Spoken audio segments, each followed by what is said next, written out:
Hello, everyone. Welcome to the 2015 Hammer Holiday Doubles here in St. Louis, Missouri. New venue here at Concord Lanes. I'm Mike Flanagan, joined by Lee Boudouris, and, of course, Matt Turek, our expert producer here. Guys, happy to be back in St. Louis. Missed the tournament last year. Wouldn't miss it for the world this year. It's good to have you back, Mike. Yeah, I'm really excited to have you here on the most wonderful tournament of the year, Mike. I think we did say that a couple years ago. It's the most wonderful tournament of the year. Well, you know, it's Christmas time. It's all about family and friends and enjoying each other's company. So we're going to welcome you into our bowling center here and our booth all weekend long, and we hope you'll enjoy our company. Yeah, and also, Lee, we've got 4 sold-out squads. Been sold out for about 6 weeks. 4 sold-out squads. That's 128 teams. 128 256 bowlers. The winning team's going to take home $8,000. How quickly did we sell out this year? Yeah, it was fairly quick. Yeah, I think it's 3 weeks. Yeah, 3 weeks, guys. 3 weeks. If you want to bowl this next year, you better do it early. Get your name in there early. Yeah, on this squad tonight, Friday night squad, we do have the 2013 champions that are bowling, and we'll be able to cover them tonight, Derek Roseberry and Tony Lambert. So with no further ado, action is underway. Frame number 1 will take you down to the banner pair, as we like to call it, lanes 7 and 8. And Lee, who do we have in front of us down on lanes 7 and 8? So on lanes 7 and 8, we have Chris Kehoe and Justin Gamlin. They're crossing with Jordan Richard and Daniel Puerto from Best Bowling Pro boy, Shops. it's exciting to see him out here supporting this event. He does some great things for St. Louis bowling. He sure does. He's become quite the coach. Oh, yeah. He's trying to get his gold level, I understand. Very few people have that level of coaching from the USBC, so we wish him all the luck in that. And he runs quite a successful pro shop business here in the area. Best Bowling Pro Shops, absolutely. Been a great partner of Ebonite International for many, many years. Ebonite International, the brand of Hammer, sponsoring this event. We're happy to have him on board. Also want to mention that the 4th member of our team tonight is Eric Binke, and he is handling all the social media. You can check us out over on Instagram. That's Inside Bowling on Instagram. He'll be taking pictures and videos throughout the night. You can check on your favorite bowlers. Also head over to Twitter. Check us out at Inside Bowling. Give us a tweet. Let us know that you're watching here tonight on this Friday evening. And go over to Facebook. Check us out on Facebook. Inside Bowling on Facebook. So check all that out. Lots of good information. Also, if you're on InsideBowling.com, you'll be able to check the event information tab after game number 1. We'll have the standings posted, but of course Eric will be getting those out after each game tonight as well. Mike, how can they chat with us this year? They can chat with us over on our YouTube channel. There's a chat over to the right. As a matter of fact, we've got a couple of folks in here. I want to give a shout out to Nico Puhar. He's excited about being able to watch the archive almost instantaneously, because now that we're on YouTube, it'll be up right away. We also have someone in here typing in some not so good things. Muhammad Daniel. Pot him down, Mike. I'm going to get him out of here. We are going to block the user, Muhammad Daniel. Yes, we just kicked him out. We want to say hello to Jeremy Boyer, who's also in the chat. That's the reason I asked you why, Mike. Jeremy was asking a while ago. Of course, we love Jeremy. He's always smiling. Yeah, he definitely is. I want to say hello to Andrew Luce. I missed you as well, Andrew. Loving the Hammer mug. I appreciate that. Drinking my water tonight. I do like the name in the chat here, The Real Dipper. Who is that, Mike? I don't know, but he is The Real Dipper. You got that right. He's real. Hey, Matt, you know, Hammer makes a lot of great products. You know, Mike, they surely do. And like coffee mugs? There's a new product I believe you can tell us a little bit about, right, Matt? Well, folks, if you're like us here in the booth with intentions that you would not want to write home to mom about, then you're going to want to go and check out the Bad Intentions Hybrid by Hammer, one of the great companies in the EBI family. The Bad Intentions Juiced Extreme Hybrid Cover Stock with carbon fiber. Yes, carbon fiber. Now, what does that do for us, the carbon fiber? I understand that stops bullets in some cases there. And there's lots of great products that are out there in the world, such as cars, golf clubs even, that contain carbon fiber. So, yeah, the carbon fiber in the core. You know what else has carbon fiber? Corvettes, tripods even. Who knew that? We've got a couple right here, I believe, on the concourse today. Yes, and the Bad Intentions Hybrid comes 3,000 out of the box, but don't let that high number fool you. This little orb packs a punch. Designed for medium to heavy oil, the spheroid core will give you a combination of strength and control on the lanes. You're going to want to shoot on down to your local pro shop today and pony up for a Bad Intentions Hybrid from Hammer. And remember, sometimes, folks, it's good to be bad. That's right. Check out that Bad Intentions Hybrid. Nice read there, Matt. Thank you, Mike. What are you talking about? I spit that off of the top of my head. Mr. 900, Joe Scarborough, joins us in the chat. Hello, Joe. Good evening. Charlotte, have you? Josh Tajari also joining us in the chat. Welcome to YouTube, everyone. We're excited to be here. Hopefully, I think the over-under is 6 months that we'll make it here, and then we'll have to find a new service. We're big time now. Is there any left that we haven't tried? Well, yeah, but I can't talk about them right now. The first rule of live streaming is you can't talk about live streaming. That's right. And the second rule of live streaming is you can't talk about live streaming. So I'm looking around at the scores here, and our pair here down on lanes 7 and 8, our featured pair, the holiday double spanner pair. We're seeing some strikes, but the thing about this bowling center is it's very difficult to get corner pins out if you're not matched up correctly. I found Bowling League here that it's almost easier to get the corner pins out by coming in light into the pocket. If you come in really high or solid flush, you have a very good chance of wrapping your 7s and 10s here. But even if you do leave a 9 spare, the viewing monitors in this center are top of the line. They are. They're So about we 42-inch flat screen LEDs. I can see all the way to about lane 26. Well, that's good because I can barely see the pair in front of us. Hey, let's don't call him the best producer in the business for nothing. Can we take them down to 13 and 14? Well, we sure I see some strikes going on here. I see strikes aplenty. Bruce David Jr. is having a difficult time striking, though, with a 9 spare and a 6 spare, but everybody else on the pair has thrown nothing but strikes. There's a strike. Go! Looks up. Hey, the 10's gone. This is Robert Jackson up on lane 14. No, Keith it's not. Limes. What am I looking at? Well, Who do we have? so this is Keith.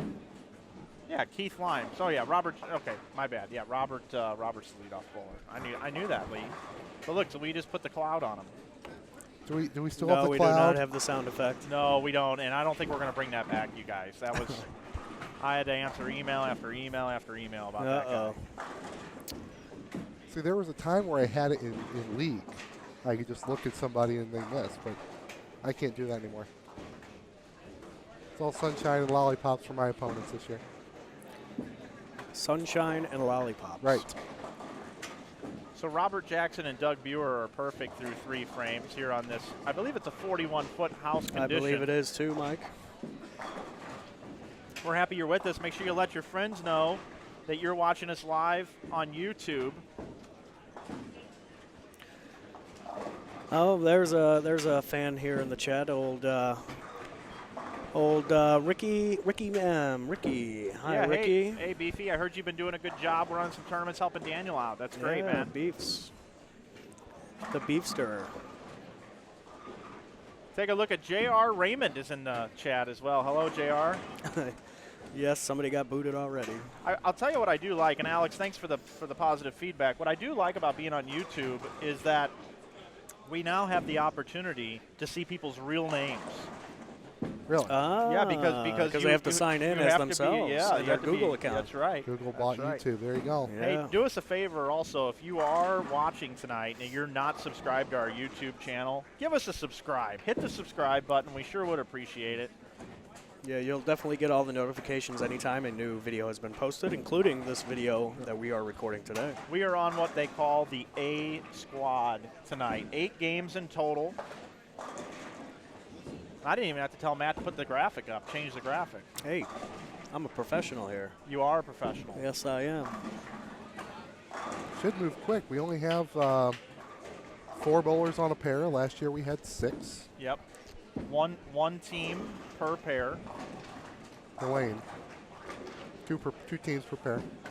1 team per pair.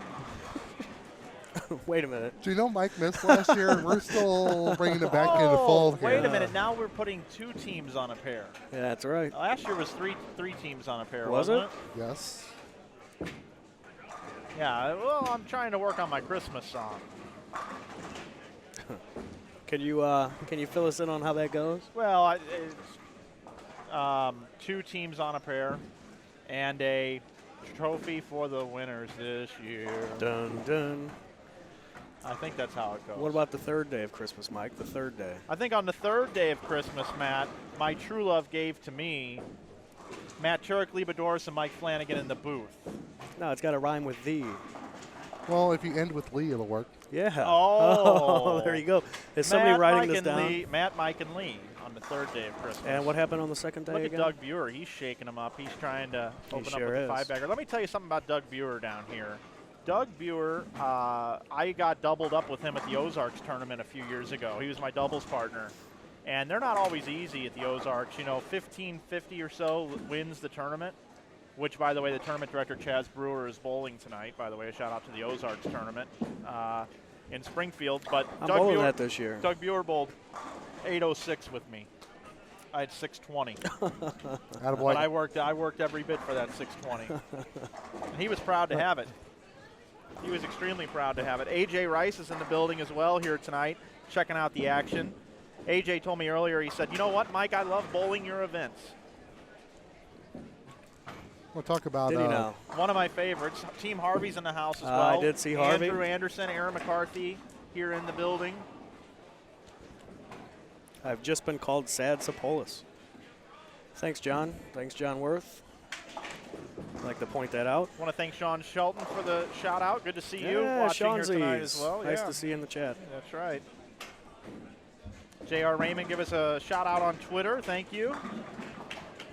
JR won one of your events this year. He Sure did. We had a good one out there, didn't we, Matt? Jinx, buy me a Coke. Yeah, that was definitely a fun event there. Saturday was probably a lot of fun. Well, Sunday there was some great bowling going on Sunday. You know what happened at that event is we had the cards stacked against us in many different ways, and we still had 160 or 160 entries. It was a great event. We were happy to have it. Guess what? We're back next year. Mike Yes, Moniak we said are. we want you back, and we've got some added G's into that prize fund next year. We'll have information coming out probably early summer. I'm looking forward to that again, Mike. Really am. That South Point is a beautiful facility. Sure is. I remember you had a pretty good time after bowling on Saturday night with a couple of professional bowlers. Yeah, I didn't was you? hanging out with Jimmy Cook and Brian Himmler, who was, I know, old Rick. I'm trying to come up with a good nickname for him, and I can't do it. But Ricky. His name is Beefy. Yeah, Beefs. That was one of his favorite bowlers growing up, and he was a little jealous when I took that picture that I don't remember doing and sent it to him. Right, yeah, sure. I remember that quite well. I believe that's when I went to Fry's that evening to find a laptop to buy in return. Yep, and then I was having a lot of problems. And trying then to figure. Sunday morning, he didn't talk to me for about an hour and a half. As he takes a executive drink from his executive mug. Oh, yeah, yeah. Boy, that thing yeah. makes you look important, Mike. Hey. Can I just hold it? Yeah, look at you, yeah. Hey. Yeah, I just want to hold it here. Let's see what this looks like. Here's another one for you. Yeah, this is, let's take a look here. I got to kind of get down now. Yeah. Here I am. I'm telling you, man, it makes me look important. I mean, this is how I look know on the other side, right where I'm at. Hammer the right pecking here. order. Well, you don't have a shirt. Styrofoam, shirt. No shirt. Cheers, everybody. Cheers. Cheers. All right, back to bowling. Someday, to move up in this this company Moving here. on up. Hey, we got a few people here actually in the building tonight watching. Yeah, we do. I'm going to look around. This center is set up so much better. Well, it's for lifted. this, The concourse is it's lifted up about higher. 6 steps up, so you can get a good view. I mean, with Redbird, I mean, the bowlers had to traverse quite a bit of traffic, but all the bowling balls, all the bowlers down lane level. EJ Parks has the first 4 in a row over on lanes 11 and 12. I'll keep you posted on that. And I think I'm going to take a stroll, gentlemen. I'm going to see if there's anybody else that has the possibility to open up a present, as if you bowl a 300 game in this tournament, Lee, what do they get to do? They get to come meet us, which is really the highlight of the whole gig. I bet it is. And then they get to open a present from the Christmas tree, which is where? I'm not quite sure. It's actually right behind us, Lee, behind the booth. So there's a good spot for them to kind of get on camera and open that present. And there's some good ones in there, let me tell you. I happened to purchase them myself. All right. That's a lie. I did not, but in years past, we have given away some cool things. We've given away a Jenga game. We've given away cool sports memorabilia, like a baseball or a hockey puck. We gave away some bowling balls once upon a time. We believe we did, yes. Of course, it's well disguised in an envelope. You open the envelope and it said, I believe that's back when Well, that was Hammer. Our Our good friends at Hammer oh, yeah. helped us out with that. That's right. All right, guys, I am now mobile. You ever not mobile, Mike Flanagan? Mobile on the run. That would be a great. 6 is a serious number. That would be a great potential sponsor.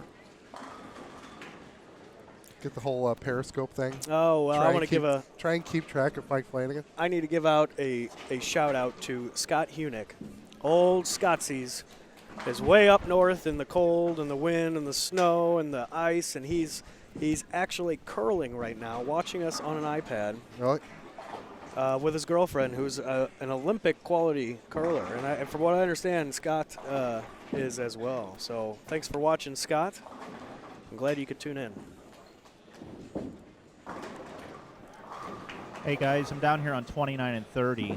The team on 29, Bethel University, actually here. Who's on 29, Lee? So 29-30 is Theo Ship and Anthony Richmond and Daryl James and David Rosenberg. Yeah. So the first. Man, this is bad down here. Breaking. Try. Anyway, they both have two. Two. They got two. 290. 290 left. They both do. Two would be a bad score. Yes. Through 6.5. Mike, if you move about 3 pairs to your left, He'll be back in the booth. you should see a couple strings. Yeah, over on 21 and 22. Right. Looks like John Brocklin has the first 6 in a row. And there on your screen was a good look at Jordan Richard, who hit the pocket square. It attests to what I was mentioning earlier, and he hit the pocket very flush and hard, and it looked like a great shot, but he just wrapped that 10. That's going to happen quite a bit here at the center. Yeah, Mike, your cross pair on 21 and 2 is Father John Brocklin, who's bowling with Brad Miller. Dave Cummings is bowling with Brian Roll. I'm glad to see Dave Cummings out here. He just had some sort of heart surgery that took place this past year. And it's really cool to see him out here trying to compete and bowling for the 8 games. And he's still doing what he loves. Give a shout out to Richard Bays in the chat. Saying hi. One of my biggest fans, not. Well, there you have it. What's up, Richie?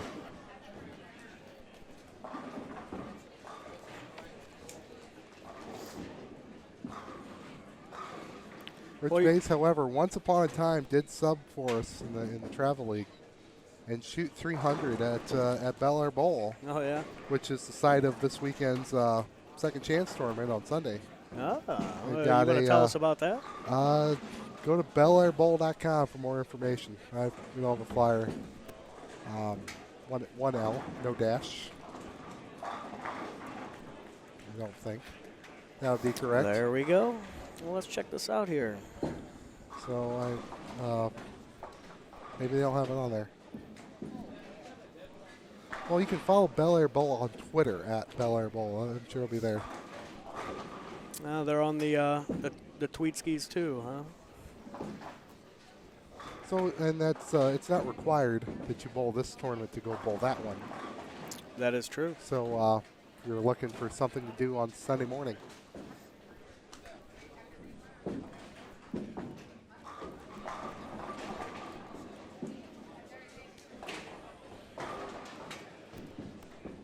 Jacob Gens has made a great point there. With only 2 on a lane, 4 on a pair, the transition is not going to happen as powerful as you would think would happen.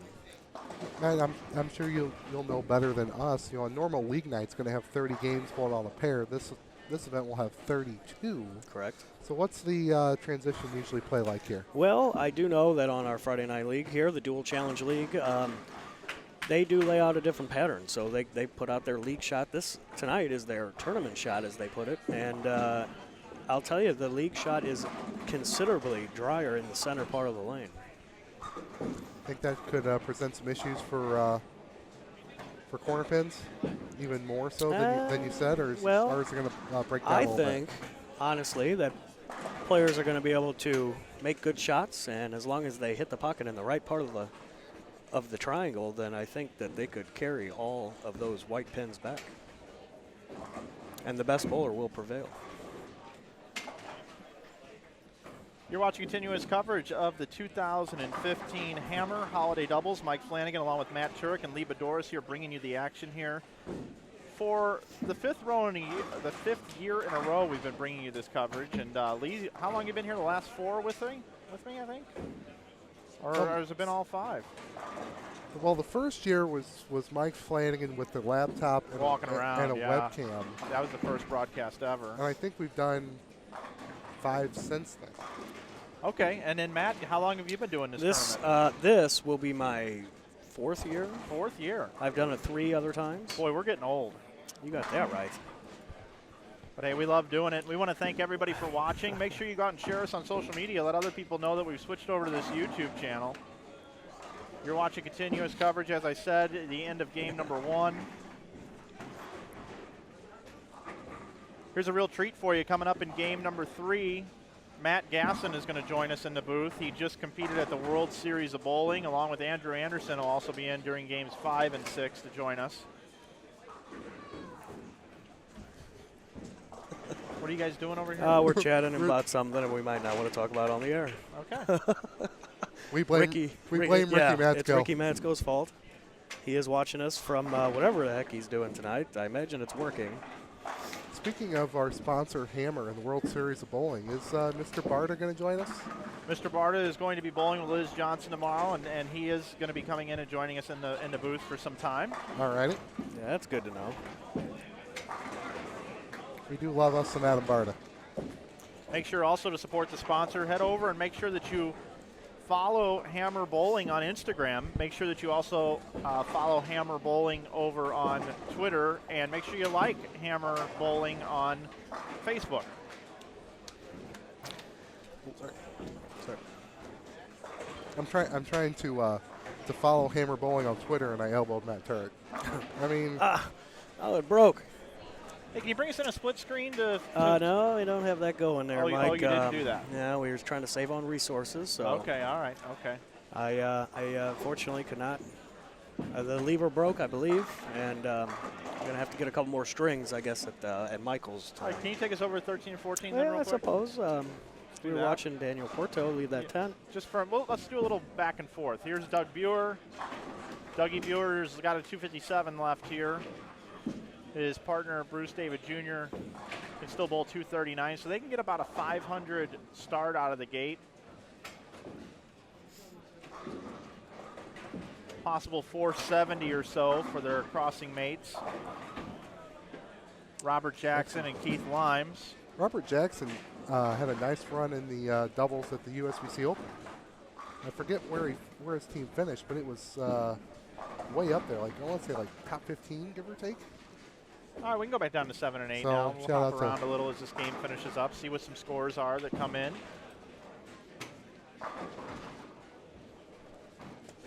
What do we got there? Jordan, Richard.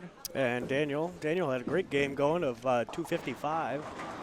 Jordan struggled to start the game with 3 opens out of the first 4 frames as he comes in high, almost leaves the 4-9, gets the 9 out though. There is Deadwood on that pair.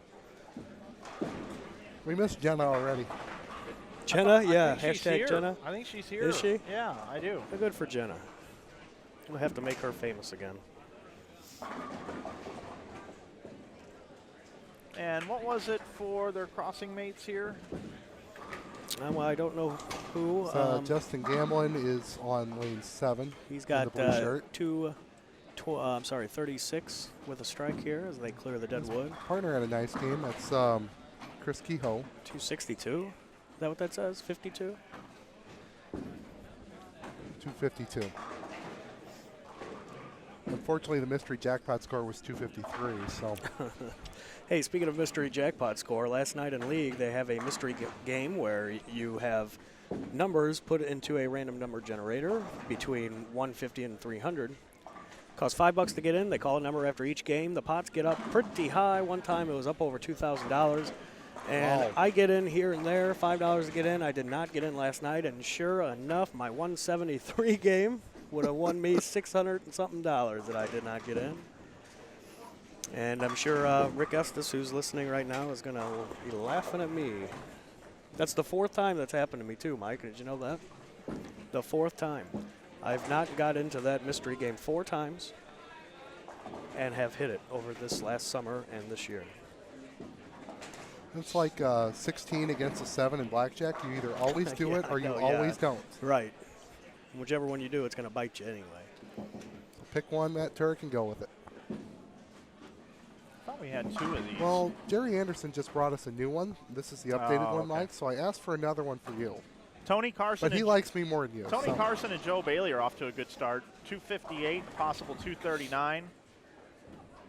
Over on lanes 15 and 16. Here on 13 and 14. Doug Buer 246. Bruce David Jr. still a possible 218.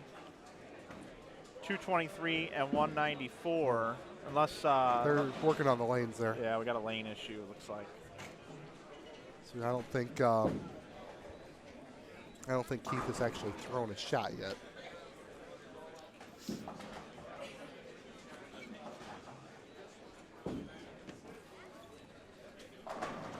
Thank you all for being part of our new broadcast channel here on YouTube. YouTube has been home to Inside Bowling for some time. We do have the horrific bowling accident video that went viral, 2.4 million views. If you haven't checked it out, you should. That was on David Letterman, was it not? Sure was. Troy Walker was going for a 300 game, and the rack came down at the most unfortunate time possible. He re-bowled it and bowled, I believe it was 297. You can go check it for sure. Horrific bowling accident is what we called it, and it went viral and brought a lot of attention to bowling. So hopefully a bunch of people went bowling after they saw that and had a good time. Hopefully nobody hit the rack. Hopefully not.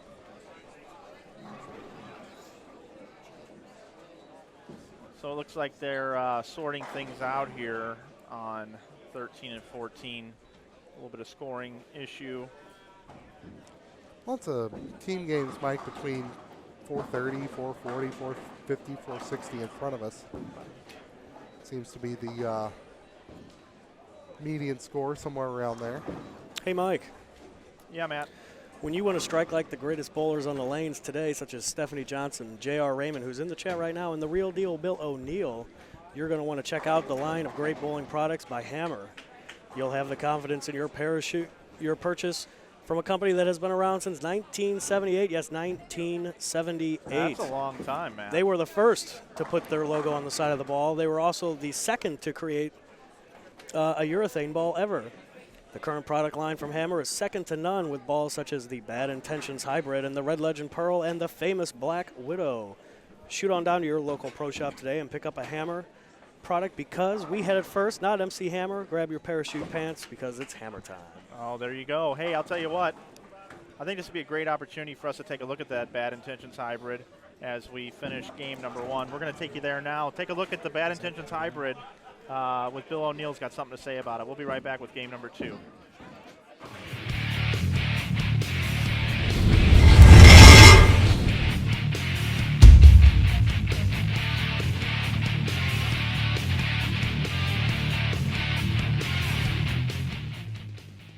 Yeah, the original Bad Intentions for me was a benchmark kind of ball. It was a ball that I would use for probably 3 to 4 games out of the gate on the fresh when the back ends were sharp. This new hybrid is a ball that I can use longer. Same kind of idea, first ball out of the bag, really smooths the back end of the lane out. But it's a ball that if I can change my hand a little bit, I can move in and I can use it for a whole block, because it's just a more continuous ball.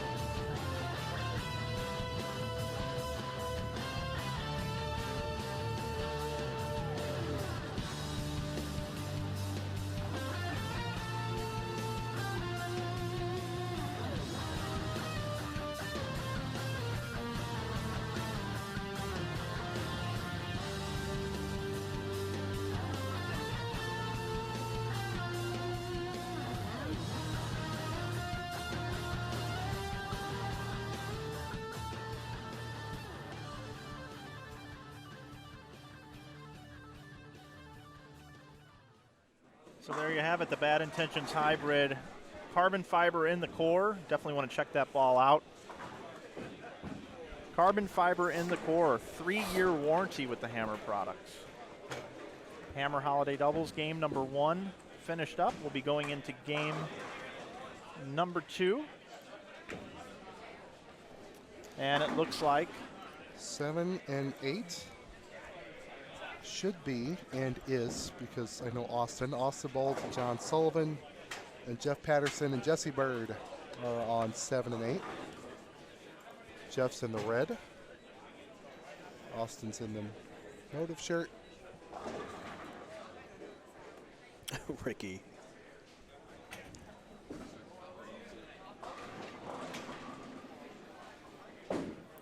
We need a hot take bell there, Mike. Can you get us a hot take bell? Well, we do have this show we love to listen to, and, Yes, we and do. Matt is hooked on it. And I posted in the fan page to get everybody to Yeah, watch. I Hopefully saw Tim that. will come down and Well, we're not far from Kirkwood. we are not. In fact, I went to Joey B's today for lunch. We're talking about the morning after on CBS Sports 920 and InsideSTL.com. That's right, InsideSTL.com. A little, part of Inside Bowling was kind of actually thought off of. I really liked what McKernan was doing with Inside STL when it first came out. We went Inside Bowling, so they're a lot bigger than we are, though. That's for sure. Yeah, they For sure now. are. They just signed a deal with 105.7 The Point HD2. Yep. But And that's MS Productions. I listen to that show every day in Utah. I love keeping up on what's going on here in St. Louis. I've been in St. Louis my whole life, except for the 2 years in Utah. Well, 3 years, I guess, totally in 2 trips. But happy to be back here in town. I'll tell you what's cool, too, is when they come back in town, all the people, Mike, it's great to have you back. You moved back yet? Are you here? And looking forward to getting back. Do miss St. Louis quite a bit. Although the house on the side of the mountain is quite beautiful. I don't know why you would ever leave there. I really don't. Oh, we're going to make it back. We're going to make it back. Oh, man. To answer a question here in the chat, St. Louis Community College Class A CDL, Joe Nolan is bowling with Brian Hammond tonight. I'm sorry, Robert Hammond. Robert Hammond. No, he's bowling with Brian Brian Hammond. Hammond. Oh, it is Robert Brian. Hammond's bowling with Mike Ramoclis. Oh, gotcha. We got to get our Hammond straight. Yeah, there's too many Hammonds. Too many Hammonds.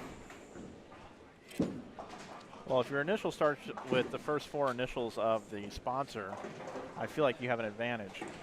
You think so? I do. You think that gives you the advantage? It does give you quite an advantage.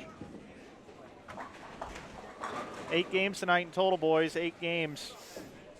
And then we'll be back tomorrow morning for an 8:30 a.m. squad for another 8 games. Then we'll be here for what we call the C squad at 1:30 p.m. for another 8 games. And then again Saturday at 6:30 p.m. for 8 more games. So close to 35 hours of streaming all weekend long here from Concord Lanes in St. Louis, Missouri.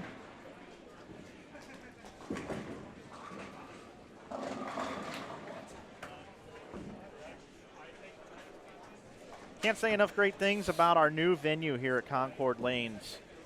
Yeah, Dan Beaman and Devin. Yeah, and they've owned this place now since April of 2014. And they've really turned it around. This place is nice and clean. They put new scoring consoles or new scoring monitors in. They're brand new flat screen TVs. If you're in the St. Louis area and you have not been to Concord Lanes, you're going to want to come on down here to Highway 21, Tesson Ferry, and Baptist Church Road in South County. And check it all out. They have some cool stuff here. They got batting cages, Lee. You want to go out there and hit around? We can if you want. They got it here. We can also go out and play some miniature golf. Have you seen some of the discussion that's went on this year on I have not. on no. on Enlighten me. bowlers at bowling tournaments playing mini golf for For a significant lot of money. significant I amounts did of see money. that. I take it back. I did see it. And, And Concord has a mini golf course, course and here. it's pretty top notch for mini golf in this area. And tomorrow's weather should be fairly pleasant. Yeah, we for, might have to go out and get around. It's something we might Periscope. And if you guys have never seen Periscope, you're going to want to check that out in the Google Play Store, the App Store for Apple. Download it. If you're on Twitter, you can get on there, and you can watch some behind-the-scenes action from this weekend. So I'm sure we could find a couple bowlers to, I'm to sure. go out there. Matt McNeil, I believe, partook That is true. in There'll be the mini golf action. Nick Eilman from Wisconsin. Yeah. Friend Nick. Yeah. But we need InsidePuttPutt.com Inside putt-putt. I like that. to cover that, you know. That's a little too juvenile. It's supposed to be inside miniature golf. Oh. But that's too long of a... No. Yes. Remember, I'm left-handed. I can only count to 4. 1 arrow, 2 arrow, 3 arrow, middle arrow. Wait a minute. You mean second arrow? Second arrow, third arrow. Sorry. Second arrow, second arrow, second arrow, second arrow. Well, it's kind of interesting, Matt. You know, we had the PBA show live Thursday night. How awesome was that? And Great prime show, time. prime time television on ESPN. And you had 4 left-handers on the show. Yeah. And then you got our team Thursday night, St. Clair. Had a couple subs, couple guys out. We had 5 left-handers. And who do you have on your team there? A bunch of left-handers. Just a bunch of left-handers. That's Huh? our You team. just find them off of the street, do you? Pretty much. Yeah, that's a good way to get a team together. So we thought it was fitting. You know, we got trying to learn what we're doing here. That's true. Great show, great telecast. It was great. Gary Faulkner put on an amazing show, winning his first title, a major title at that, and on his first time on television ever. And he bowled the Swerve IB Open out in Las Vegas this past fall. Whenever it was. Yeah, Gary Faulkner actually has bowled a lot of our events over the years. Just one of the nicest guys out there, and it was a pleasure to see him be able to win. I was looking for a little emotion, though, of some sort at some point in time, you would have thought, but that's just how he is. Well, he was cool as ice. Yeah, he The Iceman. really is. I want to thank everybody for following us on Twitter, subscribing to our YouTube channel, giving us a like over on Facebook, and checking out our Instagram platform. Eric Binky's been doing quite a bit of updating on all those platforms already tonight. If you want to see some bonus coverage, lots of stuff out there for you to see. We'll give our friends at 13 and 14 a quick look here now that they have started game 2, and Matt's favorite left-hander. Yeah, Dustin Boise is up here on lane 13. Boy, have you ever seen this guy walk? It's a treat. I've got it down perfect as he just rocks that 7. Yeah, he's quite vocal in the Bowling Arguments platform that is a closed private group on Facebook. Dustin, quite active in the Bowling Arguments. Yes, he is. He's on there quite a bit. He's on staff with the company as well. Not thrilled with that 10-pin, but I believe he's part of the Brunswick staff. Paired up with Neil Sanson. This guy bowls 300 every other week at Show Me Lanes just down the street. I think anybody shoots 300 every other week down there. And this is Benny Graham, isn't it? I would assume so. It's got his last name on his shirt there of Graham. I bowled with Benny Graham for many, many years in the North County area, growing up, bowling jackpots and that. As I just got out of junior leagues. Benny's a really nice guy. I thought you were going to say juvie. No, Matt, I don't know what you're talking about. although if there was a new team that just wanted to really mess with us, they come and bowl and wear name shirts, Yeah. but they wear each other's. So we would just be lost all day. Yeah. Benny Graham with the old, he tickles them up. You know what? I think I'm going to go down and get my first interview. I think I'm going to go down and talk to Benny Graham. I'm going to introduce the world to Benny Graham. All right. All right, as Mike goes mobile here, we're going to take a moment and welcome all 172 viewers into this program that we've got going on here. Yeah, here I go. I'm going to attempt to get an interview with Benny Graham. Benny Graham, Mike Flanagan. Been a long time, buddy. Hey, Mike. How you doing, buddy? Good. Good to see you. Yes, sir. How's everything with you? Good. Thanks for bowling. No problem. I'm enjoying myself. Did I hear you came from Utah? 30-something hours? I did. Oh, all right. Nice trek. Nice trek. How are you enjoying the tournament so far? I am enjoying myself very much. Very much. What did you bowl the first game? You know what? I bowled a lousy 239. Meaning you didn't hit the pocket very much or something? Yeah, I had to strike out for it. All right, well, I saw you carry a light hit here just a minute. Are you going to make a move? You know what? Actually, I will make a move. I just said that. I'm going to move. I'm going to make a move. All right, man. Well, good luck to you the rest of the tournament. Make sure you come by and say hi. I will. Thank you, Mike. See? Benny Graham, guys. Of course, that Hammer hard-hitting interview brought to you by Hammer. Nothing hits like a hammer. Hard-hitting interview. You're right about that. Hey, why don't you guys All pick right, a few now. things, and then we'll just roll with those, all right? So if it's the Yeah, hard-hitting well, interview let's now. write that down. We need a rundown name. I got it. We've got to have a rundown sponsor, if you will, so when we go through the standings, Lee's on top of this.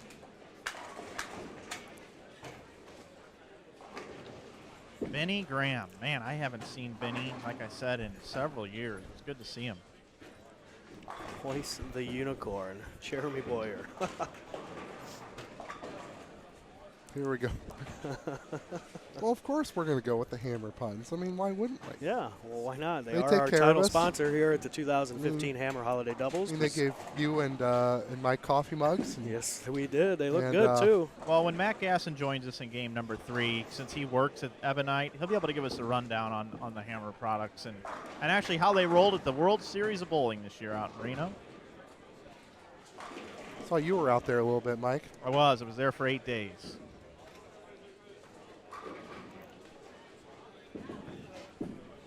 Benny Graham said he was going to make a move. Now he's high flush. Oh, good shot there. No, that's one of the guys you just root for. You just got to root for a guy like Benny Graham. I'll say you do there, Mike.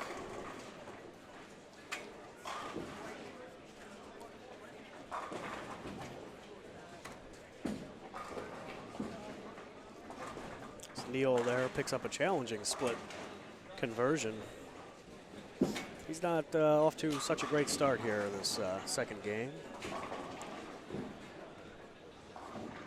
Let's shoot back over here to lanes 7 and 8, Lee. Can we take a gander and see who we have bowling down there?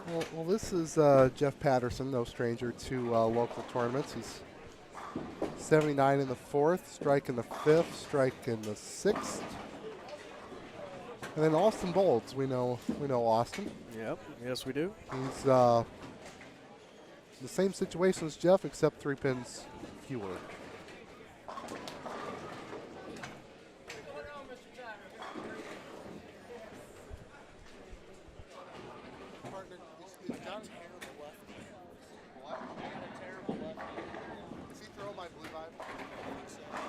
Lee is talking to some of his fans here in the building. Lee has got a lot of fans being grandfathered into this tournament, one of them being Adam Barta. Adam Barta is one of the biggest fans of Lee Boudouris. Hopefully he's listening. You know where that came from, right? And we can't wait to see Adam tomorrow, and I'm sure Lee can't wait to see either.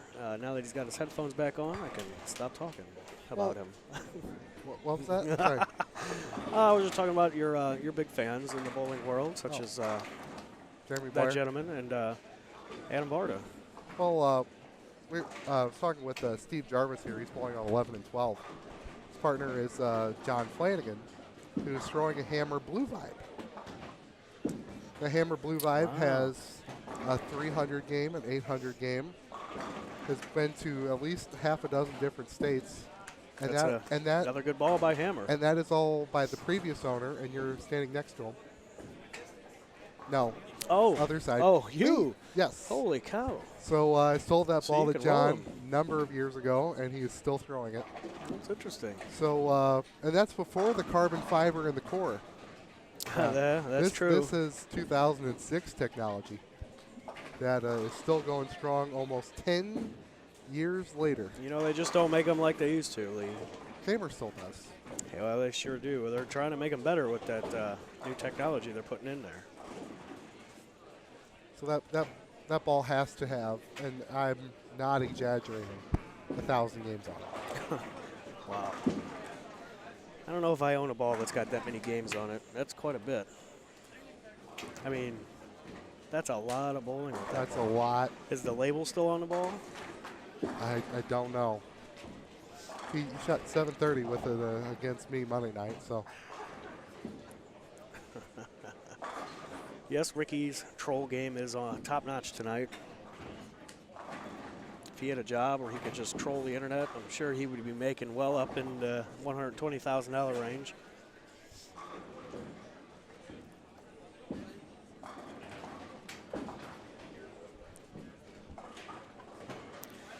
Riggy makes a good point in the chat. He throws equipment that's a minimum of 15 years old. So he can't say anything, but you know what's funny is he really does. He will not buy a ball if it came out after 2000, it seems. We could get him an original blue hammer. I think he's got one, and it's in good shape too. He frequents the bowling ball trading posts and the Racks on Racks pages quite often, and he always has some good gems up on those pages if you want to check that out. He's an honest seller. He'll get you the ball quick. And we need more guys like that in this day and age on the internet.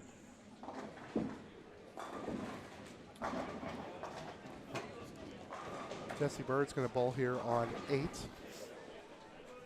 got a triple going. Going for that 4-bagger. Some people call it something else, but The old ham bone. the old, well, we didn't jinx him. Jesse That's because I throws wasn't that watching. strike. He's got 260 off the page. Stay here for just a little bit. Watch Austin Bold throw a shot. I think he's bowling for Wichita these days, if I heard There's that a right. Nasty 5-7 on lane 9 there.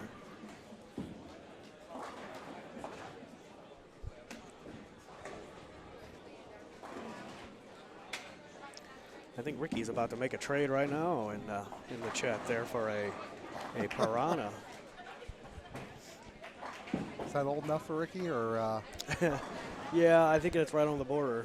that's cutting it close? I think he'll get away with it.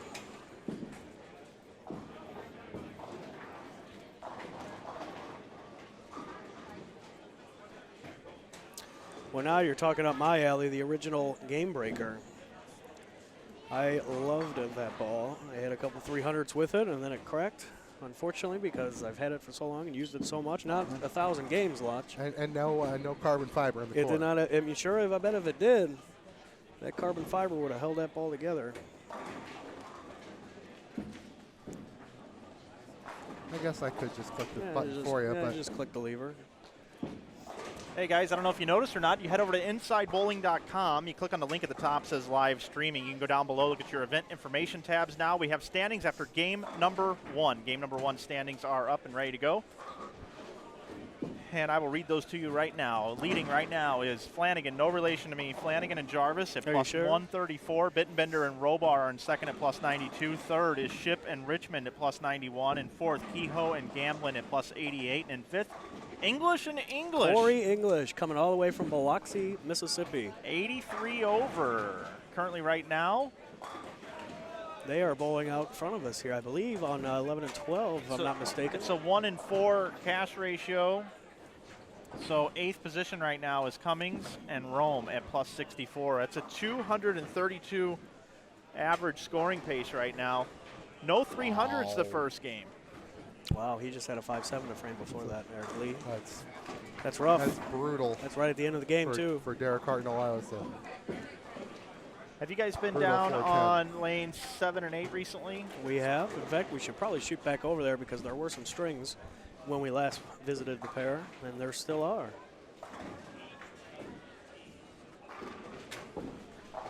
You're watching continuous coverage of the 2015 Hammer Holiday Doubles. Mike Flanagan here with Lee Boudouris and Matt Turek, bringing you the action here from St. Louis, Missouri at Concord Lanes. New venue. This term has been going on for over 40 years, and it was at the old Redbird Lanes, otherwise known as Village Bowl and Knittig's Bowl.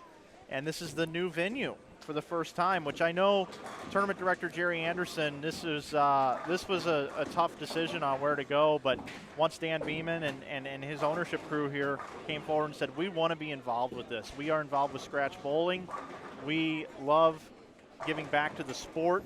You know, this is a busy time of the year where you can have a lot of holiday parties and things like that, but they said, no, we want some of the best bowlers in the country to come here and showcase their talents and walk through our doors. And we really appreciate that, and this is just a great new venue. We're really, really happy to be here at Concord Lanes. Let me tell you something about Dan. Dan is one of those, just like Daniel Porto. He does great things for the sport, and especially here in the city of St. Louis and surrounding areas. He runs tournaments at least once a month, including Team 9 Pins, as well as scratch tournaments and handicap tournaments here at Concord Lanes. He does a great job.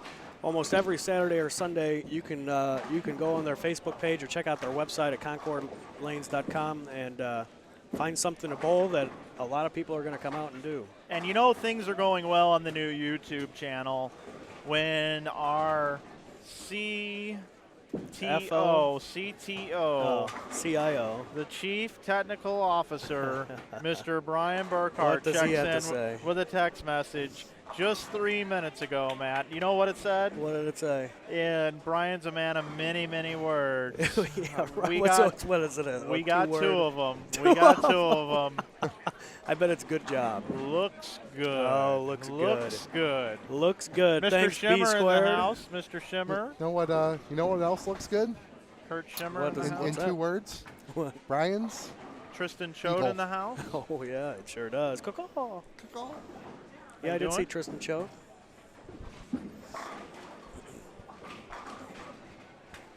I did confirm that is my Hammer Blue Vibe down there. Oh, is it? Yeah, Yep. good. Let's get a couple more games then this weekend. Yep. If a bowling ball had an odometer, What do you think it would say? that thing would be out of numbers. If walls could talk, right? Isn't that like a song or a movie? We're saying.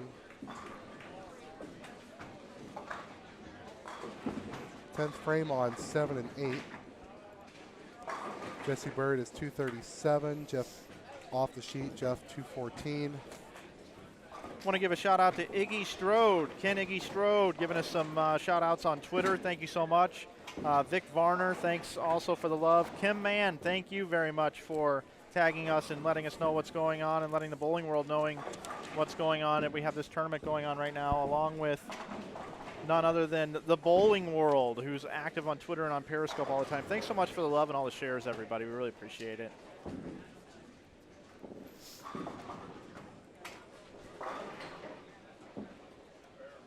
I got to tell you guys, you know, for the last 8 months, been working very closely with the Ebonite brands, Ebonite International, a great partner of InsideBowling.com. And I can tell you that the product line from the top to bottom right now and Hammer is just really second to none. I mean, you can go everywhere from the Bad Intentions and the Badass, and there's another great ball that's going to be coming out brand new in January that I can't talk about yet, but it's really something special. Top secret, huh? Yeah, it's really, really good. Is that the name of the ball? No, it's not the really, really good, but it is really good. I had a chance to see all the sales guys throw it. I had a chance to throw it as well. It's really good. And then the Legend series, you know, of course, the gas mask cores rolled great, one of Bill O'Neill's favorites, as well as you know, bang for your buck with the flare line, high flare and the low flares. Mike, on 19 and 20, we have the front 9. Yeah, I think I'm going to go Oh, capture we that sure with the do wireless. that. We'll test it out. How about that? Let's flip over here, Matt, real Yeah. quick. Let's check it out real quick. So on 15 and 16, which is to the right of our screen here, Justin Gamlin's just threw a shot. He's got 267 off, and this gentleman here on 15 is going for a 290, Mr. Jordan Richard. He was turned around, I couldn't tell. Little 9 spare in the first, and then Jordan nothing Richard, huh? since. Old Jordy. The Jordo He- going he for a and- good game. He and Daniel are color coordinated They tonight. sure are.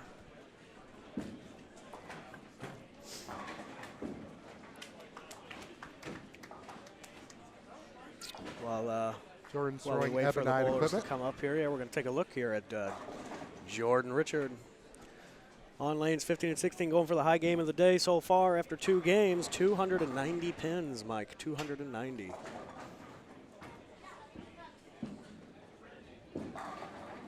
Coming in high. 288, No, still nothing still, to yeah. complain 288. about. That's not a bad game at all. So let's take you on back down here to our 13 and 14 Hey, I got pair. Jordan right here after 288. Jordan, what ball are we using? The Track Legion. Ah, good choice. What do you think about the tournament so far? You're 2 games in. You feeling pretty good about the new venue and everything?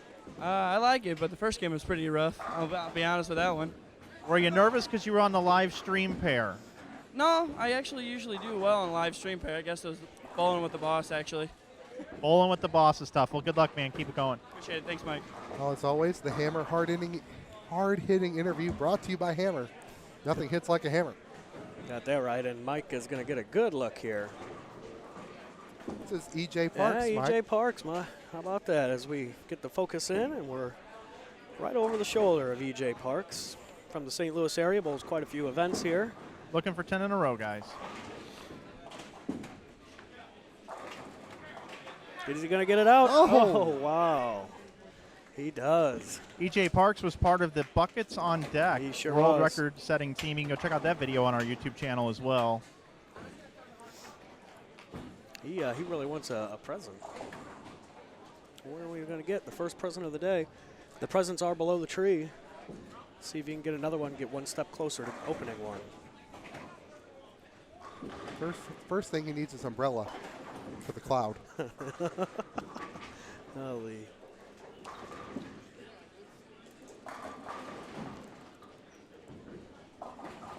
Indeed. Oh, he's up right now. Yep.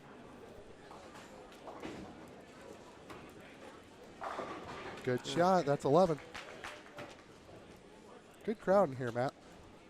And they have all congregated behind Mr. Parks, the Lindenwood University alumni.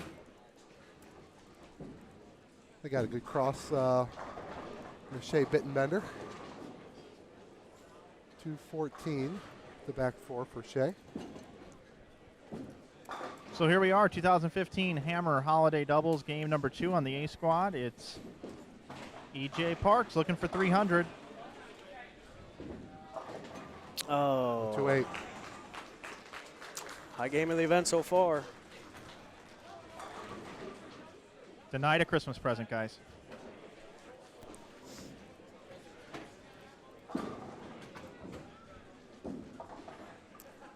We'll bring it back to 13 and 14. So lane 14 keeps dropping that head pin on us, but they got one frame to go.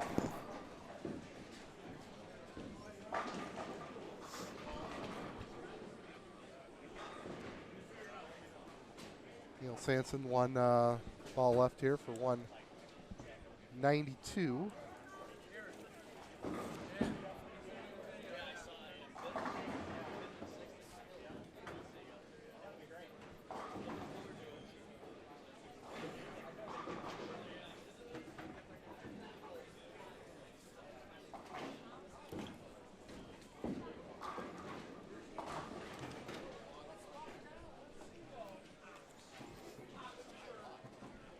Concord Lanes, Justin, is 32 lanes center, straight across, no pillars, no nothing, with a beautiful, beautiful mountainous view backdrop masking unit. And Except on the low end where the holiday doubles icicles have. well, we had to freeze on over here in the wintertime.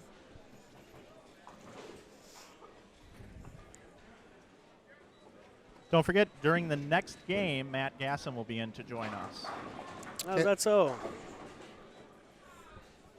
Can't wait for Matt to come on by, tell us about his experiences this past week or two. Yeah, Absolutely. I like his name. You like his name? Yeah. What? You like Same, the Gasson? same, yeah, no, Matt, Matt. or, Yeah, Matt or Gas? No, Matt. Well, yeah. you should have seen the Santa crawl in Reno. The women were throwing themselves at him. Too bad he had his girlfriend with him. See, the only problem with Gasson, though, is it doesn't have the requisite number of vowels. But Oh, I may that's be true. biased. That's Well, how true. many vowels is that? One. What? 4 That's too true. few, in my opinion. That's good. We'll be sure to talk to him about all these Yeah. great things. Yeah, I'm sure you guys will. Comes in. Of course, Matt works for Ebonite now, so Sure he'll be able does. to tell us about the good products that they're Yeah, another making great these days. manufacturer with the EBI family. So 13 and 14, scoring pace a little bit lower than anticipated here. A lot of locals bowling tonight as well, though, that just wanted to be part of the experience of the event. We do have some pretty big teams coming in. One of them being Matt Gasson and Andrew Anderson bowling together, Adam Barta and Liz Johnson, the favorites on the board, I would have to say, considering they finished second in this event twice. It's funny how many people come in from so far away to bowl this doubles tournament, worth $8,000 for first place. The prize fund has already been determined because the tournament's been sold out for over 6 weeks. $8,000 to the winners, $5,000 to second, $3,000, $2,000. And the last cash spot is $600 on a $350 entry fee. Makes it worth it for folks to come out and cash in the tournament and pay for their hotel and their weekend. Plus a top-notch bracket staff for those interested in getting those. Jerry Anderson and his trusty crew are back, even though we're over here at Concord Lanes. Yeah, it's the same crew, new center. Let me tell you, if you guys have never bowled one of an inside bowling event or a Jerry Anderson event, they do a great job at everything. Getting scores out, getting scores to the booth even, posting brackets, getting bracket scores entered. They do a phenomenal job. Can't say enough about them. Also, if you're looking for an upcoming broadcast, we're hooked up with the Bradley Open in Collins, Eastland Bowling Center in Lexington, Kentucky, coming up on the 8th through the 10th of January. Still lots of time to get signed up for the Bradley Open. Make sure you check that out. We've got tournament flyers here in the tournament office if you're interested in finding out more about the Bradley, or you can just search for it online, and you can hit up tournament director Jason Ushwal, and he can get you all set up. Another tournament sponsored by Hammer, and Inside Bowling will be there to bring you the action. Looking forward to it. All right, we're done with game 2 here on 13 and 14. Yep, all finished up. I think that's a great opportunity to go ahead and take a look at a new segment that Hammer's put together. It's the Is It Tough segment, I believe, or it could be carbon fiber. We will see.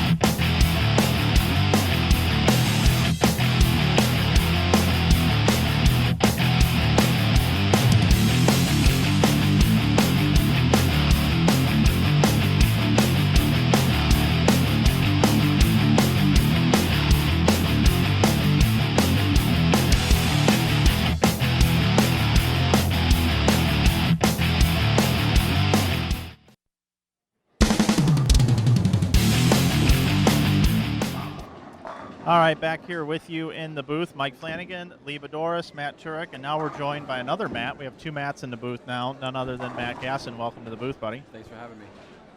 We're happy to have you here in the field.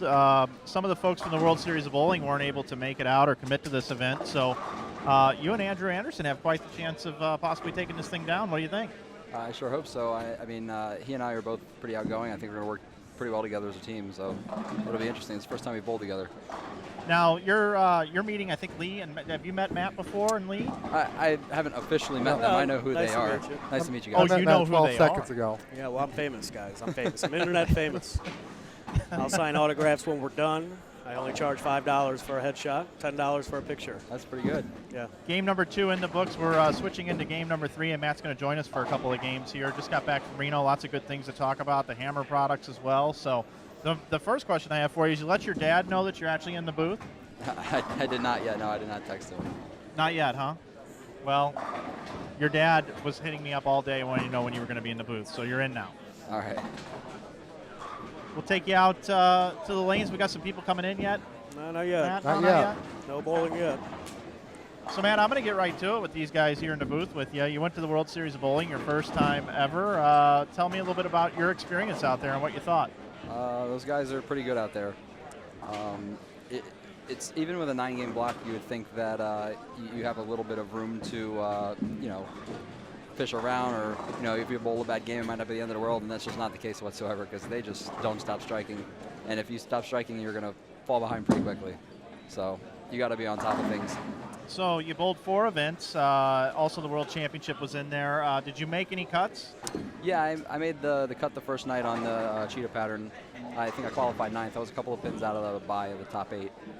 And I bowled okay the other 3 days, not spectacular, but good enough. And then I bowled a really good block in the World Championship Gauchos round, and I almost jumped into the top 24.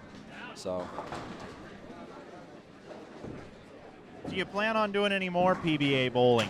Oh, of course. I mean, as long as I'm competitively bowling, I'm sure I'll be around. I think I'm going to bowl USBCs with a bunch of friends this year. We've been wanting to bowl together for a while. And then after that, I think I'm probably going to end up getting my card. You went to Robert Morris University. You had a chance to bowl with Marshall Kent, who's had a pretty good start to his career. He has. Is he somebody that you kind of want to follow in his footsteps? You think you got something for Marshall? We'll see. I mean, he and I have always been pretty competitive. It dates even back to the first time we bowled against each other at Junior Gold in a pretty memorable match. But yeah, he and I have been bowling together. Hey, buddy. he and I have been bowling against each other now for quite some time, so I'm sure that friendly rivalry will continue. Got bowling again, Mike. Yeah, we do. Who do we have here, Lee? So 13 and 14 would be Daryl James, David Rosenberg, Theo Ship, and Anthony Richmond, if I didn't screw it up. Yeah, Daryl James is bowled 212, 236 to start today. David Rosenberg, the southpaw, 235, 257. Nice start for him so far today. Theo Ship, 234, 259. A great start there. And Anthony Richmond, 257, 225. So these guys, if I'm seeing this right, the low game between these two teams is 212. So off to a good start through 2 games. Both of these teams should be exciting to watch. Matt, we have a question here in the chat. You recently, as we were talking about Robert Morris University, you graduated. You were filling out job applications. You really wanted to work in the bowling industry, and you found yourself a job. What are you doing? I am the technical support coordinator for bowling ball products at Ebonite International. I just moved down, I believe, October 26th or 27th. So I've been traveling quite a bit since then, though. So I haven't been around a whole lot. But for the most part, if you go to any of the 4 brands' websites and click on the contact us and send an email, those emails go directly to me. And I'm doing a lot of answering questions and doing ball warranties and phone calls and things like that. Pretty easy stuff right now, but so far I'm loving it, and I love the area, and I love the people that I'm working with. I know they were excited to have you on board, and it's been great working with you so far. We had the first sales meeting. We were both at it. That was a pretty cool experience. It was a very cool experience, and it was interesting to finally kind of see that part of the industry that, I've always been on the bowler side of it, and now I'm starting to see on a daily basis what goes on behind the scenes, and it's quite interesting. You wouldn't think that so much goes on, but it does. Yeah, it's actually a job. Yeah. Bowling is fun, and it's recreational dollars being put to use, and some people can make careers out of bowling, but most people cannot. So some of the best bowlers over the years that couldn't necessarily just put food on the table bowling.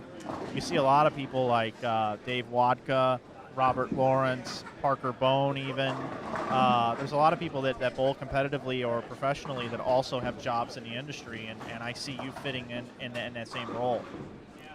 Yeah, I think so. I definitely, I knew I wanted to work in the industry. It's just what I love, and I wasn't going to be happy doing anything else. So I'm really, really, really blessed to be able to have a position where I can do something in the industry that I love, and also I can still bowl, and they're letting me travel and still have that, part of my career, and still can go out and chase my dreams and stuff. So it's been great so far. Now, Lee, I know that you were looking forward to Matt coming into the booth, and I know that you've been kind of wanting to know kind of more about the products and stuff that Hammer has available. Can you tell Lee and I a little bit about, the Hammer products and how you feel they are right now in the industry? I think they're fantastic, especially the Bad Intentions line and also the Black Widow Red Legend line.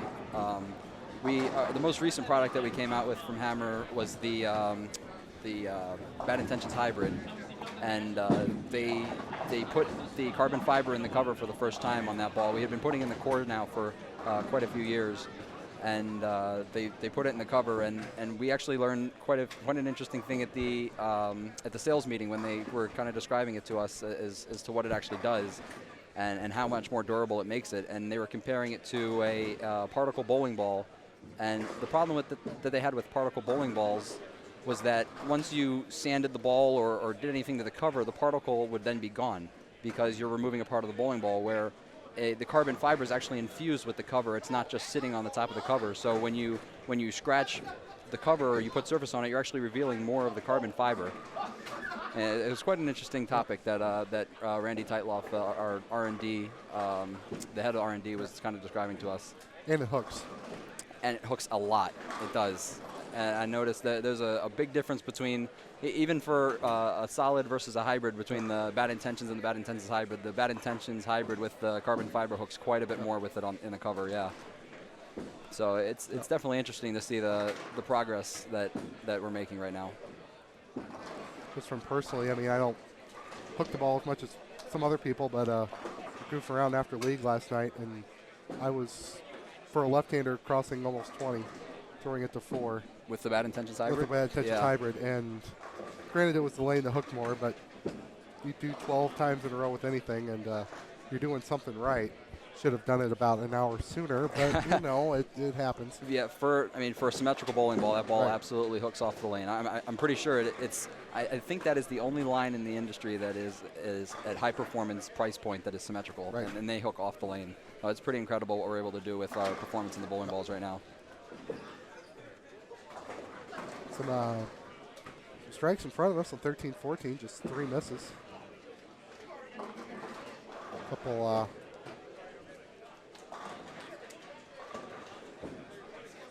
Let this gentleman bowl here. We'll swing down just a minute. See who's on our. We're calling this the banner pair on 7 and 8. Okay. Because it has the holiday doubles banner. We find Kenny Ryan, nice enough to wear a name shirt.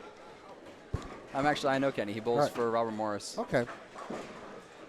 Good kid. Columbia 300 jersey, another fine ebonite brand. So this grouping is, he's bowling with Bradley Krause. You know Brad? I do know Bradley. Bradley's another young up-and-coming player from the East Coast. All right, and then they're crossing with 2 of the more talented local bowlers we have. So Robert Hammond and Mike Ramakoulis. Yeah, that's the one. That's the one thing I always enjoy about coming to St. Louis is there's just so many good bowlers that are in the Midwest and in St. Louis especially that you wouldn't necessarily normally hear of. And every time I come and bowl the InsideBowling.com tournament or any other tournament here, there's just so many guys that just come out of the woodwork that are just solid players. Hey Matt, I've got a question for you. Mm-hmm. I'm a Matt. You're a Matt. Yeah. And I'm a huge breakfast fan. I'd like to know what your favorite breakfast food is. I'll tell you what, it's funny that you should say that because breakfast is by far my favorite meal of the day. Oh yeah, I could eat it all day long. Every single meal of every single day. Are you an egg fan? I imagine you like bacon. Everybody likes bacon. Everybody loves bacon. Actually, the funny thing is my girlfriend does not like bacon. What? I know, so I can't even enjoy it with her. Oh, that's hard to believe. So yeah, but eggs. She doesn't like eggs either. She's just not. She likes. Really? Yeah, I don't know what it is. So I love eggs. I love bacon. My favorite though has to be a bagel with cream cheese. There's nothing better than a good bagel with cream cheese. Oh man. You know, if the team got behind today, they could just say roar bacon. Yeah, I don't know if you can tell, but I've had a few bagels in my day. Well, I'm starting to eat them too. Yeah, the Blues, whoever runs the Blues Twitter account, was trying to say roar back a month or so ago, and they mistyped it, and it became roar bacon. Oh. And the team came from behind and won, so it stuck. Yeah, I'm sure that trended for a while. So I'm sure it's still going. Is that where that came from? Yep, roar bacon. Well, hey guys, we've got updates on the scores after game number 2. Yep. And Flanagan and Jarvis are in first place by 10 pins over Chloe and Gamblin from Cahokia, Illinois. They're at plus 191. Ship and Richmond in third place at plus 175. English and English moved up 1 spot from Biloxi, Mississippi in fourth place at plus 165. They have a 5-pin lead on Aldrich and E.J. Parks, who just had a nice game last game. And 297, I believe. And 8th place is plus 130. Our champions from 2 years ago, Lambert and Roseberry from Kentucky. Other notables, Brad Miller, John Brocklin, plus 113 from the St. Charles area. I know Brad had a bad game, game number 2. And we have a St. Louis Kurt sighting. There are more Kurts in St. Louis besides Kurt. Nope, but everybody Thompson, knows but St. that's Louis Kurt. Have you met Matt Gasson over here? Matt Gasson is a lover of breakfast food. I am. He likes eggs and bacon. There's a question in the chat about how happy I was that McDonald's went to a 24-hour breakfast menu. And I am proud to say that I went there the first day that they opened. Did you? I did. You know, I have beef with that because they don't have their entire breakfast menu. It's like Egg McMuffins and that's it. That's what I thought too. And then some of the stores have different menus depending on which one you go to. Oh, yeah. No way. Okay. Yeah, I found that out because I go to there quite often. You know what? Have you had Taco Bell breakfast? I haven't. No, I wanted to go, and then I heard some not so great reviews about it from my friends that I stayed away from it for the most part. I've been once, bowled in the tournament, cashed. To Taco Bell breakfast? Yes. Well, I know what I'm having tomorrow morning then. There you go. My one story about Taco Bell breakfast, I went, there's a Taco Bell down the street from my apartment, and I was wanting to try it, and one day I called into work, and it was about 9:30, 10 o'clock, and I roll into Taco Bell, nobody's there, and it's closed. So I'm like, what the heck, how am I going to get breakfast? It's 10 o'clock. So I waited for another day when I called into work, which was like a week or two later, I guess. I was sick. And I went down there a little bit later, and they were open. It was like 11:30, I guess, at that time. And I go, hey, I was looking at the menu, and they didn't have any breakfast stuff on there. And I'm like, hey, do you guys sell breakfast? And he looked at me like I was crazy. He'd never heard of the word breakfast in his entire life. And he's like, no. And I'm like, oh, you don't? No. Like I was insane. He's like, well, you advertise it on TV, but you don't have it. How am I going to try it? That's funny. I've always looked at Taco Bell as being that kind of 1 a.m., 2 a.m., 3 a.m. snack. That they're open until 3 a.m. I do know that. I can polish off some soft tacos, my friend. Put a little fire sauce on them.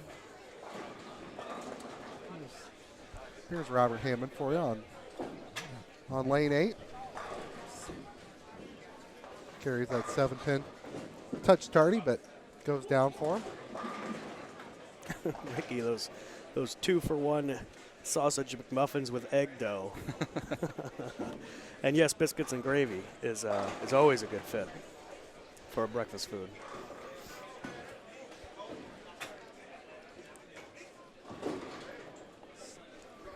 It's Theo Ship on 13. He's got an opening 4-bagger. Tips that out.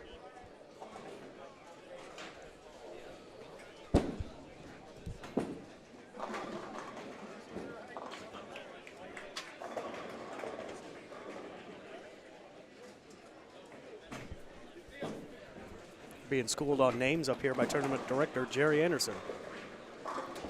Well, this is my first year bowling this. So, what do you think the scoring pace is going to be like for this year compared to last year? You think it's going to be close, well, or we're in a different location? So we're not really sure. I think this place there's a lot more challenge to get corner pins out. You can come in flush and hit the pocket and strike. You can come in really high and get lucky. I've seen a lot of people that do come in high wrap 10s, or they hit it hits the flat gutter wrong and just is flat. If you start struggling, I tend to make a 1 or 2 board left move and try and hit them light and mix up the bucket, or drop the 4-pin late or something to mix them up. One thing we usually at the beginning of the day we didn't make a prediction for cut score, and we just didn't do that. There was a post that Jerry Anderson posted on Facebook on the Holiday Doubles Facebook page. Let's see if I can dig that up real quick. And it was a score prediction post. You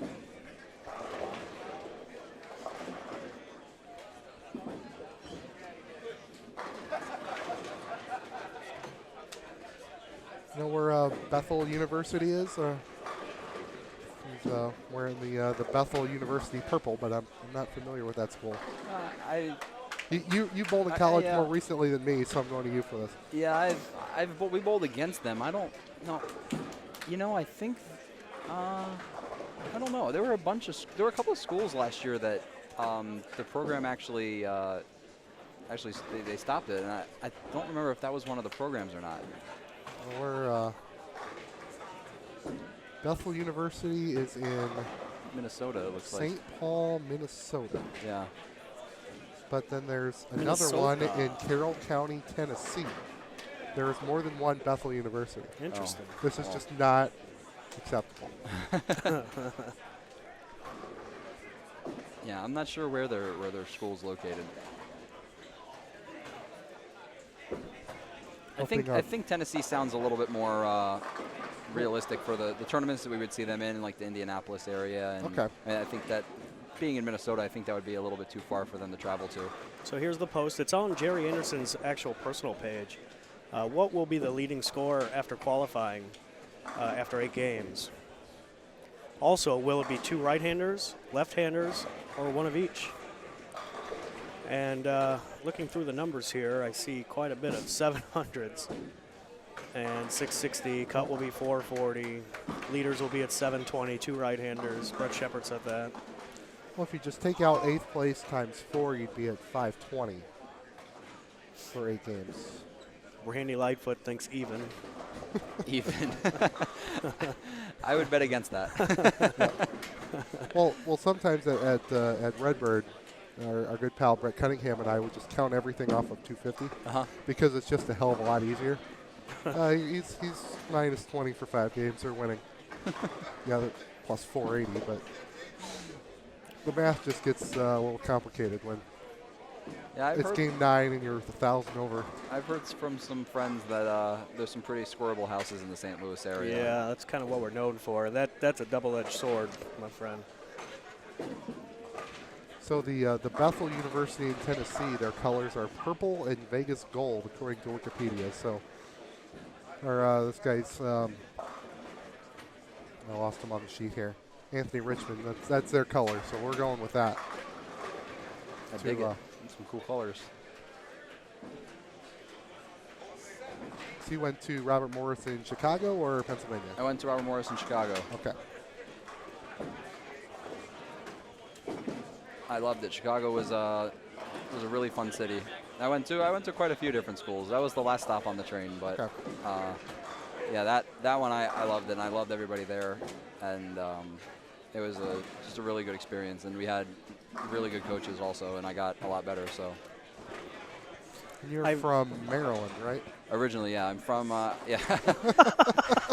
with the fist bump. No. You pulled that one out. I got one right. Got All right, lucky. we're good for the night. Got lucky. I live in a little city called Laurel. It's pretty much right in between Baltimore and Washington D.C., right off of I-95.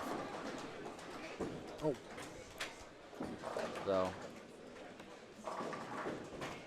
not a whole lot of bowling in the Maryland area. There's some smaller stuff, but no, there's not a whole lot like this that goes around.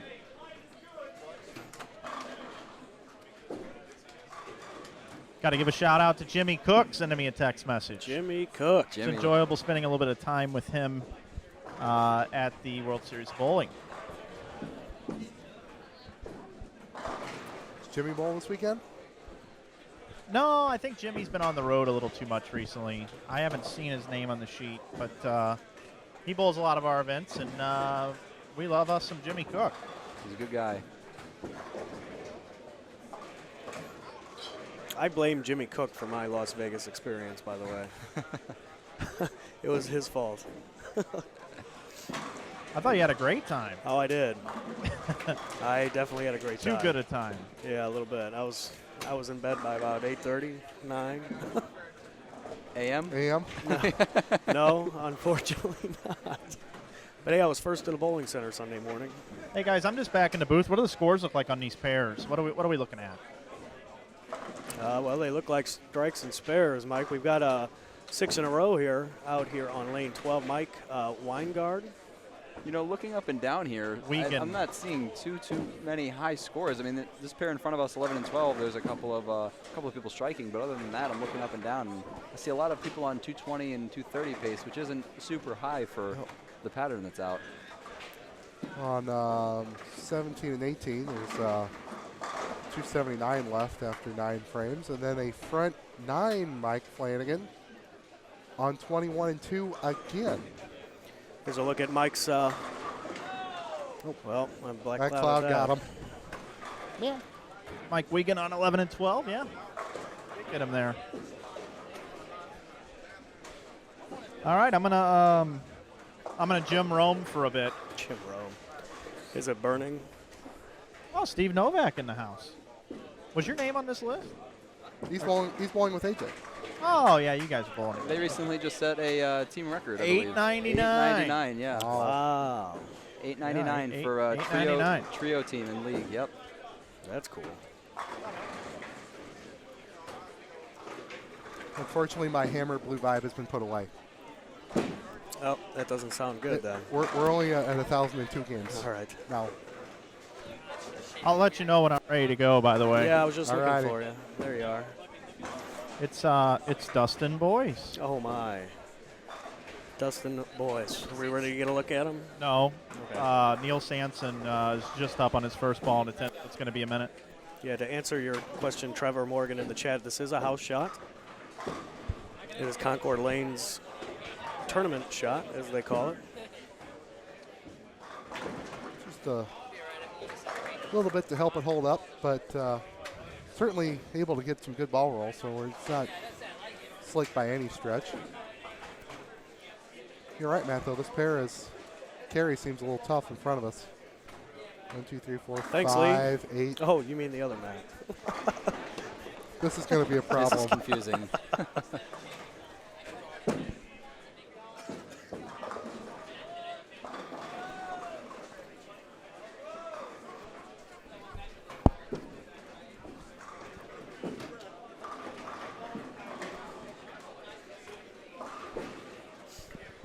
So Matt Turek, Neil Sanson's going to throw his fill shot here, and then we'll watch Dustin Boyce, a local left-hander,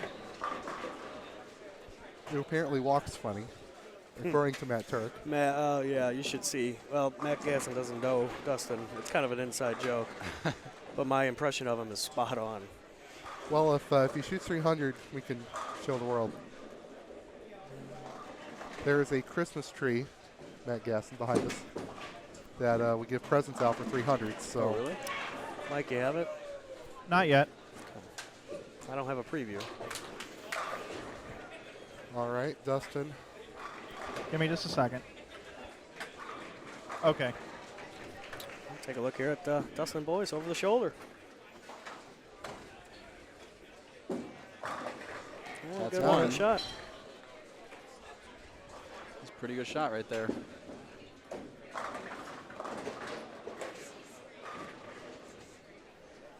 It's 10 X's in a row.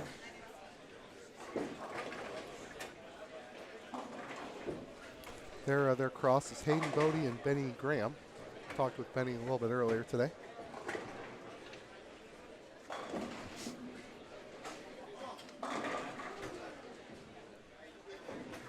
Got that one out a little bit left. We got Looks it. like you mixed that one up a little bit. Yeah, see, I mean, you can hit them high and mix them up. And they're gonna carry. Right as you say that, a pocket 710 right in front of us. My friend Phil Watson with a tough break there. Well, here you have it. Dustin Boyce, 11 in a row here at the 2015 Hammer Holiday Doubles, going for the first 300 game of the tournament right now here at Concord Lanes. Oh. Didn't sound too good. 5-7. Yeah. That's a rough break there for Dustin. 299, high game of the tournament. There you have it, Mike. Thanks for the view. 298 was just bowled on that pair last game, wasn't it? Correct. I missed it then because there was a 297 over here on 15 and 16. Guys, I'm here with Dustin. Dustin, what are we throwing out there? Nice game, 299. Thank you. Thank you. Throwing a Radical Mighty Guru. Mighty Guru. Hey, you're looking good, man. I haven't seen you in a while. It's good to see you. Thanks. Thanks. That was your third game. What'd you bowl the first three? Not good. I was -2 after the first two. Couldn't get anything really going, and finally hit a pair to where kind of tightened up a little bit to where I could not worry about missing left and having a bounce too early. Kind of tighten up down lane so I could be a little bit more direct. Well, good luck, dude. Thanks. Of course, That's Dustin. Of course, that Hammer hard-hitting interview brought to you by Hammer. Nothing hits like a hammer. So we're watching Game 3 wrap up here. Oh, that was a nasty 8-pin you just watched. Yeah, it seems like right as you mentioned the carry again, it seemed to not get so good. That's it. Just don't let me watch you bowl when you're out there. Yeah, please. I will look away. Matt Gasson, Mike Flanagan, Lee Boudouris, and Matt Turek here with you, bringing you continuous coverage here from Concord Lanes. We're just getting started. It's A squad, folks. We got 3 more squads to go tomorrow, beginning at 8:30 a.m., another one at 1:30, another one at 6:30. Matt, which squad are you bowling? We are bowling tomorrow morning at 8:30 a.m. and we are actually running a contest. If you want to go over to my Facebook page, we're gonna. If you guess our 16-game qualifying score, you're gonna win a brand new Ebonite Game Breaker 2 MVP, which was just announced yesterday. Nice. Nice. All right. Yeah, and if you want to check out more on that Game Breaker MVP, head over to the Ebonite YouTube channel. There's a new video that just went up there. Also was posted on social media today on all outlets for Ebonite, our sister brand here of Hammer. And you can see Matt throw that ball down the lane. He also uses the World Series of Bowling. I did. I used that ball quite a bit, actually. Matt actually leaked the ball on social media because it was on his score sheet written down. Yeah. And he thought he was slick telling everybody that they would not, hey, this is a secret ball. And they're like, yeah, earlier you posted a score sheet and you put your ball name right on there. Yeah, exactly. Yeah, I missed that one. I actually went back and I deleted the picture and I edited it so that it would cut out. Hey, Tamara Dunning runs a tournament down in Arkansas, and we're going to be going and streaming her event in April, the weekend before the IB Open, I believe it is. All right. And she just gave me a little text message and just said she's getting really excited about the live broadcast that's going to be happening there in Arkansas. We'll have more information about it on our website coming up here after the first of the year. But, Tamara, we're happy to be coming to your event and handling the live streaming for your event down there in Arkansas. So going to be really cool. If you want to find out more information about her event, go over on Facebook, Tamara Dunning, send her a friend request, ask her some questions, and you have an opportunity to go bowl that event. Also sponsored by Ebonite and the brands of Ebonite. And then we're going to be doing the Bradley next month as well. You definitely want to check that out. Put you down for 242 and a quarter. 242 and a quarter. Times 16. All right. I hope so. Yeah, I'm definitely going to have to check out Tamara's tournament. Believe it or not, I have this little game that I kind of play with myself where I want to bowl a tournament in every state.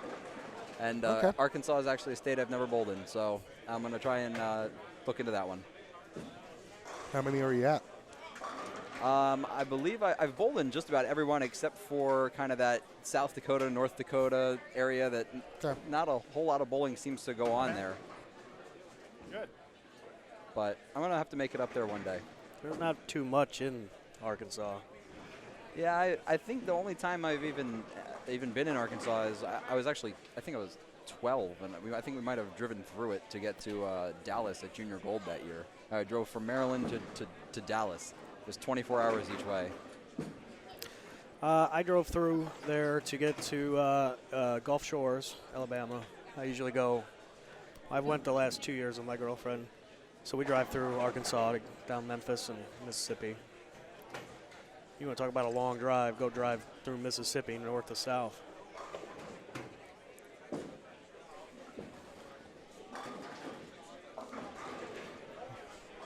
Back down with on 7 and 8, Kenny Ryan's got a 4-bagger. They get 5.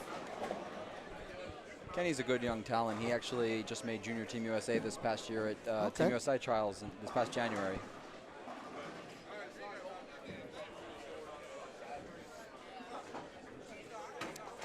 On 7 is Mike Ramopoulos, who's got that carry problem we've been talking about. Yeah, I think he struck 2 out of the last 7 frames, and Ricky Matsko in the chat has been observant of that. Mike bowled for Junior Team USA once upon a time, did he not? I think so. I think Mike will have that answer wherever he's at. I haven't seen him in a while. I remember that. Mike Ramopoulos, Team USA, Junior Team USA. Okay. He was a member of Junior Team USA because he is a champion of the Junior Gold program. And then the next year he led the tournament by several pins. And I believe, and I don't know all the facts of this, but I believe the format was changed after the tournament had started, and I can't guarantee that. Really? But I might go down and ask Mike about this. Yeah, he might tell you. He led the tournament by like 200-something pins or more. We'll find out when I ask him. And he lost to Sean Rash in the step ladder. But the year before, there was no step ladder. He just, it was a total pins type of deal. I might go down and fire him up a little bit. This is something that might get him a little fired up. He might already be fired up, so bring a shield over there. Oh, God, we got to. If you guys see any of this stuff coming through, I need you to let me know about it, okay? Yeah, I was already blocking. Put him on the suspension list.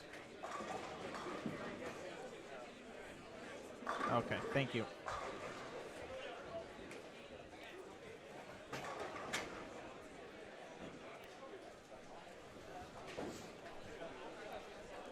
I think Mike's headed down to get that interview. There's Brad Kraus tripping a 4-pin. He's got 258 off the page. Boy, Where I'm were glad these you can guys see. after, too? Who are we looking at again here? Brad Kraus and his partner, whose name already escaped me. They were in 13th place at plus 107. Ryan, that's it. Yeah, Kenny Ryan, is that it? Yep. Yeah. Yeah, Kenny Ryan joined us in the booth during the Tournament of the Americas. Remember, Matt?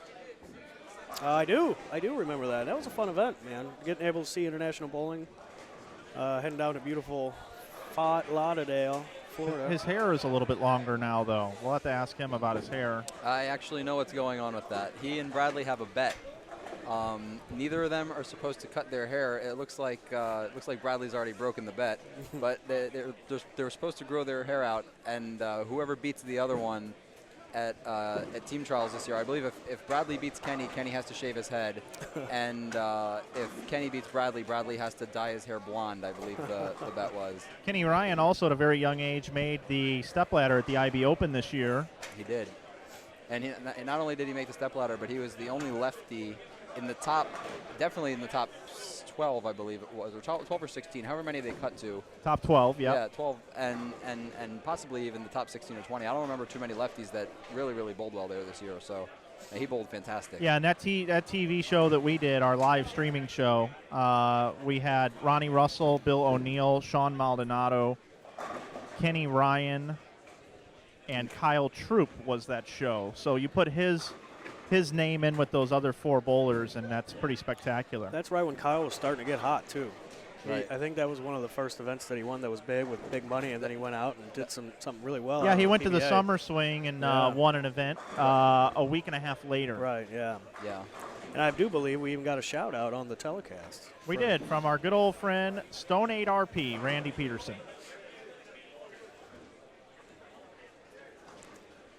Ramoklis is, he's nowhere to be found. I was going to get that interview. What do we call those interviews, Mike? I don't know, Lee. What do we call those? Back to Roy. you, Mike. I don't think Lee wrote that one down. Oh, I did. I'm just letting it go. Well, it'd be interesting to see how this one shakes out. Back to you, Mike. Ramoklis is back. Maybe he'll talk to me.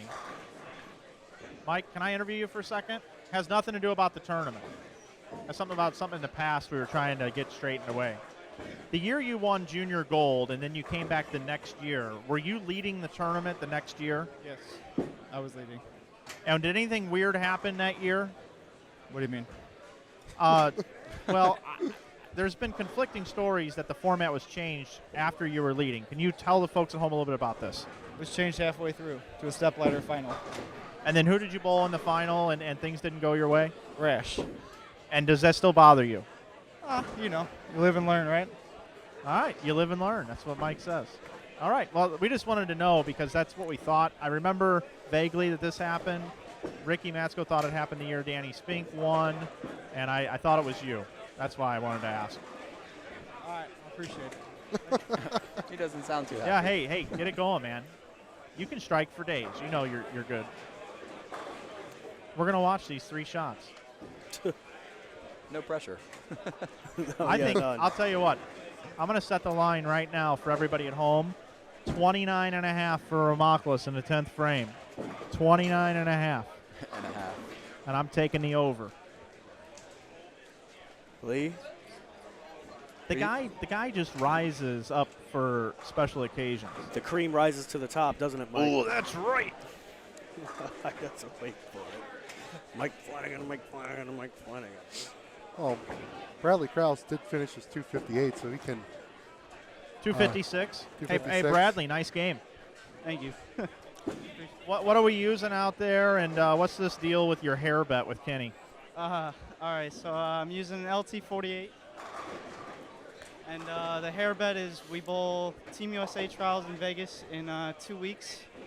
And we're both a little serious about how we wear our hair and how we style our hair and everything. So our bet is whoever wins, if he beats me, I have to bleach my hair. And if I win, he has to shave his head. So hoping to win here. He hasn't cut his hair in a couple months. You know, we talked about on the way here, he's going to be a little upset if he loses. So we're going to see what we can do out there. All right, man. Well, good game. Nice bowling. Appreciate it. So I lost on the over 29.5 bet on the Ramockless bet. Hey, I just happened to stumble across a couple of heavy hitters here. I want to take a look at the scoreboard and how they've been doing today. Derek Sapp, Jason Wojnar. Sapp bowled 190, 250, 240. Wojnar 240, 220, 220. No Coliani.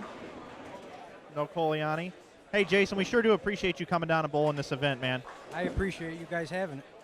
What do you think about the new venue?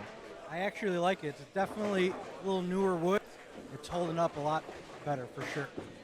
Good, man. Well, we wish you and Derek all the success in the world, and hopefully we'll see you Sunday. I appreciate it. Thank you very much. That's Mr. Wojnar. You know, we love this guy. He's one of the good guys.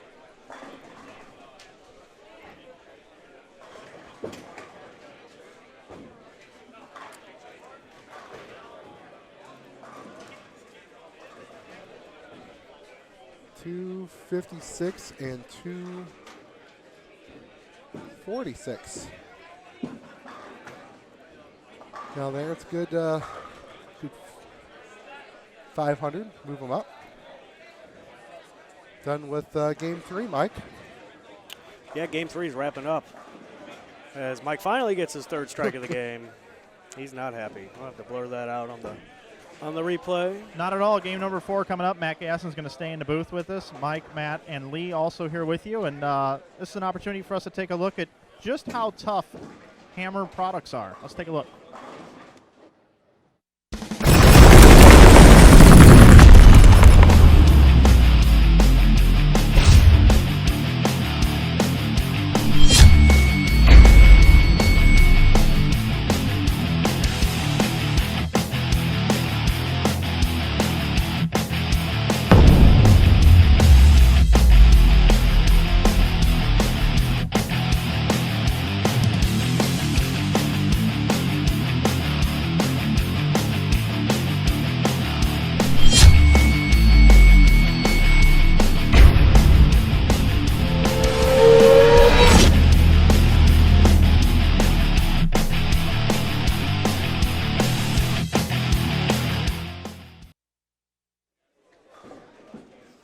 So there you have it. So you guys like bowling, right? You guys like bowling. You guys at home like bowling. That's why you're watching us. Well, if you're like us here in the booth, with intentions you wouldn't want to write home to mom about, then you're going to want to check out the Bad Intentions Hybrid, that video you just watched there by Hammer, one of the greatest companies in the EBI family. The Bad Intentions Hybrid's juiced extreme hybrid cover stock with carbon fiber. Yes, carbon fiber for the first time ever. Carbon fiber in the core. Do you know what else has carbon fiber? Corvettes, tripods, tailor-made drivers. Yeah, a little golf club, golf I think. action. There. The new BMW 7 Series car, which I, just went down and picked one up real quick before I stopped by. Yeah, I figured you did with all the money you make. Yeah, well, you know how it is. That ball comes 3,000 out of the box, but don't let that high number fool you. This little ore packs a punch. Designed for medium to heavy oil, the spheroid core will give you a combination of strength and control on the lanes. Shoot on down to your local pro shop today and pony up for a Bad Intentions Hybrid from Hammer. And remember, sometimes it's good to be bad. I'll tell you what, I saw Matt Gasson ponied up with one of those at the World Series of Bowling. How did it look, Mike? Looked really good in his hand. I'll tell you what, that Arson High Flare Solid as well. That ball really rolls good on a variety of conditions. It does. Actually, I didn't bring one out there. Actually, I got out there and I saw how good it was rolling on the patterns, and I drilled one while I was there. So, and that's actually the ball I threw for, I believe, 6 or 7 out of the 9 games. I bowled really well on Cheetah, and it looked good. That's our special guest, Matt Gasson, here in the booth. He works at Ebonite International, just moved to Hopkinsville, participated at the World Series of Bowling, had a nice outing for his first World Series. He's also a breakfast fan, Mike. Oh, yeah, the Roar Bacon. I was listening to that a little bit. Here we're going to look at Joe Nolan here on 7 and 8, our featured pair. Bowling with a guy that I bowled youth leagues with, Brian Hammond. And Gaston, let me tell you, this guy Brian Hammond coming up on lane number 7. This guy used to be the bee's knees. Buzz. Just got back into bowling here recently. Right up here on your screen. He used to really hook it a lot back in the day. That was a powerful bowling ball back in about 1996. I was 5 years old. Whew. Wow. I was 12. We've also got Brad Miller and John Brockland also on 13 and 14. We'll shoot on down. Take a look. We also have Dave Cummings. Dave said if I don't say anything nice about him, he's going to break my legs. So, Dave, I like your jersey. I like the lightning bolt. Reminds me of springtime. Yep, and I'm never going to watch you again. Just so you can bowl better.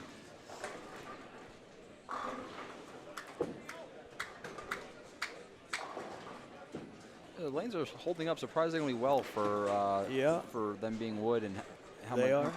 The rev rate and just everything that's kind of going on out here right now. The tournament shot has got a little bit more volume in the middle than a typical house shot, especially here. Their house shot is pretty toasty in the middle once you get going, but the light traffic is really helping that out too. And normally when you put a lot more volume in the middle of the lane and then don't add any on the outside, it gets cliffed. Where meaning if you go a little bit high and you make a small move of 2-1 or whatever with your feet, you end up going light. And I'm not seeing a whole lot of that. I mean, I've seen a couple of shots go light, but for the most part, they seem to be pretty tight down the lane, and it's kind of blending them out. That's one thing about this center. When it does start to carry down, even extreme, I bowl league up here on Friday, and not everybody on a just typical league has got rev rates that you see out here in this tournament. But once you have your for fun bowlers out there throwing plastic balls down the middle, they still don't become too much over under. You still have recovery to the right, and it's not a bad little shot, not a bad little operation they got going on here. Yeah, Concord Lanes in the past, traditionally in the market here, has been one of the lower scoring bowling centers. There used to be 2 or 3 300 games per year here. Yeah, right now they're up to 29. Pretty low league base here over the years, but Dan and Devin have done a nice job building it back up. Dale Butler, who runs the pro shop here, does a nice job as well. He's been doing that for a long time. Long time, yeah. And he's bowling tonight, Mike. Is he really? Dale's out there? Yes, he is. That's We'll awesome. see him in a little bit. Dale sold me my first car. He worked at Westport Dodge. Sold me a purple Mercury Mystique. That seems fitting for you. I have no idea what that is. Have you ever seen the show Apprentice? Matt, have you ever seen Apprentice? I The haven't, show with no. Donald Trump? No. Now it's going to be Arnold Schwarzenegger. Really? Is it really? You're fired. Oh, yeah, all right, that show, yeah. You're fired. All right, see ya. So let's get to the more sexier part of the story. Wait, there's sex I involved? upgraded to a Dodge Avenger Oh, there you about go. a year and a half later. Okay. Yeah. That's it? Oh, all right, There good it story. is. All right. It was the Ford. What was the name? Not before the Fusion. The Edge? No, that's an SUV. Yeah, it was. The Taurus? Yeah, Yep. it was like No. it was like kind of like a Taurus. Oh, okay. 130 to 170 horsepower. I used to cruise. It got up and goes. I used to cruise Limburg, the road right man. out here. I in used to this do that too, Purple Mike. Mercury Mystique. I used to do that too. Cruising Limburg. Cool story, bro. Thanks, Ricky. Thanks for your input.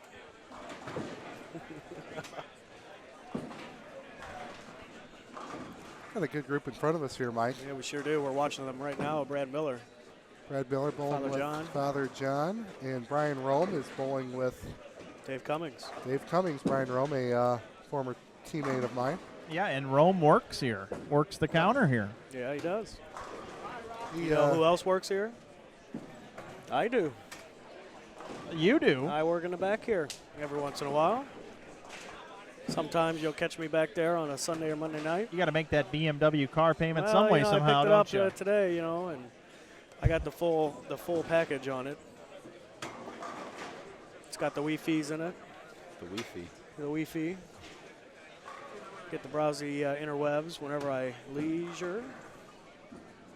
Jimmy Cook lets me know that the Mercury Mystique was the sister car to the Ford Contour. The Ford Okay. Contour. That's Thank you, it. Jimmy Cook. That's it. It's funny, whenever we can't come up with anything, we've got 200 Yeah. people out there That's why With, we used to say we have the smartest fans in bowling. at the most wonderful tournament of the year. That's right. Merry Christmas, Happy Holidays, Happy Hanukkah, Happy New Year to everybody watching, all 196 viewers. Mine says 207. Oh, well. I like your number better. We're going with that. Let's update that, huh? Let's see what happens. Oh, mine says 198 now. Well, you've got the one that's behind. Well, all right then. What if yours is behind and mine's ahead? Good talk, Mike. Back to you. There's Dale Butler. He's on 11. Ah, Be able to there see he him a is. little bit. He's got strike spare double. Dale Butler kind of talks like this. Yeah. Oh, hey, how you doing, buddy? Oh, what have you been up to? Oh, does. well, That's son a of good a son of a biscuit eater. blank sucker. Ah. That's really good. How are you? How you bowling out there? How you hitting 'em? Well, I'll tell you what, Mike. I don't know. I don't give a. Yeah, he's funny. He's got the vocabulary of an old lady at bingo sometimes. Yeah, he cusses like a sailor. There's no doubt about it. But he is one of the nicest guys. Oh, yeah, definitely He is a is. car salesman, that's for sure. You should have seen him sign up bowlers for league. He was signing up 3-year-old birthday parties for 5-person scratch leagues. They couldn't say no. Oh, we'll get your game into shape, buddy. We got cotton candy. Comes with it.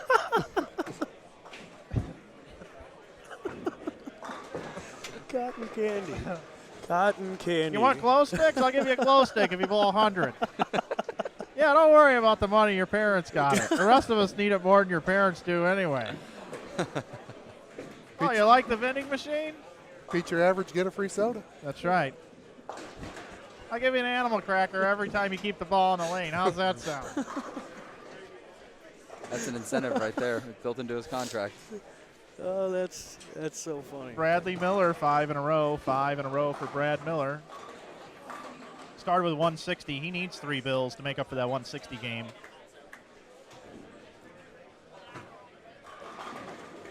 John Brocklin has bowled this event many, many years with RO, otherwise known as Rich Orff, and we are anticipating an RO sighting here tonight. His 51st birthday. So if he does come through the door, we're definitely going to get RO in the booth, and we will sing him happy birthday. And Lee told me earlier that he will get in his birthday suit during that segment. Definitely want to stick around for that. Or not. Or not.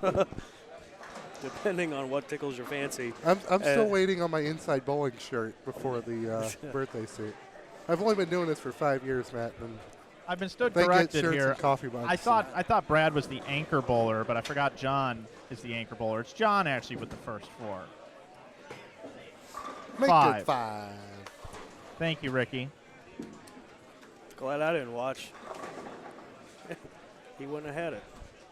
Looks like Mike Ramakos is starting to bowl better this game. On one of the better pairs, 15 and 16, he starts out with 4 in a row. That's more strikes than he had all last game. So let's see if he can turn that around. Hey, Mr. Gasson, you know one of the things they have here with this AMF boss scoring? The 30-frame game. Oh, man, Really? do they? When I worked here for a period of time, I would bowl the 30-frame game all the time. That's the thing that they run out in for nationals, right? Or is Yep. that they do a It's 40 40. 40 frame. 40 frame, yeah, that was probably it. Yep, 40 frame game is what I bowled, I think. It was a lot of frames. I know it was a lot longer than 10. The Brunswick Center that we worked at had that as well, didn't they? For Chesterfield, Four Seasons.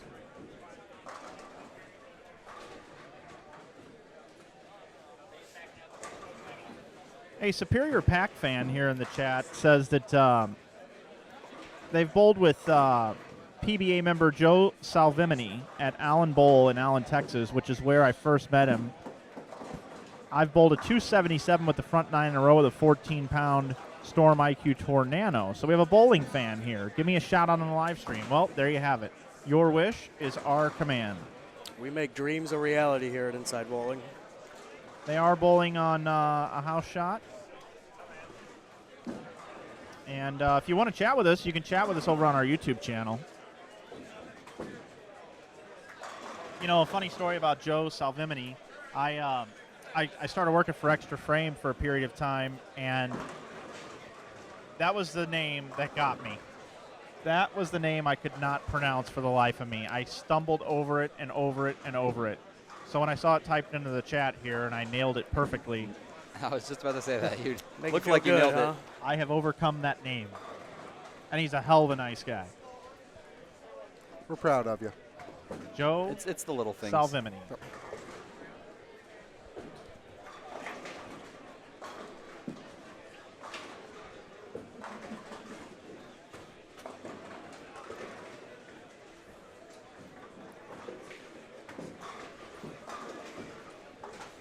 So, Matt, did you fly into Nashville from the World Series? I did. My plan. Spend an evening at your house and then come here? Pretty much, yeah. I flew in. My original plan was to stay the entire time and just fly directly to St. Louis from Reno.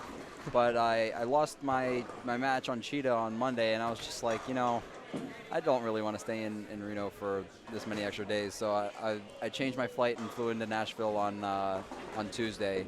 And I worked on Wednesday, Thursday, and today, and then I drove here straight from work. Oh, you worked, huh? I did work. I did. So, yeah, today was actually a fun day. We did some pretty cool stuff. Who did you work with today? Well, today we had our Christmas lunch, and it was actually kind of a fun day. It was everybody. I think the office is going to be slightly empty here in the next 2 weeks.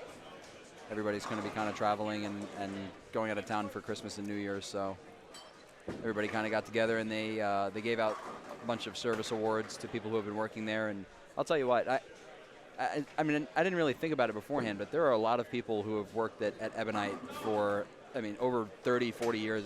It's incredible how many people work there and just stay there for their entire career. It's obviously a great company to work for. We got a developing story here, John, with the first 7 strikes, but also Dale Butler, we were just talking about, has got a 280 max score game here up in the 7th frame. You're getting a good look of the bonus coverage of him now. Dale Butler with 4 in a row, and I'm not going to watch. Oh, Matt Turek, buddy, why you put the camera on me? Why'd you put the camera on me? Well, we'll head back over to... Hey, we got standings up 13, after 14. game number 3 on the event information tab as We well. Sure do. Brewer leader. and Buff at plus 251 lead the tournament. Flanagan and Jarvis in second at plus 240. Third is Ship and Richmond at plus 237. Fourth is Roseberry and Lambert at plus 223. And fifth, Miller and Brooklyn right in front of us at plus 215. And we got a couple of strings right in front of us also. We have Brad Krause with the first 5 and John Brocklin, I believe, with the first 7.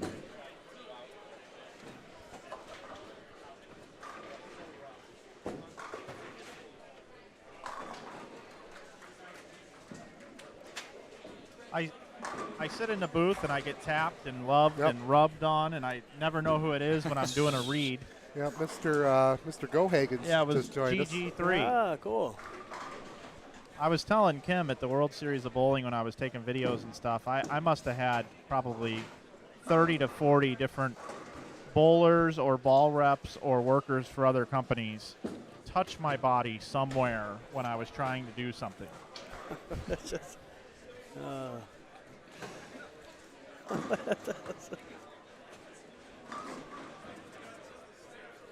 Pretty funny, though. Pretty funny. Just a big family. these bowling people. So yeah, we've got some strikes now. Looks like the pattern's starting to settle in a little bit here in game number 4. Mike Flanagan, Matt Gasson, Lee Boudouris, and Matt Turek bringing in the action. That's John 8. Brockman, Front 8 man. for FJ. Good looking shot. And you know what? I talk to him all the time. He's one of my best friends. He's one of the nicest persons on the planet. John has been so frustrated with this building at some recent events that he's bowled at, and he had it in his mind that this place just, He's out to get him. yeah, it really is. And to see him bowling this well is so fantastic. It's really good to see.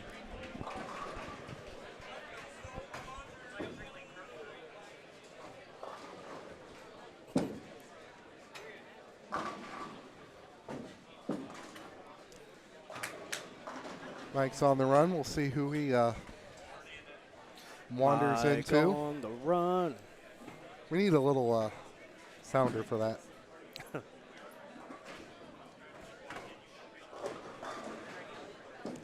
Got some good games on 5 and 6 down there. A couple strings. We'll finish this game. What do you say, Matt? And then switch over to 7 and 8. We find Smooth Rolling Joe Nolan. Oh, I like One of the that. better nicknames in St. Louis. I like that. He's got 6 in a row after a spare. Brad Krause And just threw another strike for the first 7. right as I say Joe's got a string going, there's that 4-pin.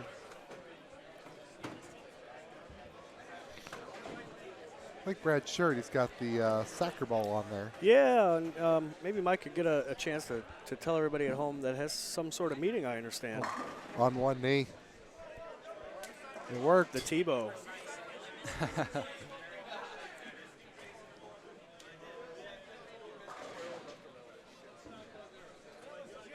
Brad's a really good bowler, and I actually the first game tonight he did something I don't think I've ever seen before.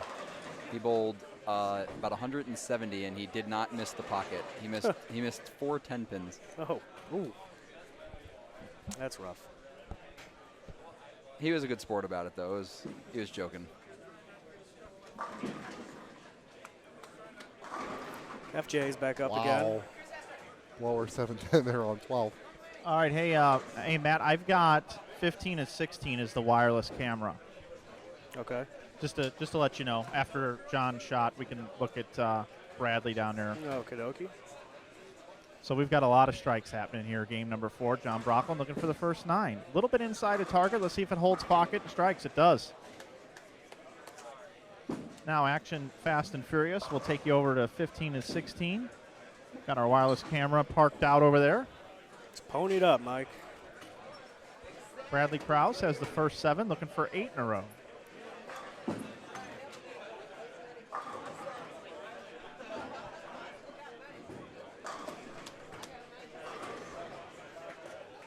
It's a good look at Kenny Ryan's hair. Well, he still got it. I told him when I saw him, I was like, it's just getting too long. You need a headband, man. So Looks there's like 8 he in a put 'em all row. back, yeah. Good for him. Switch on back to see if Brian Rome can right the ship, and he does. Brad Miller now up with a large string. That's going to be a good team game for them. They have a possible 570 left.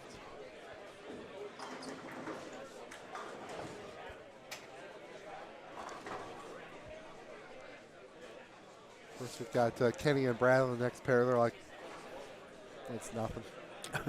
Yeah, that is true. Right next door, we got 590 left. Right. There's the corner pin I was talking about. This ball just went a little bit further down the lane. Hey, than take us Father over to the John's other pair have, again, and, the wireless. There you go, There's perfect. Kenny Ryan. Oh, it looked in. That's that Red Legend Solid. That's that Hammer Red Legend Solid. It says, hey, throw me a little out the window, and I'm going to come right back home, baby. Didn't you have something about the Red Legend Solid, Matt? Yeah, well, you know, I mean, we all like bowling, but, you know, when you're bowling and you notice that your ball just starts to fizzle out, causing you not to strike and become the butt of many jokes. I know I have in league. Yeah, me too.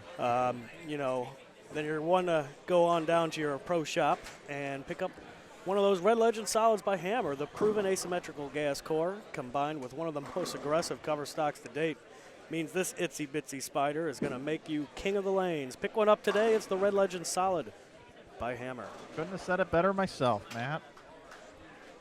Kenny Ryan picked one up, and he's cruising his way to about a 290 game, I would suppose. Well, there you go.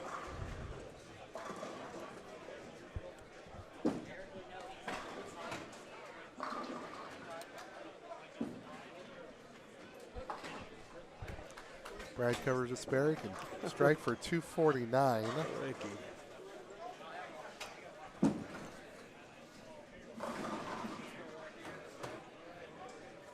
We're going to shoot back over here to our bonus coverage of 15 and 16. Our Bradley is up now again, going for 9 in a row here in game number 4 of the 2015 Hammer Holiday Doubles. Now, hopefully Kenny Ryan will stay out of the way here. I'm going to go take care of this. It's good for now, Mike. Yeah, he's good. He's good. Now you're in the one. Oh. Yeah. We're going to watch this together, Kenny. That's your partner right there, 9 in a row. What do you got to say about that? Keep striking. All right, now go give him 5. All right.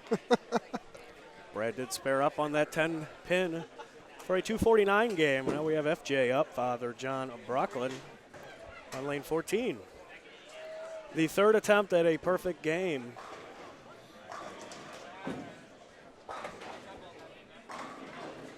Wow. See if he can do it.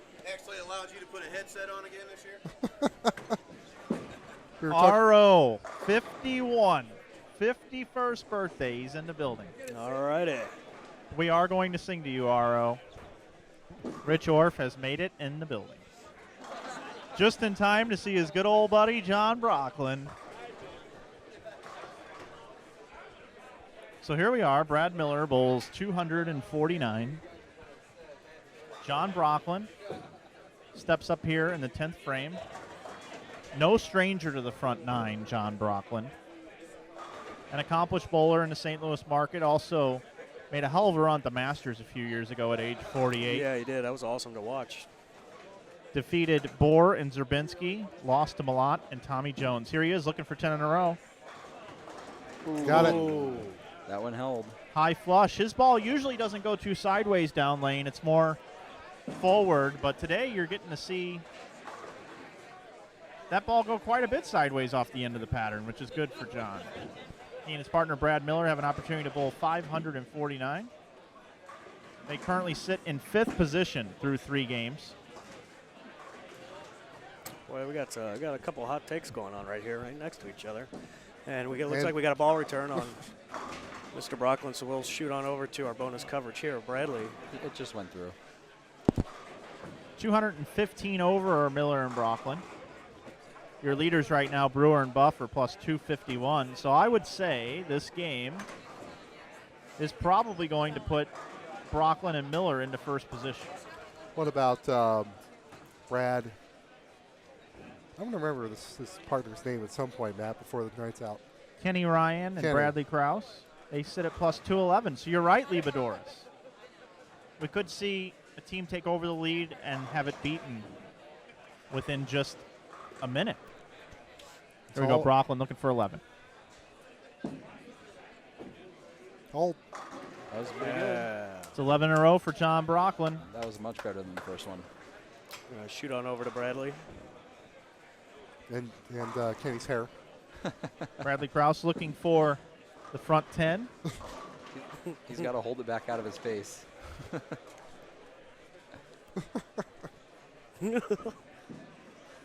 Perfect timing.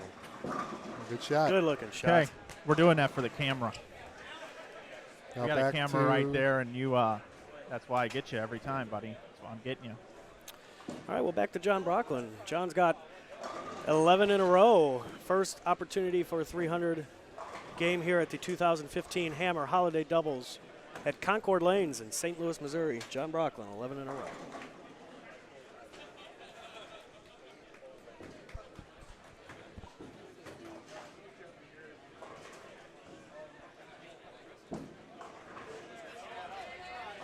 There it is. John Brocklin, 300 game. Nice ball. And Brad looks more Yeah, excited than he's John pumped. does. All right, well, let's shoot back over here to Bradley. He's Yep, got 10 in a row. Hey, I'm here with John real quick. John, it must feel good to bowl 12 strikes in this building. It feels great. This Last time I bowled here, I had nothing but 9 spare. I was telling everybody that this isn't your favorite place to bowl. How come you're matching up so well tonight?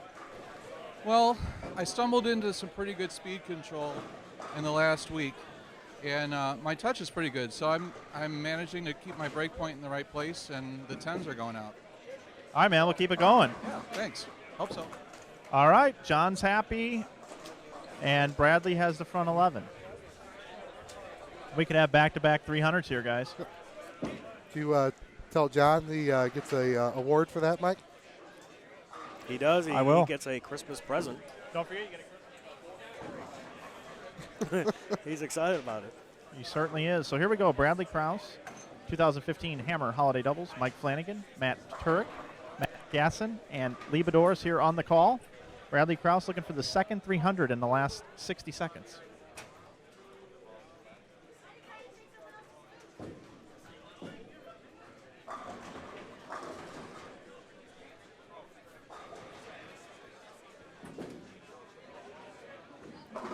Oh, man. 298 is the final score for Bradley Krause.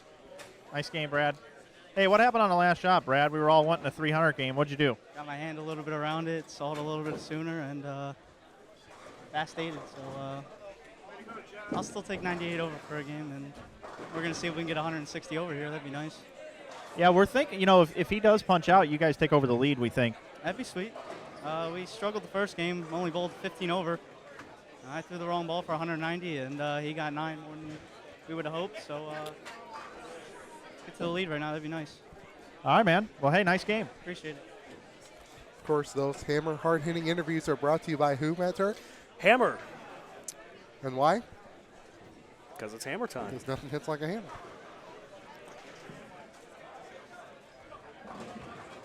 So game 4 is in the books. Game 5 is underway down here on our featured pair of 7 and 8 down low. Do you have a roster update for us? Well, we would find. So look at lane 1, okay? Because we can't slide left because the gear goes off the and we hit a game 7. So we find some bowlers, Matt Turk. Some bowlers. They're going to throw the ball down the lane. They're going to knock the white sticks over and count them. And the highest total is going to win. That's what they do here in this game. So game number 5 underway, huh? Game number 5 is underway. We've actually already seen this group with Neil Sanson. Oh, yes, we have. And friends. Hey, Matt Gasson, we really appreciate you coming by and spending some time with us. We know we're going to let your partner, Andrew Anderson, come in and spend some time. Matt, any final words for anybody out there? No, I don't think so. Just make sure to tune in this weekend. It's going to be a fun weekend. It is going to be a fun weekend. We look forward to watching you and calling the action and interviewing you when you have the front 11 or so. I sure hope you do. All right. All right, Matt. That's Matt Gasson.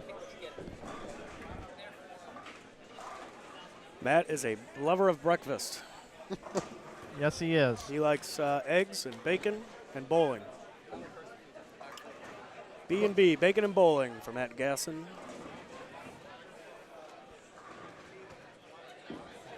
Oh, my God, Ricky. Ricky Matsko has been just making me lose it all night long. He wants to know if we picked up Cheetos as a sponsor because we are dangerously cheesy.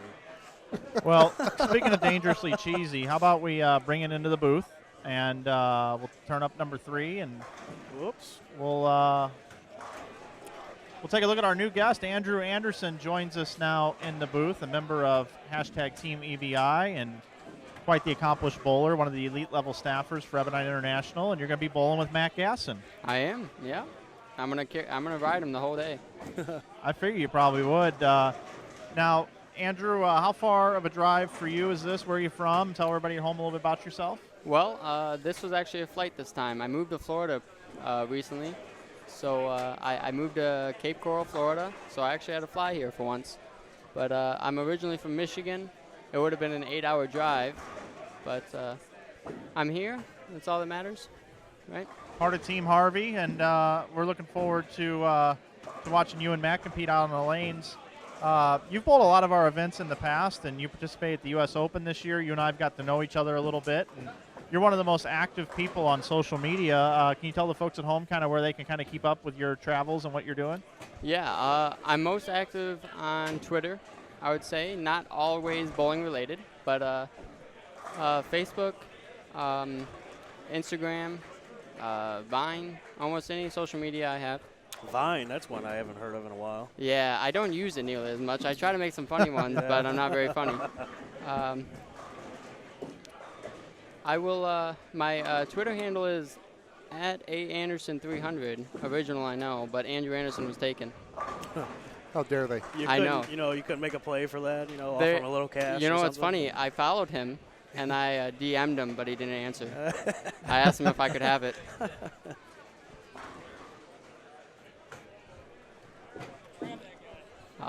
I will say, though, this is the most excited I've been to bowl a doubles tournament. I haven't got the chance to bowl with Matt before, and we've known each other a very long time. We're pretty close friends, so we're going to see how it goes. Yeah, I would say that that you and Matt are a couple of the favorites bowling together in this event this year. Well, no, we will. I like to think so, but you know, we are. This is out of our zone a little bit. We don't bowl league too much. We don't bowl on the house shots too much. But I'd like to think anything Matt and I bowl on together, we're gonna have a good chance.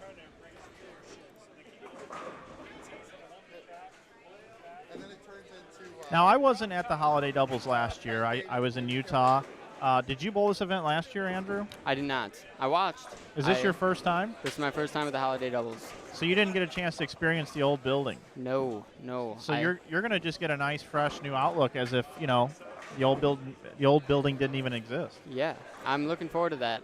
My original home house from Michigan is actually a 16-lane old wood center, and it looks just like this. So where I grew up and everything, this is a friendly reminder. Ricky Matsko in the chat wants to know how many paradoxes you brought with you. How many paradoxes? I brought 2. All right. I did bring 2. One is very shiny already. I watched like 2 shots go down the lane and I shined it up. That's good to know. Yeah. Hey, Mike, what did John get as Christmas present? No, I think he's kind of focused on bowling, and he might do it later. Oh, okay. So I'm not real sure what's going on there.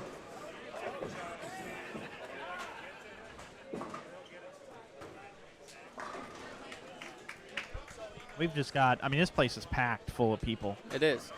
There are a ton of people here. A lot of spectators. That's why we got this nice background here. Backdrop, so yeah. It's more of a security function Okay. than anything else. Okay. Yes, it is. It's getting a little warm in here, guys. I don't know if it's because I'm sitting near you guys or there's that many people in here, but it's getting warmer as the night's going on. Yeah, it's probably a combination of both. Yeah. Yeah, Flanagan has a weird way of making me feel warm inside. Oh, yeah. There's no question about that. Should have a Game 4 update here shortly. Yep. We've the chat has been going crazy, Mike, for our friend Nick Cordy, who's going to throw a strike here on lane 12 for us because right. we're rooting him on. We're rooting him on, Mr. Nick. Mr. 279 triplicate. First 3? Well, not tonight. But oh, okay. But it's what he's known for. Okay. It's a little weird without the headgear on tonight, but we like Nick. To the left of the screen on 12, 13, and 14 are the folks in front of us. And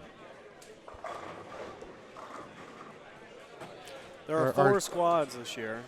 Our my sheet's not exactly matching up with. No, but we've got Shea Bittenbender and Chris Robar. And they are crossing down here with E.J. Parks and Cody Aldrich.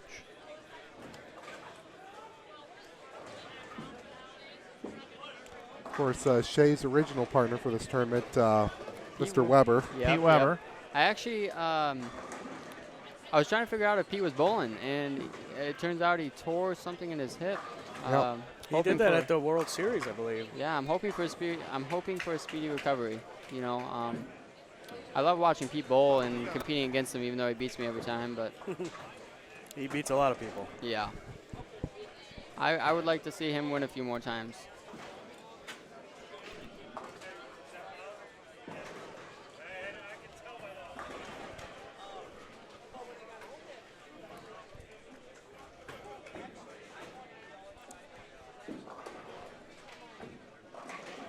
Mike, where'd you go? Mike Flanagan, please call the counter. Mike Flanagan, please call the counter. Mike. I don't think he's there, Lee. Michael. Mike. Mike. Nope, he's not there. Well, hopefully somebody will get a milk carton. We'll go tape his face on the side of it. We'll start handing it around. We'll start over here. Maybe they'll just pass it down all night, and we'll find him. Does Mike have bad intentions at the moment? Maybe Mike, that's why he's not. Mike might have bad intentions, and I don't know if you're like us here in the booth. But you're probably not. Oh, okay. Are we talking about the ball or Nikki eating the song? Well, I mean, we all have bad intentions. We're trying to go for the ball, but. And if you do, you're going to want to check out the Bad Intentions Hybrid by Hammer. Yeah. It's one of the great companies in the EBI family. The Bad Intentions Hybrids Juiced Extreme Hybrid cover stock has got this new fancy technology in it. Can you tell us about the new fancy technology in it? The new fancy technology.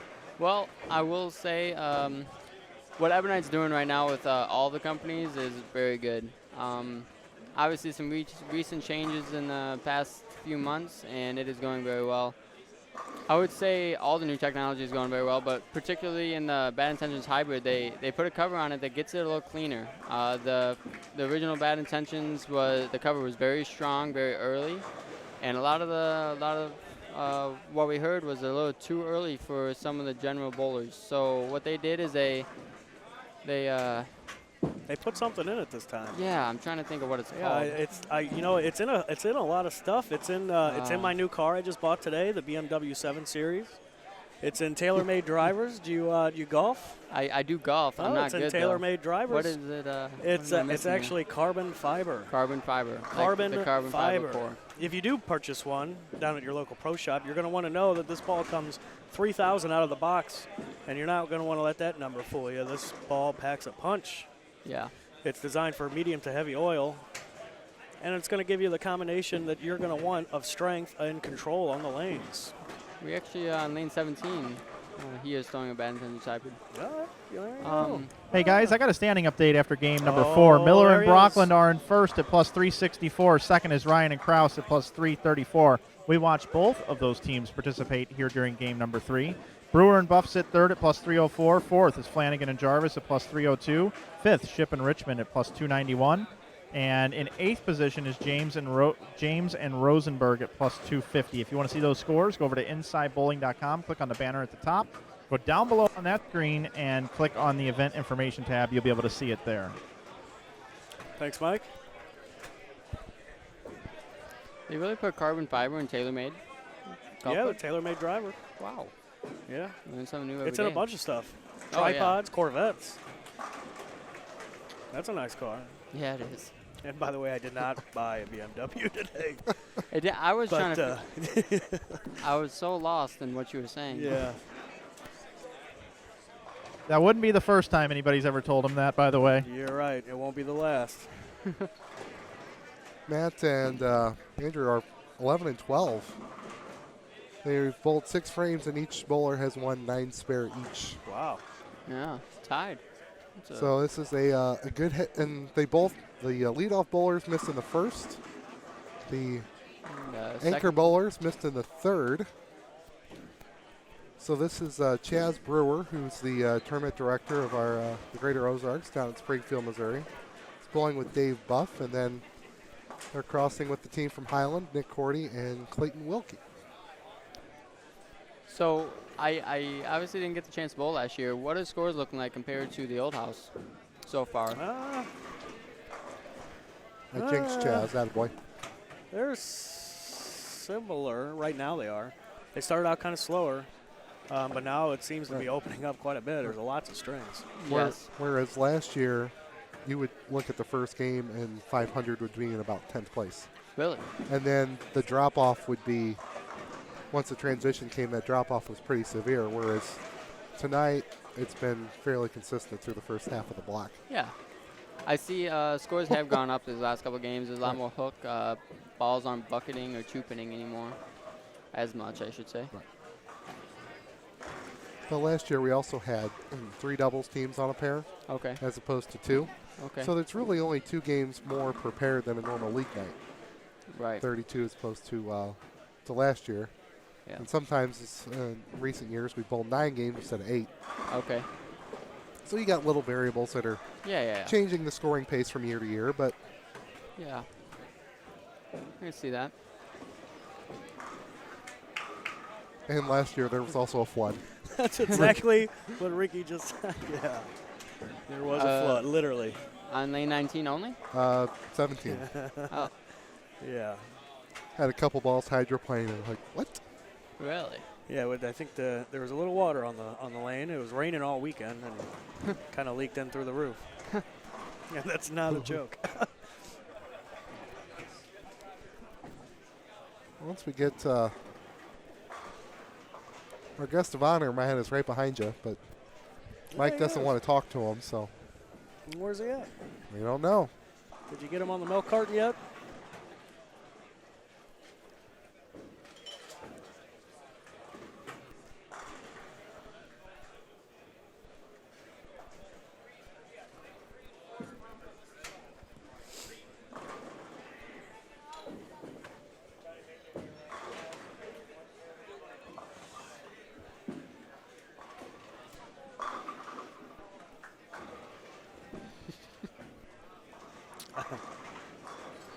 It's like the voice in your head with your mask. Yeah, well, he's kind of going to police the chat a little bit and make sure that we keep this PG-13 here.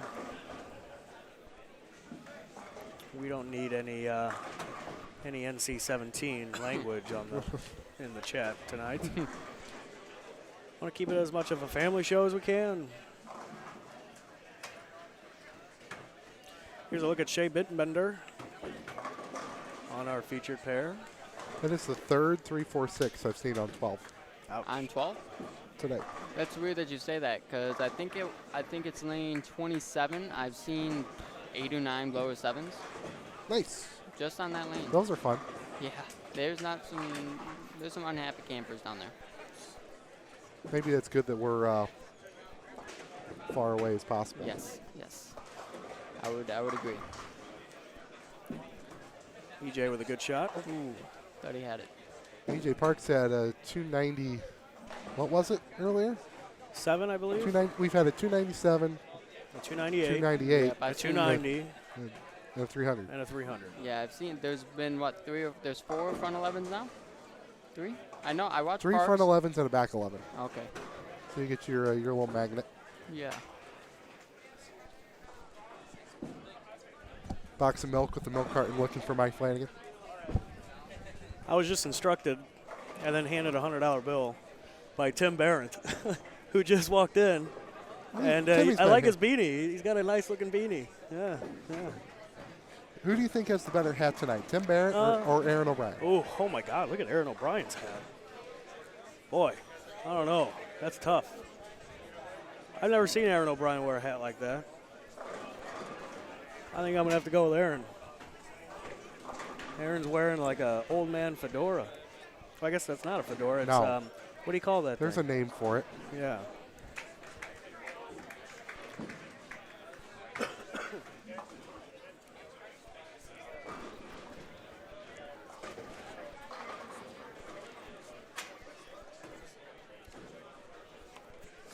All right, Matt. Hey, here we go. You did it now. If you tag me, you're going to have probably 250 friend requests in about an hour. I'm so famous. Are you? Are you? No, All I'm right. joking. You won't get any. You'll probably lose 250. I was gonna do it. I was gonna do it just for the friend request. We'll post on Twitter though.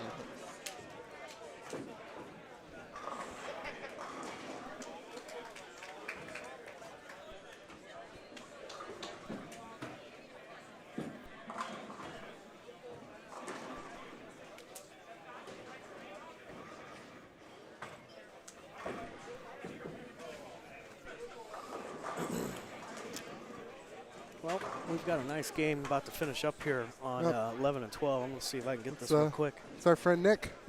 I told him he was going to strike on air, and he did. 8 times in a row at this point.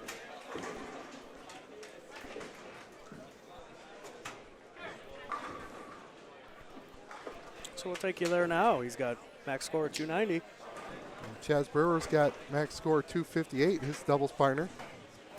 Dave Buff's got a 279 off the sheet. It looks like a good pair. It really hasn't so far. Really? But they're starting to open up, as you said. There's just looking over to our left, there's a number of decent strengths. Oh, and good shot. Nick not happy about that one. No, no, no, no.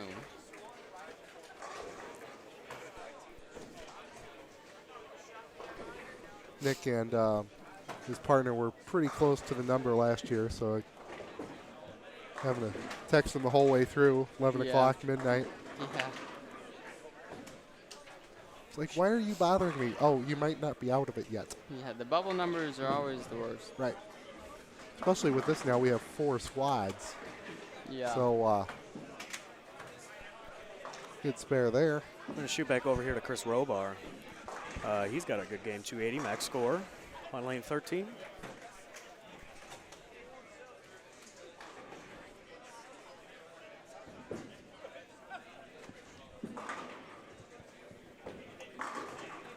Threw a good shot there.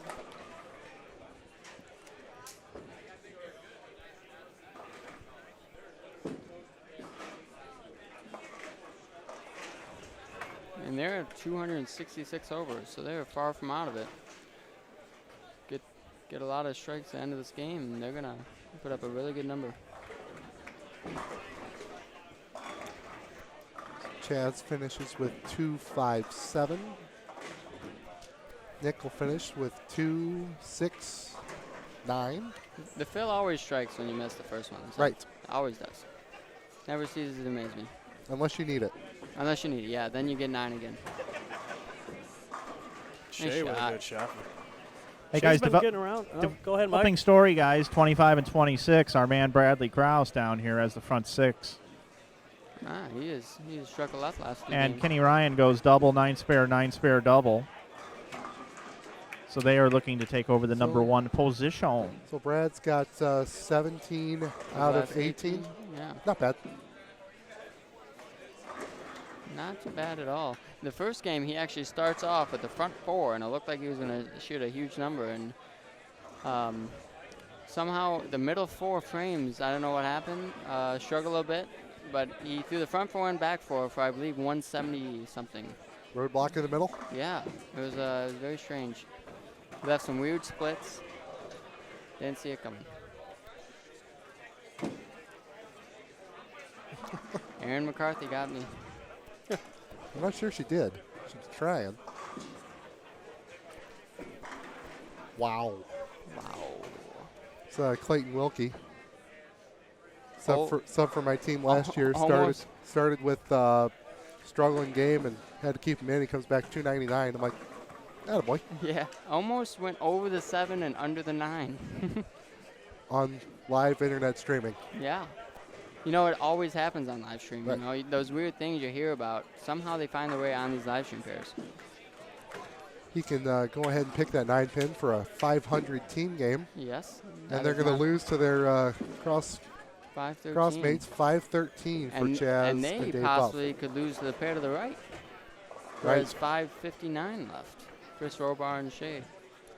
See, in the old house where we put the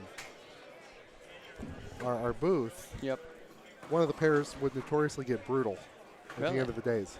Really? But this pair here, 13 and 14, first game we had nothing. Yeah. Second game we had slightly more nothing. Yeah. And now we're getting strikes every which way. You know, even though this is a house shot, it's playing more and more like what you would see on a sport tournament like this. The fresh was a little tighter, scores were a little lower. Everyone's played a little farther right than you normally would think. And then they actually broke down the right way. So this is I think this might be the highest scoring block when it comes to the middle of the block towards the end of it. It looks like they broke them down the right way. Pair to pair is pretty good.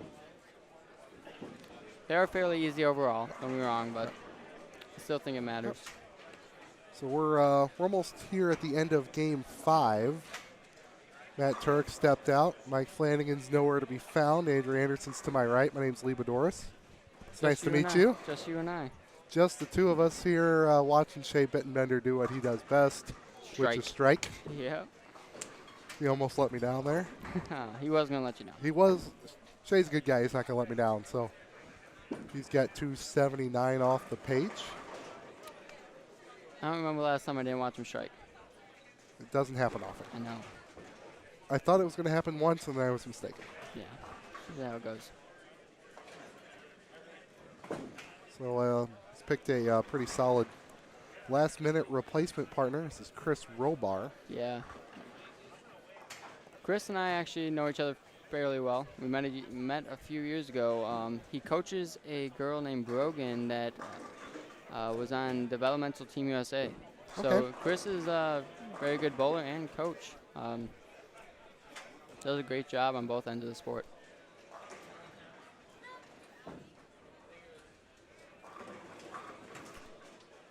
I guess Shea was probably looking anyways, because if Pete would have been on a show tomorrow for the senior tour, or PBA 50, I guess I'm supposed to call it by its correct name now. But Yep. I understand what you're saying. Ricky, no, I have not. We have not got the new releases yet. I did not bowl the World Series. I'm hoping to get it in my hands soon and get some videos out there. From what I heard, it's very good. It's hard for the Paradox to be bad. Paradox is definitely in the running for Ball of the Year, and they just gave you a Pearl version. So something that gets down lane a little bit more down lane. It's what the people asked for, so Ebonite is giving it to you.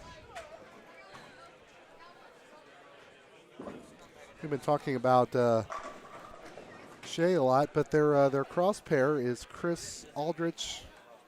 Cody Aldrich and EJ Parks. They have they're no slouches this game either. No, and EJ did have the 298, right? Right. So he's only got 257 off this game.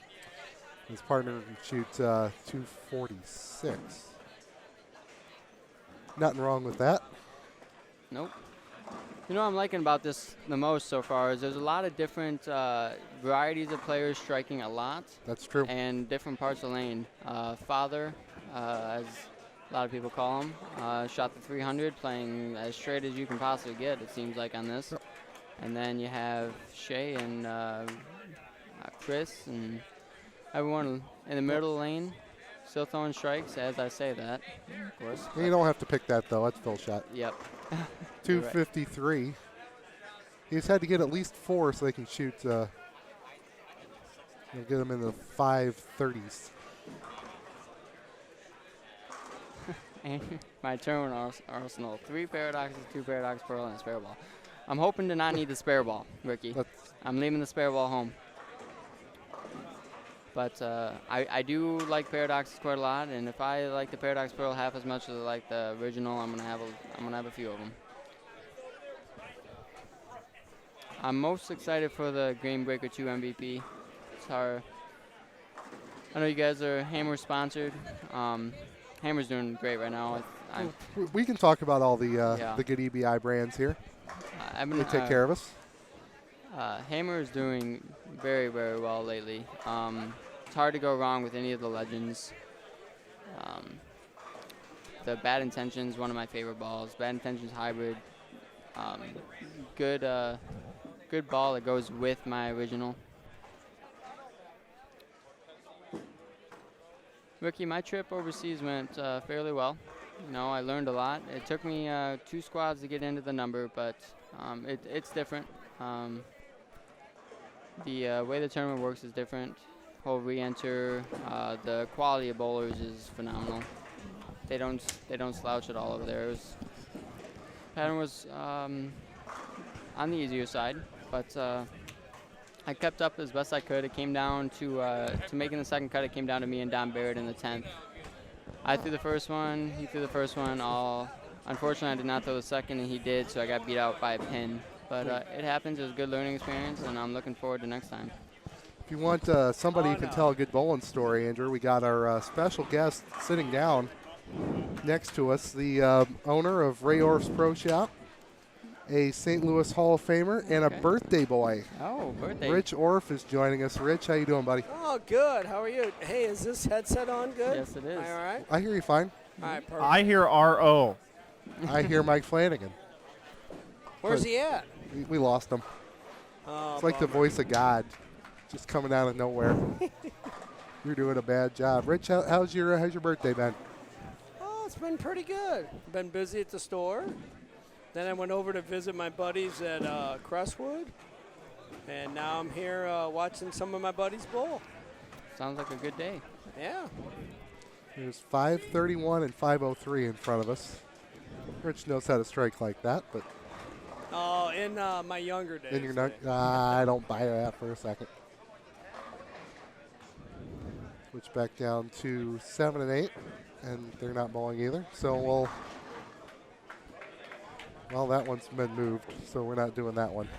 It was supposed to be us, but it's off a little bit. How's my buddy John Brocklin and Brad doing? Well, he just shot 300 last game, Father Oh, no, John. I saw that. I just Hey, Rich, do you want surround sound? surround sound? Yeah, you got this thing all jacked up. Well, here.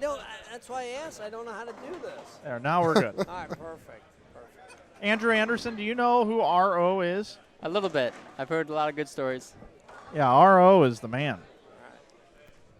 I'm glad you helped me out, Michael. That camera's off, Mike. There we are. There's Rich Orff. 51. Woo! 51 years. Time flies, Michael. This has been a good year, though, for you. No, it hasn't been bad. Owner of the Ray Orff's Pro Shop, Trophy Shop now. Yeah, it's official. It is official. Yeah. Very cool. Rich, I'm going to give you another broadcasting lesson here. Why don't you move that mic up a little bit? Okay, Unwrap it around the cord. How's that? Move that. Lee, help him out. Get that cord wrapped around. Yeah. Now, Rich, I know you've done a lot of broadcasting in your day, especially over at St. Clair, I think. Didn't you do some stuff over there? I did some TV in my younger days. Yeah, that's what I thought. Yeah. Now, Andrew Anderson, do you know this guy? Do you know Andrew Anderson's game? We haven't met. No? The RO right Nice here. to meet you. Rich Orff. Andrew Anderson's an up and coming talent. How old are you, Andrew? 20. 20 years old. Just a pup. And what's on your resume already? What are your big accomplishments that you're most proud of? Junior Team USA, 2 years, 2013, 2014 for sure. I won the Bud Light Challenge 2 years ago. That's not an easy tournament to win. That was my first, I would like to think, first big win. And I'd have to say Tournament of Americas. Both years I was on Team USA, they allowed me to travel to Tournament of Americas, and I did fairly well both years. I won some gold medals, and happy to do it for the country. That's awesome. And he's bowling. He's going to be bowling with Matt Gasson tomorrow morning. Oh, cool. Yeah. 8:30 tomorrow. Is that when you guys start? 8:30 tomorrow. Nice enough to join us in the booth here during this game. Is this game number 6 coming up, Lee? That it is. All right, let's get that new graphic up there. I don't know how to do that. Yeah, I'll help you out. I'll come over and do that. But it does look like my old blue vibe has made its reappearance in front of us. Oh. We were talking about that earlier, Andrew. I had a Hammer Blue Vibe for about 400 or 500 games. Sold it to our friend John here 2 years ago. He's still throwing it. The actual Blue Vibe? The original Blue Vibe from like 2006. So not the Cobalt. Not the Cobalt, blue. Oh. Hey, Rich, you're a pro shop operator. And I know that just a couple years ago that you had a staff deal, and you thought because you weren't bowling as much, you would be very unselfish and you would give up your staff contract so someone else could take advantage of it. And I know that you get to throw all the different brands out there now. And this event being sponsored by Hammer and obviously the affiliation with Ebonite International, can you tell us what equipment you've been selling in the EBI lines in your shop this holiday season? Well, no, Mike, you're exactly right. I did have a deal for quite a few years with Storm, but then I wasn't doing as much bowling, so I did step down, to give the younger guys a chance. And in the EBI line, truly, the Hammer brand has been our best seller. And besides Hammer, the Paradox by Track has been a really, really good selling ball. Definitely one of my favorites. What's that, the Paradox? Yes. Yeah, that's a phenomenal ball. That is whatever Evan and I did with that is special. And then, hey, Michael, can we announce this? Because I just got an email today or yesterday. The Paradox Pearl Absolutely. will be coming out. Yeah. And when is the official release date on the Pearl? January 16th, I think. 16th, yes. Yeah. 2016. Yeah, I almost think it's 19th. January 16th or 19th. One of those 2 days. Yeah, that is truly an awesome ball. And, for us in the store, the Black Widows continue to really, really sell good. Black Widows, it's hard to go wrong with the Black Widow core. That core has been good for many, many years, and I don't think it's going to go away anytime soon. At least hopefully not. We tease at the store all the time how many bowling balls have been produced with the Black Widow core. Yeah. I try to think about that. If you think about it all the way back to the original, there's got to be 9 or 10, maybe up to 12.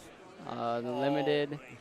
I would say every bit, and then because you got to throw in the taboos on top of it. Yeah, and well, if we're talking like actual releases to the public, because there's even a few releases like the limited and the overseas ones that aren't released to everybody, but does have the core.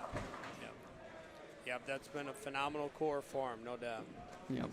Same with the Resurgence core in the Columbia line. We have a lot of balls with Resurgence core. It's hard to go away from those, honestly. Me personally, I love the Widow core. I love the Resurgence core. I love the Paradox, whatever's in that. Yeah, that's kind of a unique core, but talking about the Resurgence, you go back to the history of the two-piece ball, and now obviously I'm an old-timer, but you cannot beat any round type of cores. I mean, they're just proven to be true rolling type of weight blocks. Definitely agree. V2 core. Exactly. The iCore 2.0 is in the Paradox, by the way. Okay.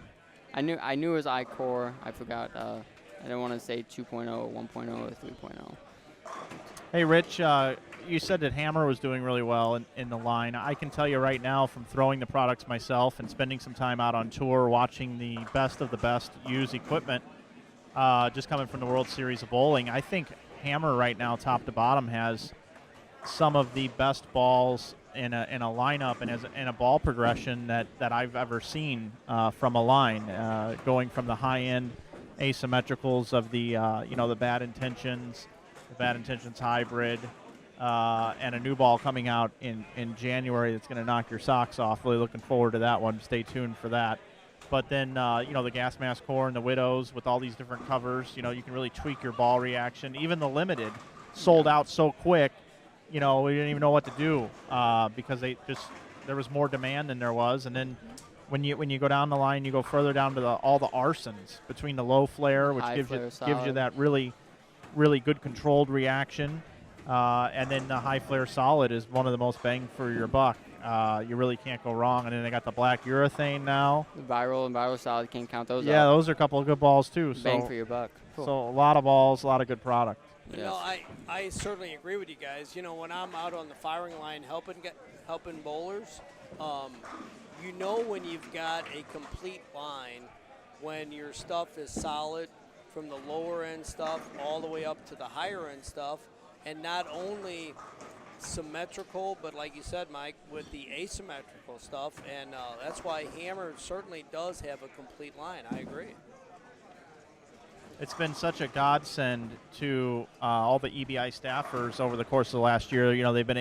Big decision was made where they can use all of the different brands now to complete their arsenal to travel to a tournament. So a guy like Andrew here can come to a tournament and he can have a game break or two in his bag. He can have the gas mask core. Take your pick of which legend you want to put in your bag. Yep. You can have an Arson High Flare Solid, Paradox. Yeah. You know, even the Legion Solid is an amazing ball right now. They're right now, and the last 3 months, they've given me so many options. Almost to the point it's hard to choose of what to bring. Like, before I got on the plane to come here, I put 2 bags out. I kept them empty, and I go back in the room, and I have 40 balls to look at. I'm like, you got to be kidding me. What are we bowling on again? You know, the Legion Solid, I can't say enough about that ball. But funny story about the Limited and how it sold out so quickly. Pro shop I worked at, I went in late one day. The first day that we were able to allow people to buy them. I walked in at 1 p.m. We opened at 11. By the time I got there, I couldn't sell any of them because they were already gone. They're all gone. Yep. So I walked in. A guy said, "Hi, I'm here. I want to pre-order a Limited." I said, "Sure, why not? Let me make sure we have them in." No chance, sir. I'm sorry to hear that. I think that was a great marketing idea for them. Very good. I really do. It does suck they sold out so quick because there was a lot of people that wanted them. But it is a good ball. It got out really quick. It's very good. I got the chance to throw it in Vegas at what is it called? The Fall Classic? Yes, Fall Classic. Sorry, I'm losing my words here. And I used that 90% of the games I bowled. Andrew Anderson speaking here in the booth, member of Team EBI. He shoes up tomorrow morning. Lee Boudouris here in the booth, joining myself, Mike Flanagan. And 51 years old today, ORO here in the booth. Rich Orff joining us as we bring you continuing coverage here from the Hammer Holiday Doubles at Concord Lanes in St. Louis, Missouri. It's A squad qualifying. We have 4 squads here, 1 tonight, 3 tomorrow. And then you can watch all the conclusion of this event Sunday afternoon. After game number 5, we should have a standings here in just a moment if we don't already. Let me check that. You can check that out over on InsideBowling.com. You go down below on your event information tab. You can see that. It looks like it was updated 30 minutes ago. They'll have an update here in just a moment. I was just handed here by Jerry Anderson, Tournament Director, past winners of this event. Leroy Bornhop and Randy Lightfoot have won this event 3 times. Leroy Bornhop and John Weber bowled together and have won this event. PBA champion Ron Williams and Rowdy Morrow, the late great Rowdy Morrow, have won this event 3 times. The late great Sean Swanson has bowled this event, and he has won twice with Sean Quinn and once with Casey Murphy. Mike Miniman has won twice with Tom Partle Jr. R.O. Rich Orff, our very own Rich Orff, has won this event with Father John Brockland and with his brother Steve. Very good. Pete Weber has won this event with Jerry Anderson along with Brian Valenta. Ralph Solon and Randy Rao have won this event. Keith Bruning and Kevin Bruning, the brothers. Eddie Bird and John Marsala have also won this event together. Mike Ramoklis, who's bowling the squad, has won once before with Gary Bates. Kevin Marks and Ross Montroso, it looks like here, have won this tournament together. Terry Jones and Devera Buckley. Charlie Price and Al Brindley have won this event together. Al will be shoeing up tomorrow. Ray Spink Sr., who's bowling tonight, won with James Probst. Tom Adcock and Jason Queen won last year. Tony Lambert and Derek Roseberry are bowling here tonight. They won in 2013. Aaron Hayes and Jeff Butler won 2 years ago. Punkin Bennett and John Helmkamp won this tournament. We also are aware of Jeff Price and Gary Price winning this tournament together. And that's the history of the holiday doubles that we have that's incomplete, but it's pretty close. The tournament began in either 1978 or 1979. We're missing about 8 years of champions, but we are putting it together. Pretty good list of bowlers there, R.O. You know, it's neat that you tell all the past champions. You know, me and Steve were talking earlier today, and we were trying to reminisce exactly when this tournament started. And the best that we can come up with was 78 or 79. And I can truly remember going over to Village Bowl in Cahokia, which recently was Redbird, with my father, and walking in after we closed our store. And I can remember watching Dick Weber and Pete Weber bowl together. And this was back in the late 70s when the LT-48 was popular. The first one. Yeah, the original LT40. You know, the rubber sanded, and so we think we have our dates pretty close. And so we're going to say 78 or 79. I wasn't even a thought then. Well, I was born in 1979. You're that old? Yeah, I am that old. Wow. Thanks, I RO. didn't think you were. I didn't think you were a day over 21. I appreciate that, Andrew Anderson. I believe that's going to get you a free entry into the IB Open next year. I wouldn't say no. Erin McCarthy's hanging out here, too. Boy, is she a rock star. Yeah. Golly. What squad she bowling tomorrow? What squad you Late bowling squad, tomorrow, Erin? Late squad. The late one. She's bowling late. So We have a roller bed in our room for her tonight. Me, Matt, and her are rooming together. And the funny bet is low man sleeps on it. And unfortunately, me and Matt both have to bowl for it because I have a feeling Aaron's going to beat us both. The bowler's journal story about her was quite impressive about her travel schedule during the PWBA. Yeah, with it nursing, was nuts. She works at night. I was actually asking her earlier about her sleep schedule because she works night shifts. Right. And she says, I can just sleep whenever. I was like, how nice would that be? She goes, sometimes I'll sleep until 4 p.m., sometimes I'll wake up at 8 a.m. Just keep trucking along. And I'm like, it's hard to bowl on that. Like, to be as good as she is and put in as much time as she does when having the schedule she does is something incredible. Hey, Lee, can you take us over to the other pair? Looks like we got some strikes happening. We do.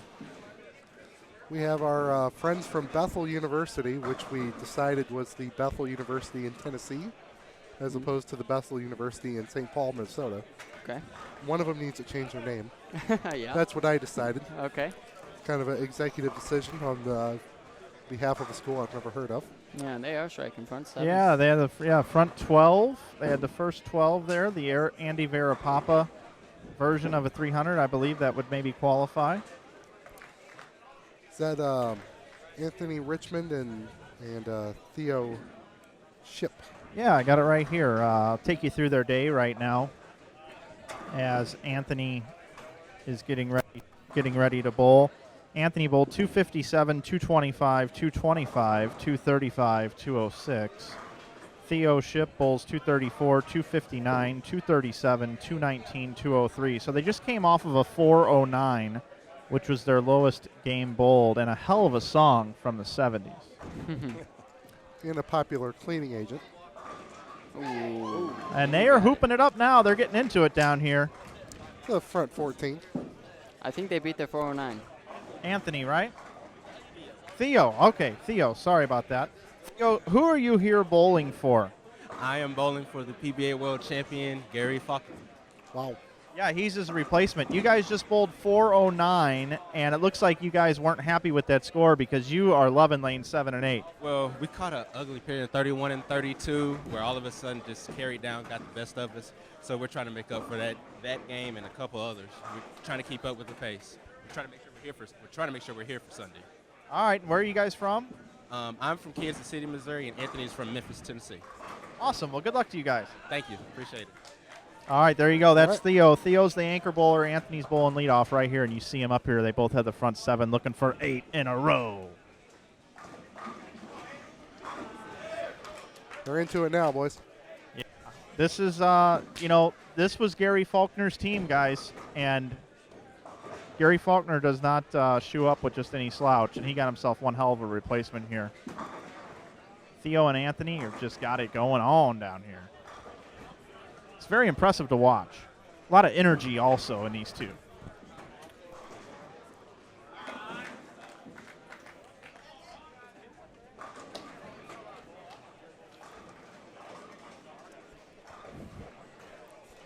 Has there been a perfect 600 in holiday doubles? That's a good question. That is. Oh, that's a very good question, Lee. There were 600s at Redbird, but I don't know if they were in this tournament. Well, we might see one today. Throw shots like that, I like your chances. Yeah, I'm gonna go ahead and say I think they do it.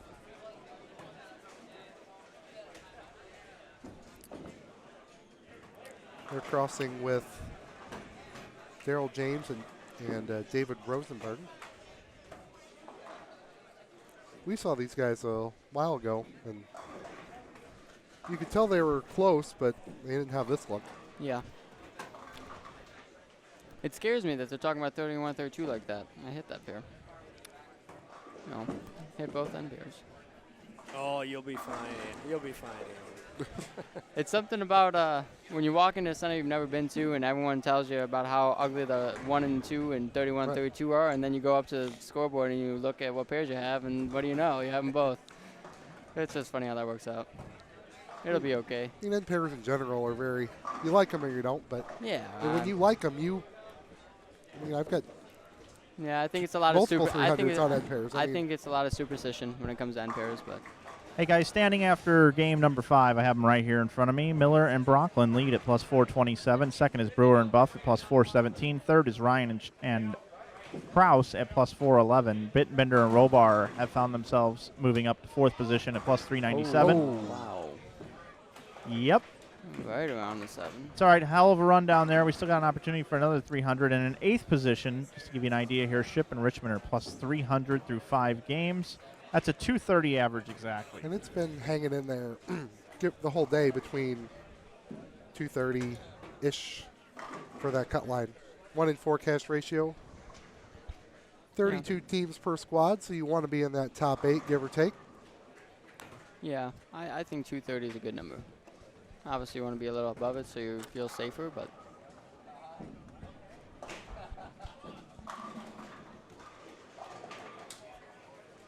I have a trivia question for those in the chat and those in the booth. What is the first ever hammer ball to use the gas mask core? I'm taking it's not the original Widow. Because that would be too easy of a question. I feel like it would be too easy. I know what the answer is.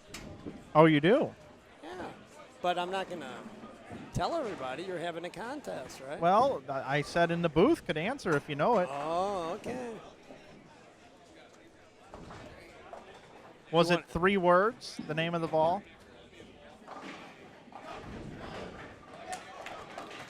I have no idea. I would have, if I had to answer, I would have said the Black Widow.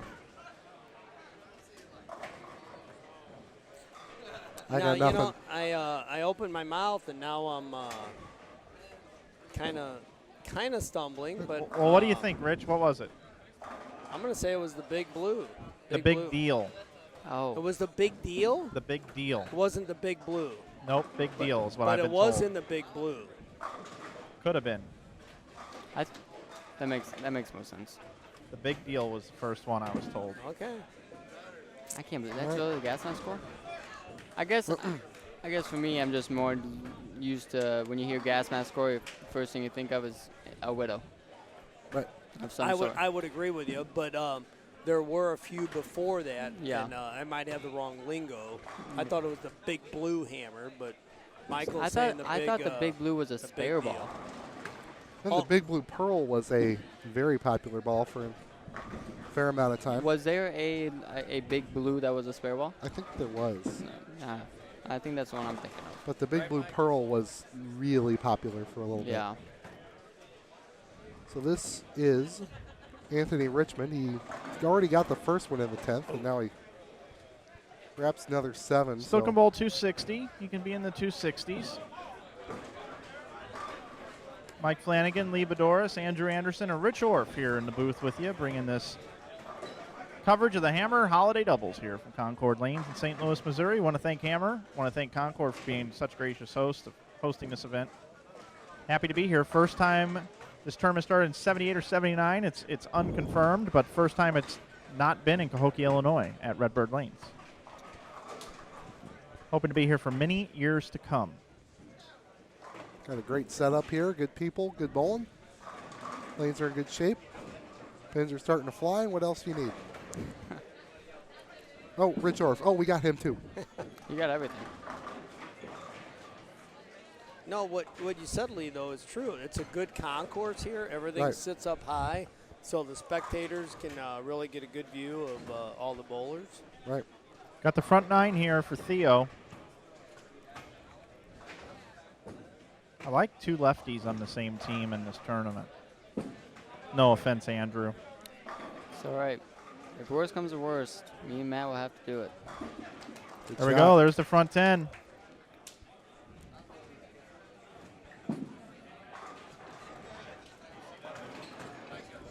Theo Ship comes in and Hey, Deadwood's on his strike. He hits the pin so hard. that's right. He fills in for Gary Faulkner Jr., who just won the PBA World Championship last night. Yeah, I think that was one of the more impressive major performances I've seen. Gary Faulkner, what he did last night was phenomenal. Very happy for him.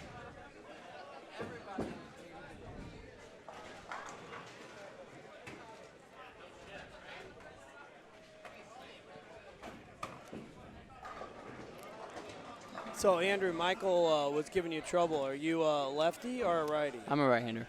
Okay. Matt and I both are. Yeah, I was commenting how much I like two lefties on the same team. Well, you know, Michael, I do agree with you. Oh, great. No, sorry, Andrew, but you know and sorry, Lee. I know you're a lefty too. But on house shots, and this tournament has shown that for quite a few years, the winning team has at least one left-hander. Oh, rings the 7. So it's going to be 289 for Theo Ship. That's a hell of a game there. It's about 550 between the two of them. Yeah, that's almost maybe 560. Almost 558. Where is it?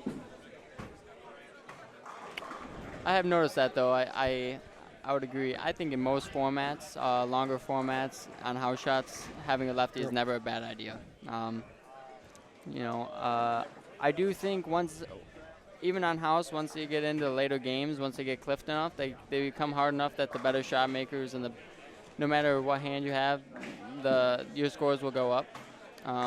You sometimes see, even in the 9 games I noticed watching, sometimes in game 8 and 9 they got clipped to a point where scores went back down.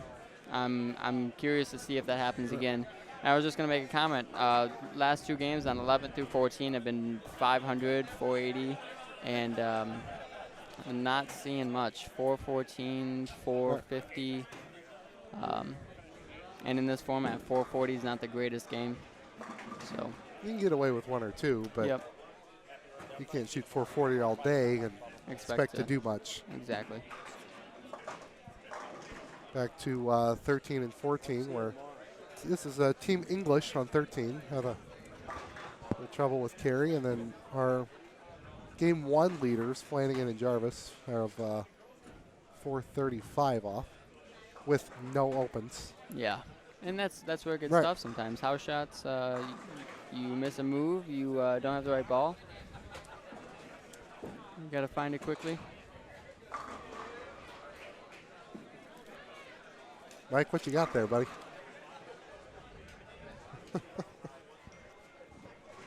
Who knows what he's doing? You never quite know. The Big Blue was released October 1st, 2003. Yeah, see, this is my buddy Dan Edgerton texting me. I'm saying I think I still might be right. But Michael says it's the... oh, Mikey's He's a little busy. He's a little busy. He's a little happy over here. He's getting a Christmas present. We might not see him tomorrow. So Michael said it was the big deal. Right. I'm still not going to disagree with him, but... well, we got 2 words right, the big. Yeah, right. Yeah, and again, here's my buddy texting in, Danny Edgerton. He said the Big Deal was released in 2005. The Big Blue was released in 2003. So even though I've had a few blue moons, I might be right. The only reason I would think that you're right is because I was actually old enough to remember the ball he's talking about and not the one you're talking about. So my source here, Tony Capania Jr., wanted me to do this trivia question. He says, yes, it was in the Big Blue also, but he believed the Big Blue came after the Big Deal, but it looks like the Big Blue is the correct answer. Rich Orff, you are the big winner tonight, everybody. Rich Orff, big winner. Still got it. Now we got to figure out if anyone in the field is throwing one. Doubt it. But you never know. you never know. You know, Andrew, I might be an old timer, but the brain is still working, especially being in the industry as long as I've been. Oh yeah, I wasn't doubting you. I was not doubting you. I was just not answering. I had no clue. Well, I was doubting myself after a few blue moons, you know. Yeah. We all know there's a positive correlation between Rich's mental acuity and blue moons. Okay. Well, I learned something new. We just need to use it to make more money in the summertime. I was gonna say, at least seen me a few nights at the old racetrack drinking the blue moons, haven't you?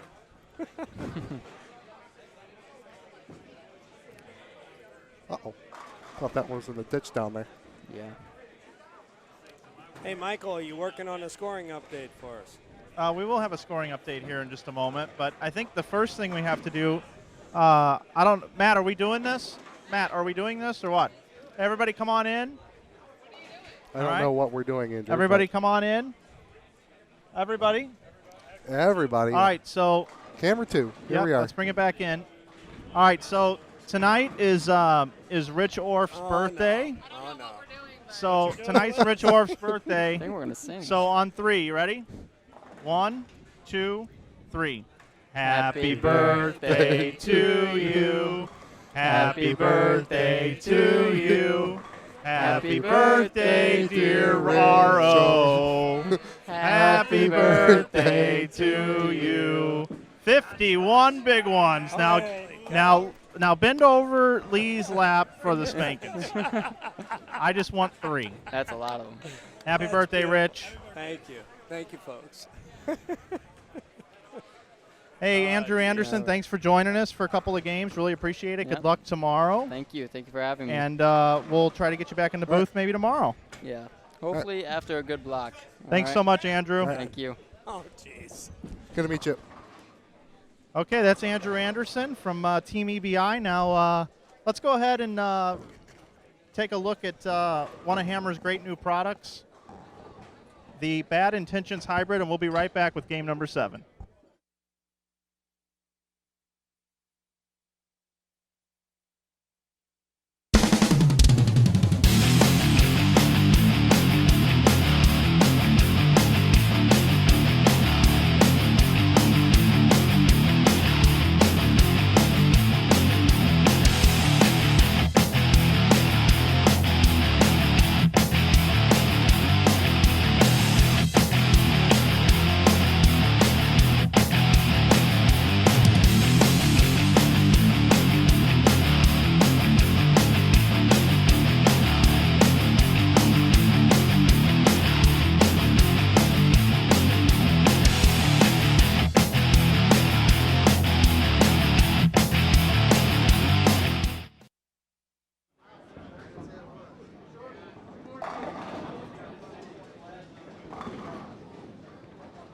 Welcome back to the Hammer Holiday Doubles. Game number 7 of 8, Mike Flanagan and Matt Turek. Hello. Back with you here in the booth. That was quite a segment with R.O., Lee Boudouris, and Andrew Anderson. Yeah, it was, Mike. That was awesome to hear. Rich Orff's birthday. Wished him a happy birthday. We all sung to him. That's awesome. That's good stuff. Got good people here at Concord Lanes and in the St. Louis area in the bowling community. Take a look here. Beginning of game number 7, there's Ron Testa from Crestwood Lanes. Ron Testa is bowling with Mike Wiegand. And here's a look at Mike right now on 13. And they are paired up with Mike Meyer and Phil Watson from over on the other side of the river. Lanes 13 and 14, game number 7. Phil Watson, I know, bowls league up here on Friday night in the Dual Challenge League. He bowls on the bagman, Mr. Brian Biaggi's team.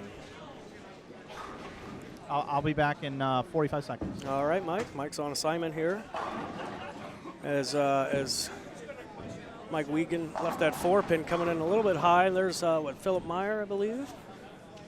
Put 10 back.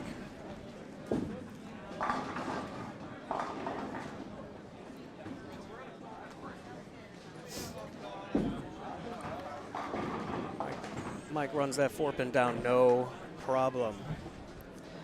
Hey, if you're sitting at home and you're looking for the standing sheet, you're going to want to shoot on over to InsideBowling.com.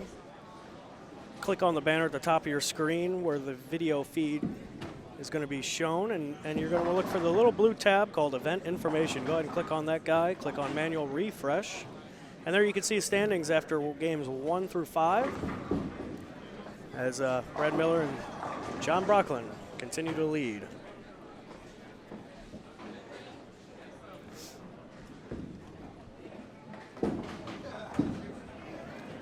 Down on our other featured pair, 7 and 8, the action has not gotten underway yet. There actually seems to be a nice lull in the action down on the low end, 3 through, about 10. There's nobody bowling. So we're going to stick it out here as a look at Ron Testa again. He struck up in the first frame. He's up on 13 now. It was a beautiful shot. He's playing the oil. The ball is holding nice. It looks like the shot's really holding up, which is something that I expected to happen.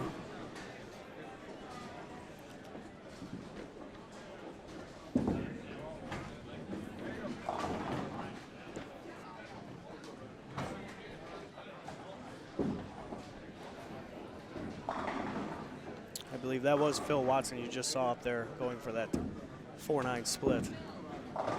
Here's Mike Meyer up on the left lane.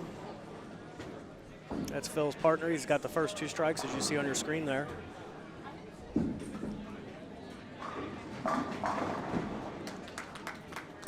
Puts 10 back.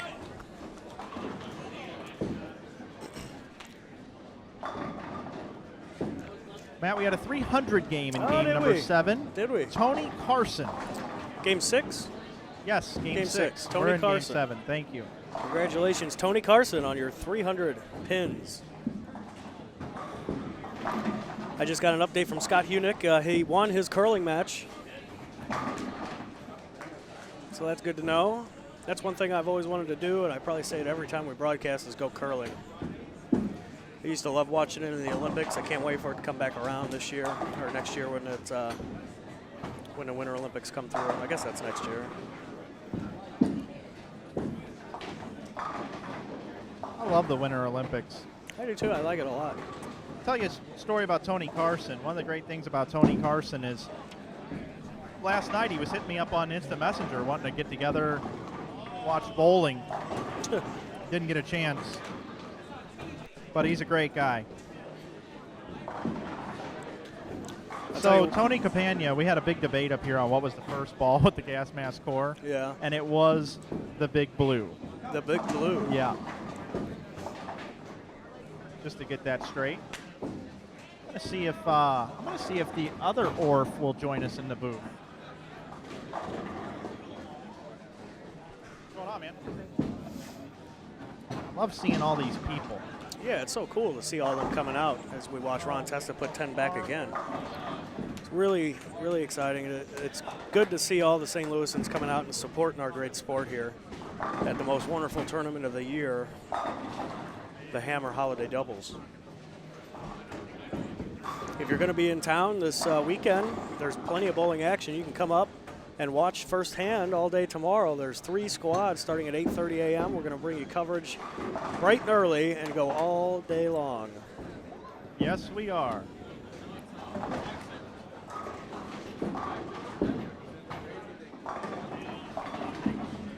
So look at Mike Meyer.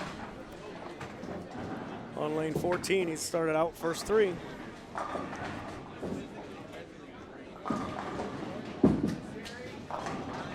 Got that ball out there a little bit, but it came back and carried. Didn't overreact. That's what's nice about this pattern. You can get it out there, and it's not going to come chucking back like you would think. He is a little bit more end over end, but is still, is still out there in the dry part of the lane. Let's look at Ron Testa now.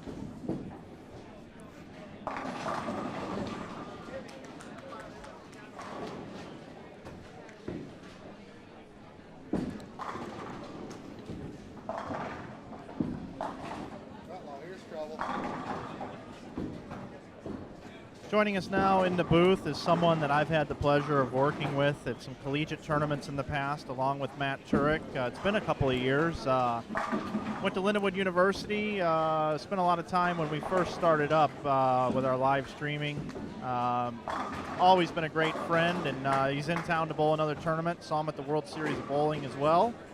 And miss seeing this guy as much as I used to, but still keep in touch, obviously, through social media. And joining us now here in the booth is none other than Brett Cunningham. Welcome, Brett. Listen to that crowd. Listen to that crowd. They're going crazy. How we doing, guys? We're doing good. You know, real good. A lot of changes. I want to talk about changes with you to get going here, Brett. First of all, new venue for this event. You've bowled it in the past. What are your thoughts? Well, the scoring pace looks just as high, so that's always exciting. Always gets me really going for that. You know how I love high scores. As long as you throw them, right? That's right. FJ's having no problem at all out there, though, which should be some encouragement for you. Yeah, that is actually very encouraging. He's been in basically the same 2 bowling balls all night, both IQs, 1 solid and 130. The solid, I believe, was the one he shot 300 with, correct? Right. Yep. But yeah, the straighter players are hitting them just as good as the hook guys, so it's kind of encouraging.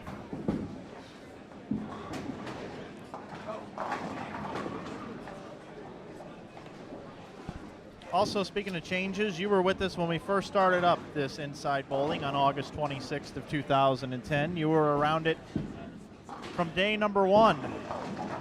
What are your thoughts on how we've evolved and how things have changed?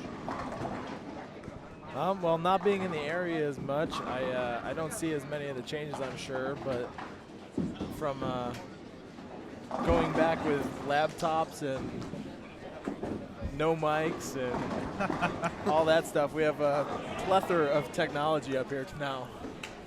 It's quite, I don't even know the word I'm looking for, but it's quite nice. Yeah, that's quite nice works, yes. They tell me there's a computer in that box right there.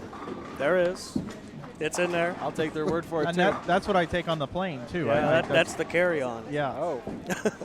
It does fit in the overhead. You know how it gets wiped down every time. My hands get wiped, and that thing gets wiped every time I go through security. It probably does. For bomb juice? Yeah, bomb juice. Yeah. Make sure it doesn't have any bomb juice on it. So, Brett, what makes you come down for the tournament, man? This is a far away from home. Well, like you said, you saw me at the World Series last week, and I just booked a bunch of one-way tickets so I made it a little three-stop 2-week span here. Booked a flight to Reno, flight to here, and then flight back home. So it's kind of on the way home. So you're not bowling this weekend? Oh, no, I'm bowling. Oh, okay, good. I'm bowling at 1:30 tomorrow. Oh, good. There's a lot of St. Louisans bowling. Well, I consider you a Sim, but you're not. But there's a lot of people bowling from that I know on the 1:30 squad tomorrow. Yeah, we actually did a draft earlier today. There was 4 of us that did a draft, a fantasy draft of teams. Oh, yeah? And I felt like the morning shift and my shift were the 2 most loaded squads out of the 4. That may be true.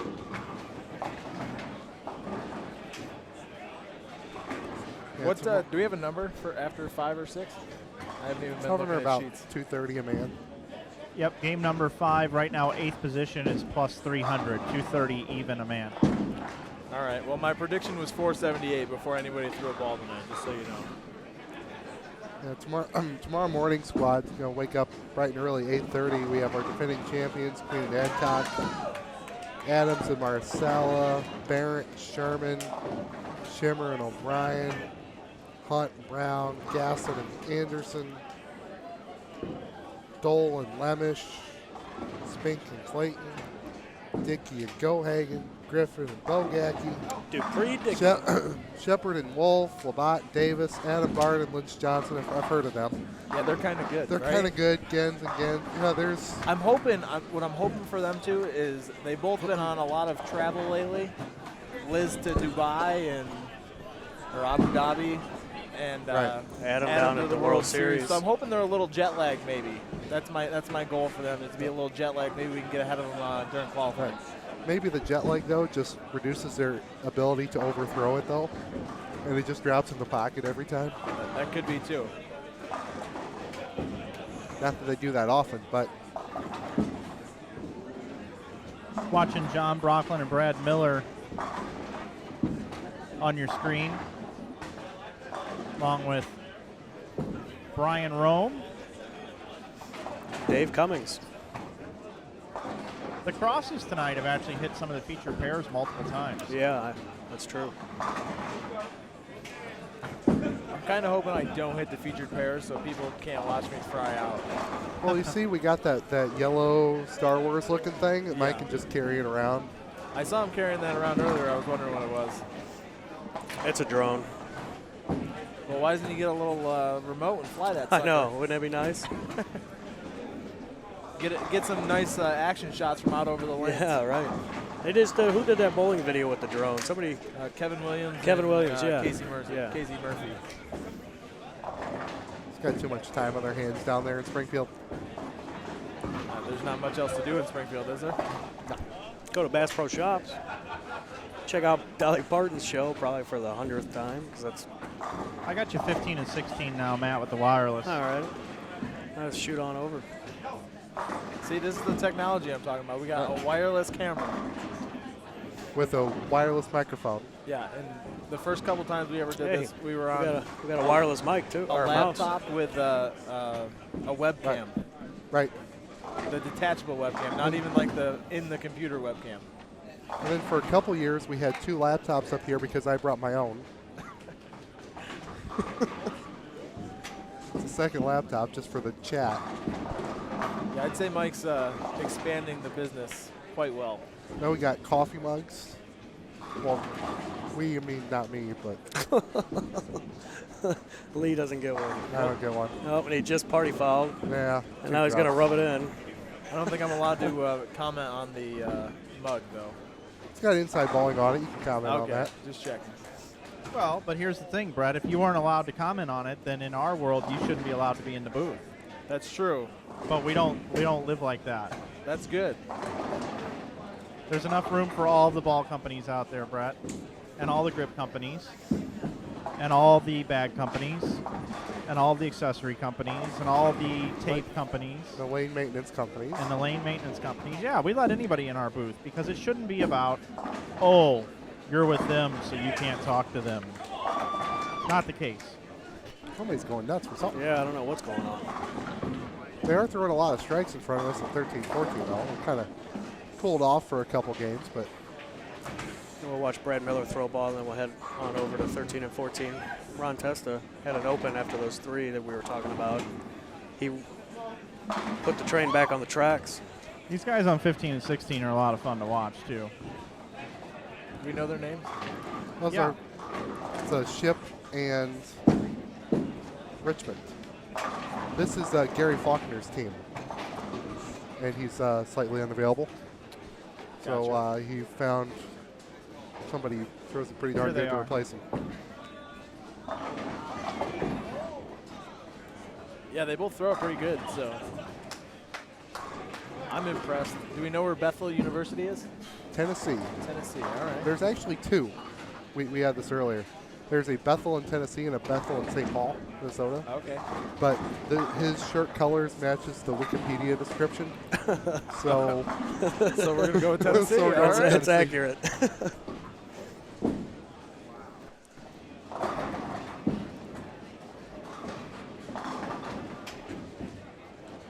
So I've been following Brad and FJ around all night, and I'm extremely impressed with Brad's ball reaction. He's been throwing a 500 grit Primal Rage remix, and when he hit it in practice with 500 on it, I looked at him like he was on crack. And wow, he was almost dead right, I think. If you go to bowl Wikipedia and you look up Fast 8. That was it? That's it. Speaking of FJ, here he is on your feature pair 7 and 8. Spare, strike spare. He the last game he started struggling getting it around the corner down on the end. Oh, 9. Didn't have a problem getting around the corner there though, did he? No.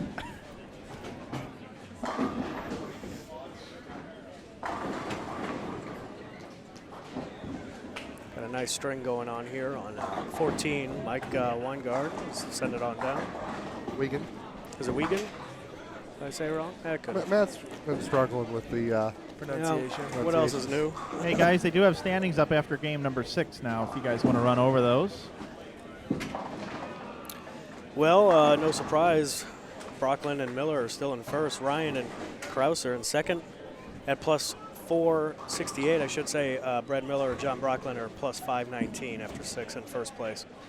Third place, Ship and Richmond at plus 458. Bailey and Carson in fourth place, plus 432. Shea Bittenbender and Chris Robar in fifth place, plus 430. It's Wojnar. Yeah, Wojnar. I was looking at the cut, actually. And Derek Sapp at plus 414. The cut is eighth at Roseberry and Lambert. That sounds like a restaurant almost, like Lambert's or something. I don't know. Maybe not. They're in eighth place at plus 383. So it looks like the cut number went up a little bit. Yeah, it was 300 after the last game. Yeah, 300 so even. 83 sticks.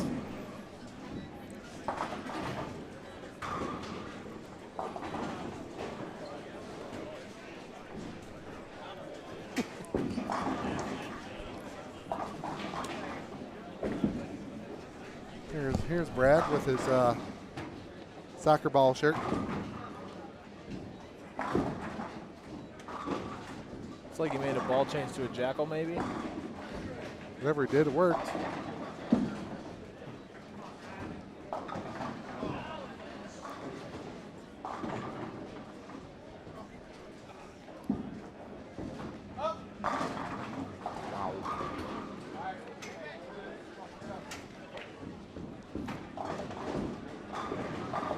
My question is, Lee, do you really think that 8 teams are going to make it off every squad? No. Or how close do you think it's going to be to that? I'll say... What's the lowest going to be off one squad? 6. 6? The thing I've learned over doing this for 5 years now is that we always project one squad to be weaker, but then that squad always gets an almost equal number in. So I'm not going to go too much lower. I'd say 6 off of tonight, 6 off of tomorrow night, and then the other 20 from the first 2 tomorrow. Is it 32? 10. Yep. 32, okay.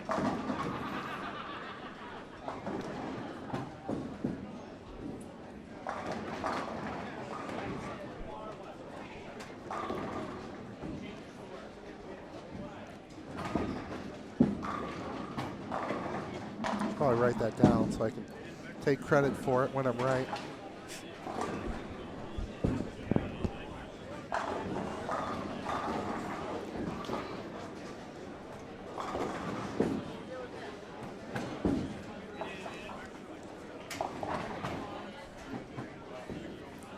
On tomorrow night's squad, you got some people like Zeke Bate, Aaron McCarthy,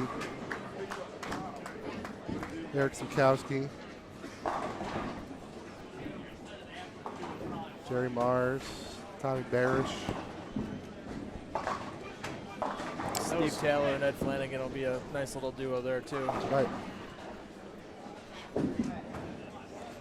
We with our draft that we did, we forced. We need to talk about this. Yeah, so we forced. There was only 4 people got in, so we only you had didn't invite me, so 4-person draft. We drafted 6 teams each, but the stipulation was that you had to take at least 1 team from every squad throughout your 6 teams. So this squad and the late squad got tough after the first 3 or 4 teams if you wanted to take a second team from those squads. But could you take 3 from one? If you wanted to take 3 from one, you could take 3 from one, yes. So talk about some of your picks real fast here. Well, I had the last pick. Snake, I'm assuming. With the snake, correct. And I'm going to pull them up here on my phone so I don't mess any of them up. My first 2 picks were Wojnar and Sapp. Okay.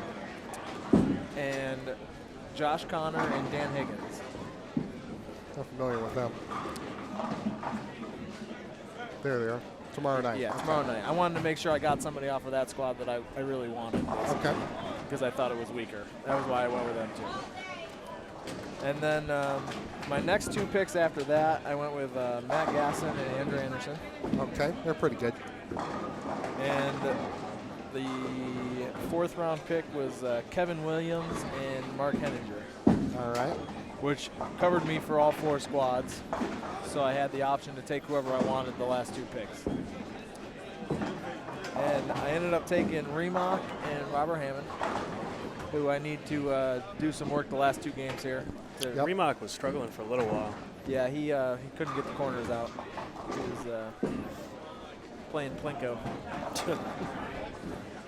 And then I took Matt Ogle, and I believe it's Mikey Preston. Yep. Yeah. Matt Ogle can strike a lot. Yeah, that's what I was going for.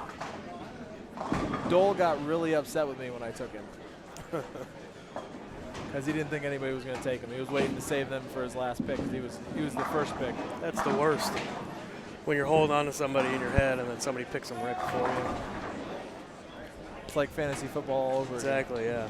It's going to bring back some flashbacks. I don't know. I was division champion in the work league at 7-7. So talk about not hustling. I had some terrible fantasy football luck this year.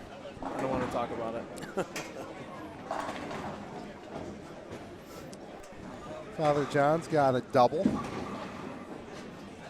Yeah, Brad left a nasty 10-pin on his last shot and showed some emotion. Did he give it the thumbs up? I didn't see. No, he gave it the I'm going to punch the ball return, but then calmly stopped, and Brad Miller walked himself off. You know, you don't see him get too fired up that often. I love the thumbs up when he gives the thumbs up. So. Does he give the okay too? Yep. Yeah. The okay. And the okay is usually followed by the thumbs up. Yeah.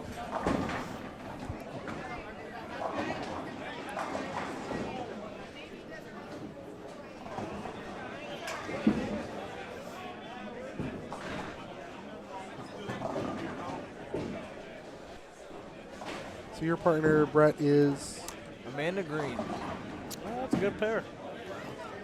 We had some success in some mixed doubles tournaments up in the Northeast, and she was looking for a partner, and I wasn't even going to come and bowl, and she was like, "You want to bowl?"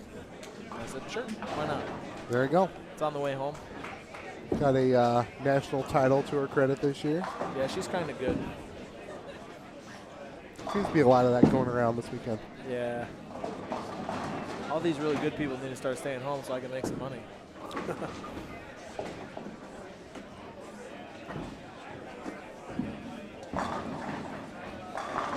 Oh, another wrap 10. Well, that's the. And he's giving it to, I don't know. Hey, Matt, I just got stopped on the concourse by somebody. He says, "Hey, Mike, how you doing?" I'm like, "I'm doing good." He says, "I just want to let you know Matt Turek is a beast." Yeah. I said, "Oh, is he? Great. Thanks." Who said that? I don't know the guy's name. No, you don't even know one who of it your is. one of my groupies. One of your worshipers Yeah, back there. I guess so. You got quite the fan club. Yep. You do. Although you did say beast, so was it Terry Wright? No, it was not him. I know him. Okay. Beast is about every 4th word of his mouth. I want to thank everybody for being part of our chat this evening as well.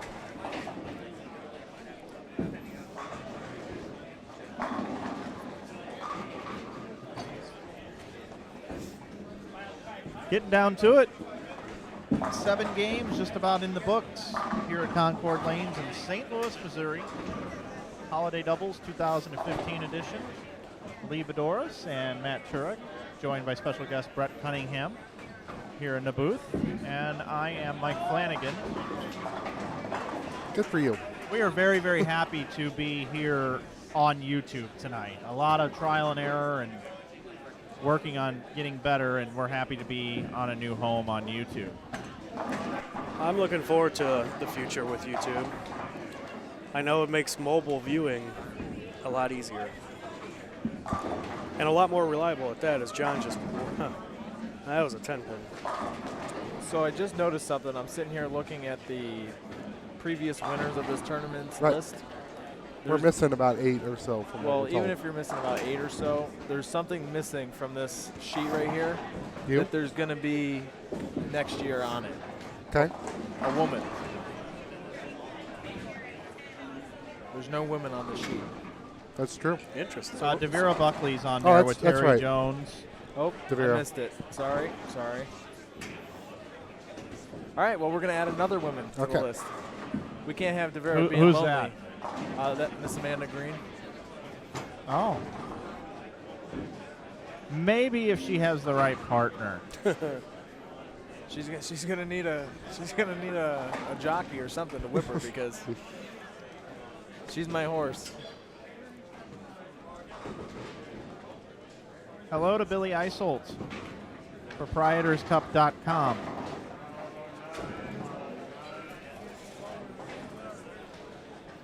Still remember when we went there for the first Proprietors Cup? Yeah, that was a lot of fun. I think Brian and I went there.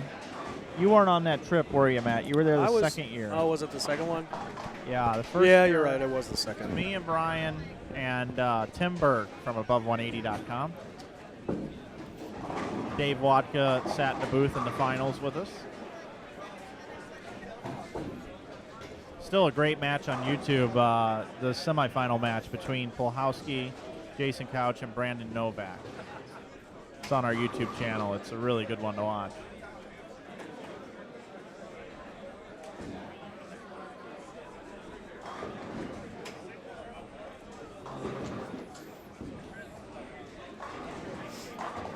Hi, John. Thanks for checking in.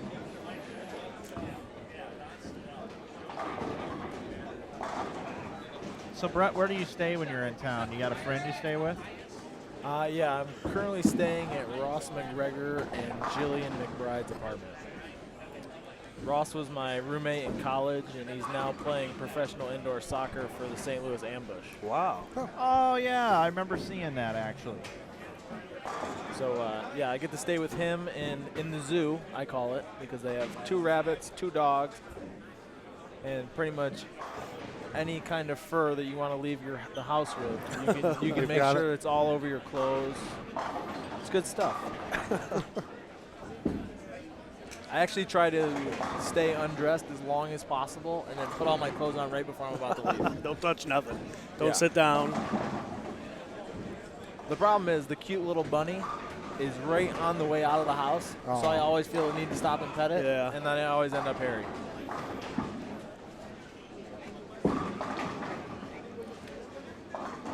While I'm staying with Ross and Jill, however, Brad Miller's my ride everywhere, so he has to come and get me every day. That makes sense. Yeah, I try to make it as easy as possible on Brad.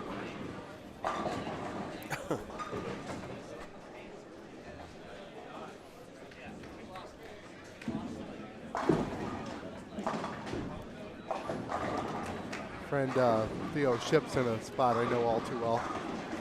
Triple, 9-spare, 8-spare, 6-spare, 9-spare, 9-spare, 8-spare. What's a triple? 3 in a row. Oh, sorry. I haven't had one of those in a while. I bowled the World Series and didn't get many. Fair enough. Hopefully you'll make up for it tomorrow. Yeah, I figure I'm due, right? Yeah, you have to be. I think I had one last night. I sure hope so. I knew I was in trouble. I'm going to fig jam here for a second. I knew I was in trouble. The week before I went out to the World Series, I shot my highest series ever. Uh-oh. So I knew I was in deep trouble. Oh, man.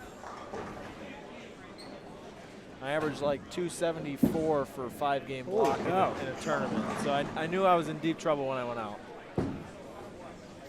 That's a lot of bowling. Little burnout there before the main event. Little bullet. So if you told me I was going to average 274 for 5, I'd probably take it too. Oh, it was an exciting night, that's for sure. And I almost lost the 4th game, actually, because it was a 3-game qualifier and then step ladder. And there's actually a king that you have to get to, too. So I had to bowl 2 games in the step ladder. I almost lost the first game of the step ladder with 244. Well, you did ask for our friends Remock and Rat to start striking. You're lucky you tripped the 4-pin right there. Otherwise, Yeah, I got a camera on him now, too. I'm like 65-35 today on segways. So you're not as terrible as normal? Pretty much. Reebok has strike, spare, 5-bagger. It's a triple +2, Brett. And Mr. Hammond thinks he's at St. Clair right now. I actually prefer the Cunningham bone +1. Robert Hammond has the front 8, looking for 9 in a row right here. Hat on backwards. And, we got him good, Mike. Yeah, we haven't been doing that very much tonight, though, guys. It's been pretty good. First time that's happened. I still blame you. We've been doing a lot of striking. When we move the camera on people, they just keep striking, but for whatever reason, that particular time.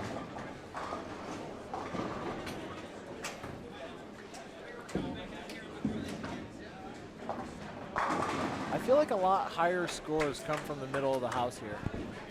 I agree. I think the high end scores better than the low end, but the middle probably the best. That's what I've been noticing from when I have been trying to pay attention. Tell you what, Bradley Krause and Kenny Ryan are putting on a clinic down here too, crossing with Remock and Hammond. Oh, Robert Hammond, did he miss the 10-10? Or no, he chopped that spare off. Yeah, 3-6-10. Could have gone easily, but Kenny Ryan goes double, 8 spare, 9 spare, 4 in a row, looking for 5 in a row. That'll cost me $2. I may or may not have action with him versus Brad tonight. See, that's why we miss you around here. Crazy ideas like that. I am the action guy, aren't I? Probably to my benefit, though. That's true. I mean, when I did sit down, Lee gave me a tip for tomorrow, so I don't know how I'm going to get over to bet it, but he gave me a tip. We moved that camera down there, and we're 0 for 3 on those guys.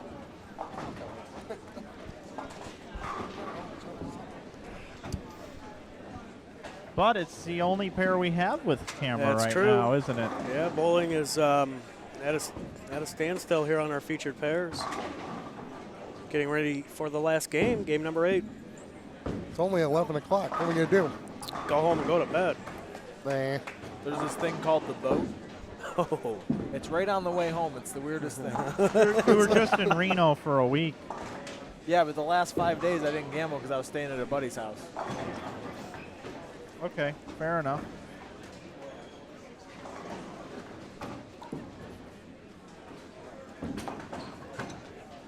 And a couple of my Lindenwood buddies are already over there too, so I mean, I might as well join them. That's a win-win. Now we got a 7-10 in the 10th frame for Robert Hammond. Oh, man. The wheels fell off there.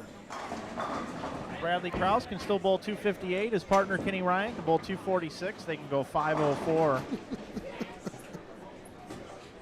I'm not getting too far, am I?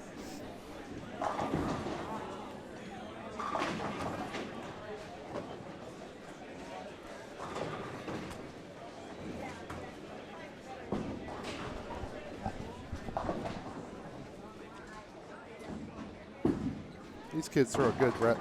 And now I got him too. All right, at least kick that one out. And a nice 5. He's actually from the 40. East, he's from the East Coast with me. He bowls a lot of the stuff I do out east. He's from Pennsylvania, I believe. Not quite sure where. Harrisburg, Allentown area, maybe. Would be my guess. Heard of those cities. Question in the chat from Billy Isold. What St. Louis bowlers broke the national team game record a few years back? Wasn't that? It was E.J. Parks was on that team. Buckets on deck. Yep, E.J. Parks, Ryan Council, Brad Miller. Eddie Setwinski. Yeah, Eddie. Yeah, Eddie Setwinski. Who was the last one? I know this answer. We all should know it. Right. I watched it happen. Who was the leadoff bowler? That's who we're missing is the leadoff bowler. Because Parks bowled 3rd, Miller bowled 4th. Council bowled 5th. Yep. and second was Setwinski. Oh, I know this answer. It was the lowest game of the 5, too. I do believe. He's from New York. Well, we've got a YouTube video from InsideBowling.com to help us out. We're cheating now. We're cheating. Connor Drum. There you go. Connor That Drum. is it, He Connor had Drum. 278. Eddie had 279. EJ Parks 300. Brad Miller 279, and Ryan Council 298. But it's not Connor because it's from New York. Right. Connor Drum. Connor. One of these tournaments, we spent the whole time just saying that 500 times. Connor.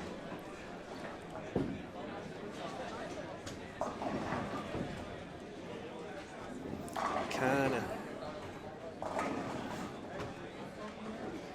Even Ricky didn't know the answer. Ricky's perfect record tonight is tarnished. Tarnished. Ricky Matsko's been keeping us honest tonight, at least trying. He's been doing a good job. So look at Kenny Ryan. 236 for Mr. Kraus. Kenny Ryan, is that a raw urge? I think it is. That ball rolled really good at the World Series of Bowling. Bill O'Neill used it. Scott Norton used it on TV. Ball just matched up really good and rolled great in that building. Yeah, hey, they can take the lead this game, can they? How much are they going to go? They're they're 32 back plus 19, so it's 51 back, if my math's right. Yeah, they should take the lead here unless somebody else goes around them. Yeah. Everybody else is too far back. Yeah, Ship and Richmond. Well, Ship and Richmond are only 10 pins behind Reining. They only have like 4 Kraus. They didn't do much. All right, well, I think this is a great opportunity to thank Brett for sitting in the booth with us for game number 7. Well, before he heads out, I got a question, a serious question. What's your favorite breakfast food? Favorite breakfast food? Scrambled eggs? All right, there you go. If we had a bell, I would ring it. Ding. Ding. Right, Scrambled guys. eggs. We're fans of breakfast here at Inside Bowling. All right, guys. We'll talk to you guys tomorrow. All right. Nice seeing you, Brett. Thanks, Good Brett. luck tomorrow. And with that, here in just a moment, we'll be right back with game number 8, the last game, and we'll be right back here on InsideBowling.com.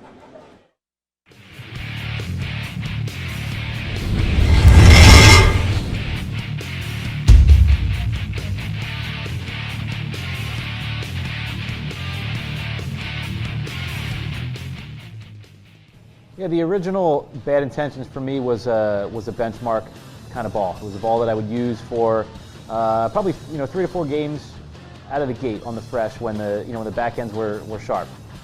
This new hybrid is a ball that I can use longer. Same kind of idea, first ball out of the bag, really smooths the back end of the lane out. But it's a ball that if I can change my hand a little bit, I can move in and I can use it for a whole block because it's just a more continuous ball.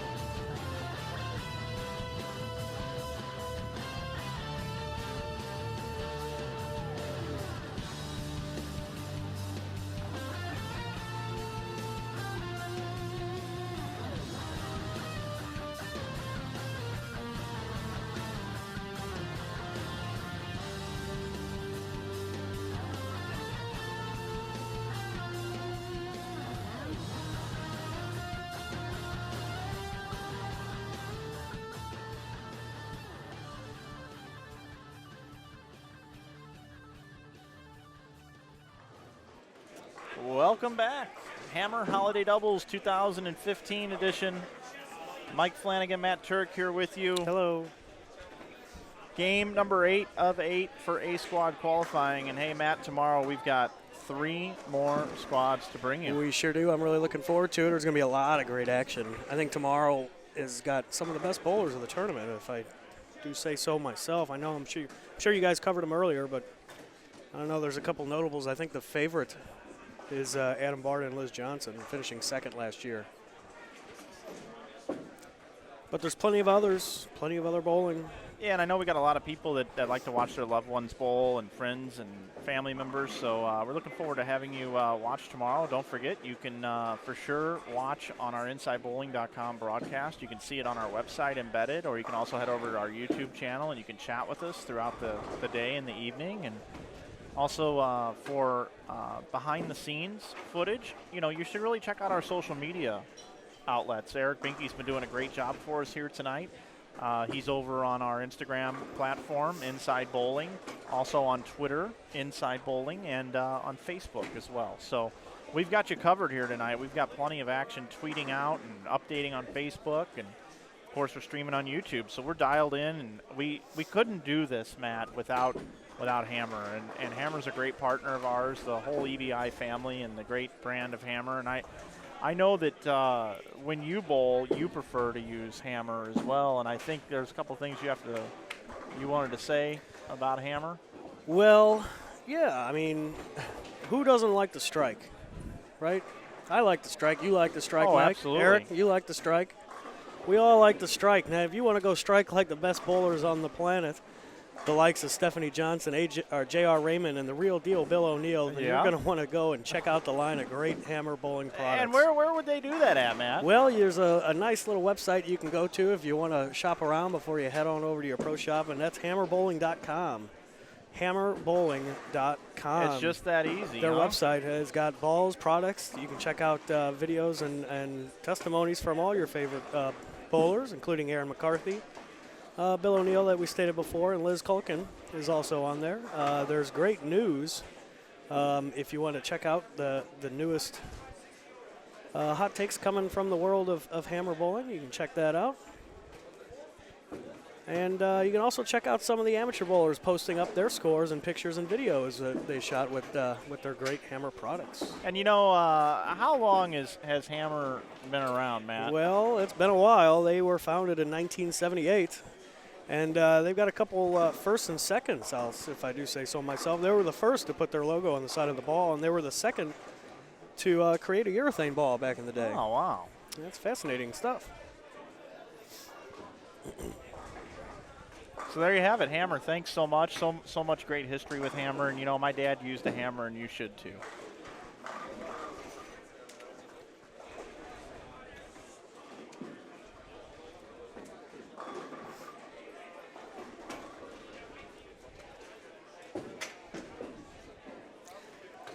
I'm just perusing the website here. They have is this a carbon fiber ball, or do they just call it a carbon fiber? Well, it's like let me tell you about that. I know a little bit about that. A plastic ball. Well, what they do is they take the carbon fiber and they infuse it into the cover stock with the Bad Intentions hybrid. They've also put the carbon fiber inside the inner core, inside the viral, and inside some of the legend balls is what they've done. But there is also a spare ball that you speak of over there, Matt. It is called the carbon fiber spare, where it's got carbon fiber as part of the pattern of the ball, and they actually put that right into the ball when they go through that process. Yeah. Yeah, it looks like you can sand it, scratch it, scuff it. No matter what you do, it can take the punishment. It certainly can. You can take it, and you can throw it off a building. You can throw it through a TV set. You can hit it with a bullet.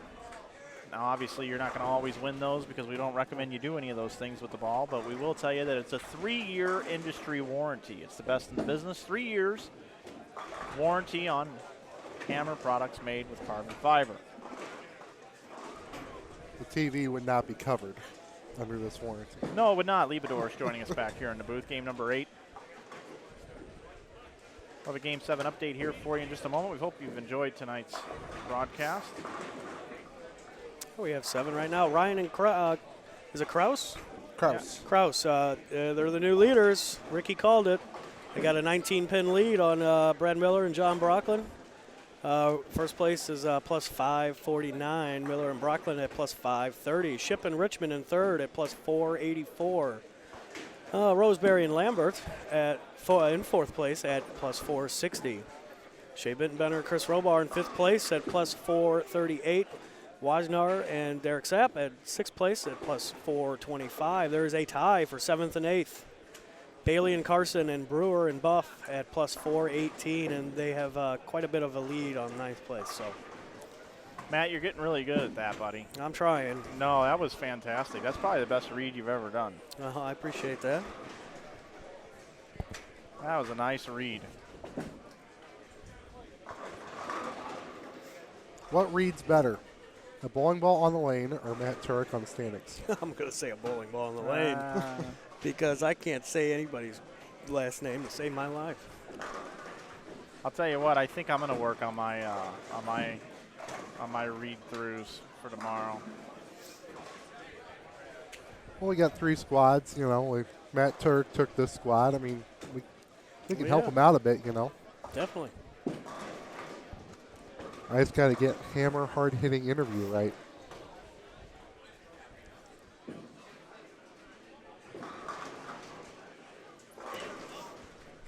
We haven't had enough. We'll make sure tomorrow we keep our hammer hard-hitting We need like interviews going. A sticky note with all of our hot takes. I want to thank Eric Benke for being here tonight. He stayed the whole squad. Yeah, he's over there just pounding away at social media. Yeah, he is. I think I gave him a promotion earlier while you were gone. Oh, good. Associate Director of Social Media for InsideBowling.com. That's a good one. Associate Director. I like that. Because you're director of everything except left-handers. Well, if you don't know this or not, Lee, I'm an officer. I'm not a director. The way our hierarchy chain goes, it goes the officer, and then the vice president. And then the directors report to the vice presidents, and then the managers report to the directors. And who are all these people? That's confidential. So, Matt, where does executive producer fall into that line? Nowhere. Right. All right. So Matt, here's the hierarchy. All of these people get jerseys and coffee mugs. So you got to have one offshoot for Lee's position. So here's me. So there's dotted line relationships. Yeah, it's dotted. Lee is like these people that work at Old Navy during the holidays. He's just a seasonal worker. He's seasonal. If you want to get a shot of that real quick, we could. Yeah, we got a good diagram of. So here's Mike Flanagan. All right. He's up there. You're going to have to get a little closer. Up at the top, and then there's. Let me see here. It's backwards. You can describe it, and I'll get it up in there. And then here's the officers and the directors and the vice presidents. Yeah, this is backwards. This is Lee right that's here, me. guys. And he has dotted line connections with all of the managers, the manager level. So that's how the hierarchy works. Right. We're just going to go with that the rest of the weekend. I'm just giving you trouble. It's all good. Hey, why don't you take us over to bonus coverage, Mac? I never moved the camera, 9 and 10. Okay. What do we got going on here? Lots of strikes. That's what we got going on. That's the Carson and Bailey team. And Joe Nolan. And Brian Hammond.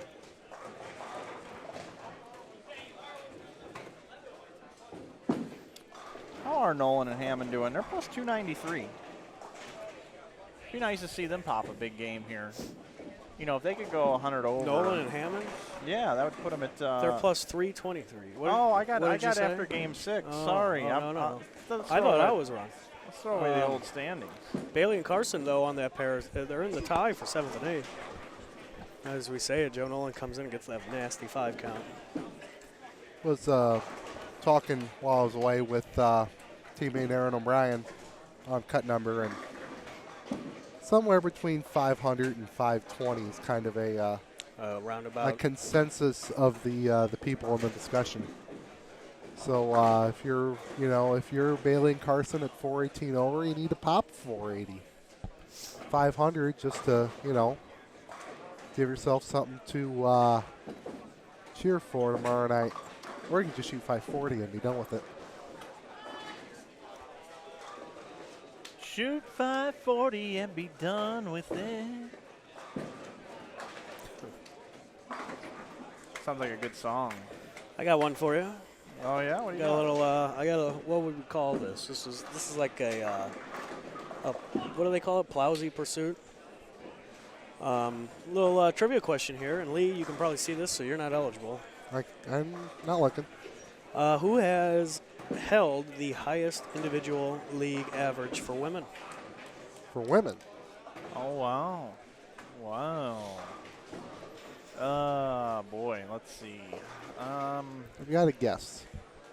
You want me to give you what do they do? What do they do? They give you a letter at a time until you figure it out? Well, if you give me a letter, I'll get it. Well, How about a non-letter hint? I'm going to give you a letter that's in no particular order. Oh, boy. There's a Z in this lady's name. Is it Diana Zavulova? Incorrect. Lee, would you care to guess? Well, my guess was Kelly Kulik for some reason. How about Liz Johnson? There you go. Now, what was that average? 248. 254.5. What year? Did I get it right? 2013. She averaged 244.4 in Buffalo, New York, in a doubles league in 2004 and 5. They still have not fixed my hometown on this list. You're on this list? My hometown is. Oh. It's just spelled wrong. Oh. It has been for 5 years, 9 months. 5 years and 9 months. Where? Right Where is it? there. Oh, Bellevue. Good old USBC record books. Can't spell my town's name right. They put it in every press release about anybody who shoots 900. Got another one here for you guys. I got a hot take for you. Oh. Kraus has got the front four again. Again, he's good. Well, that's a hot take, all right. 4 in a row. All right, guys. Who and what number has the highest sanctioned 3-game series for women?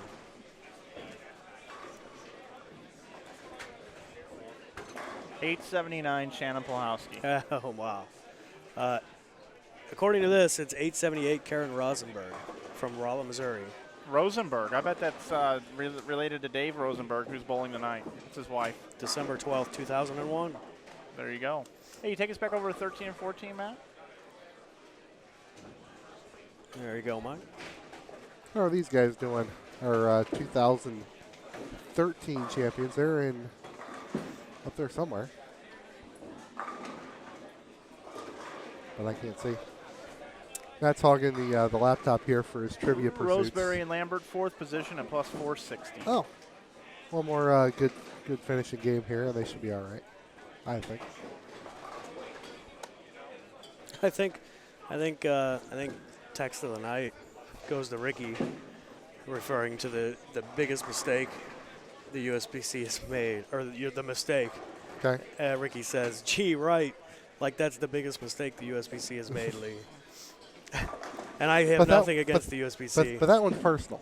Yes, I could see how that is the worst. So he's a good friend.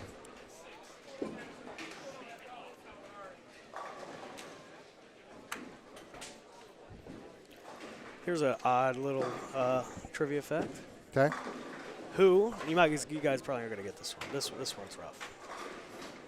We haven't got the last two either on the first try. This one's a little out there. How many and who holds the record for the most consecutive 9-pin counts? Or 9 counts?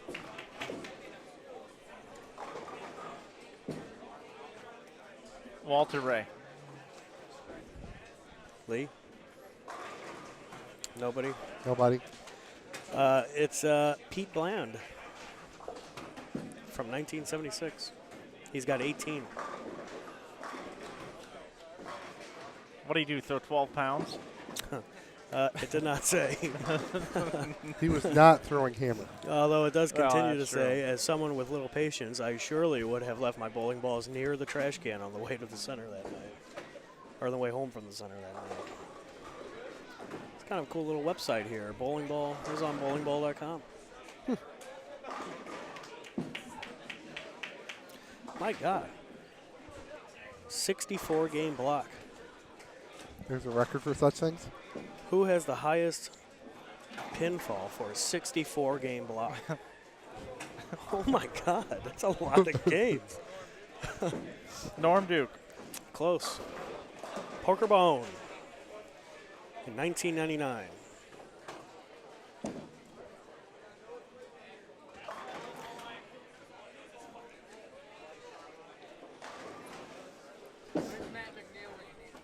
Where is Matt McNeil? We need him. Is he bowling this weekend, or is he not going to make it? No, he's not.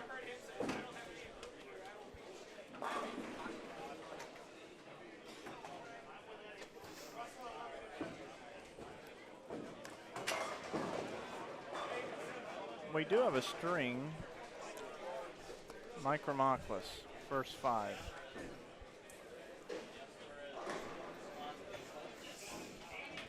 This just in, for those of you that are from the St. Louis area, bad news here tonight. Just sent into the booth, Bob Grupus from the great Grupus family of bowlers has passed away.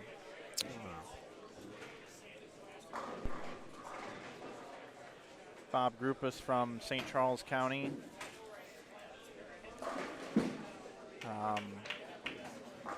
Man, you never like to hear things like that, but wanted to pass it along to everybody. Condolences to the entire Grupus family, and well wishes and thoughts and prayers go out to you.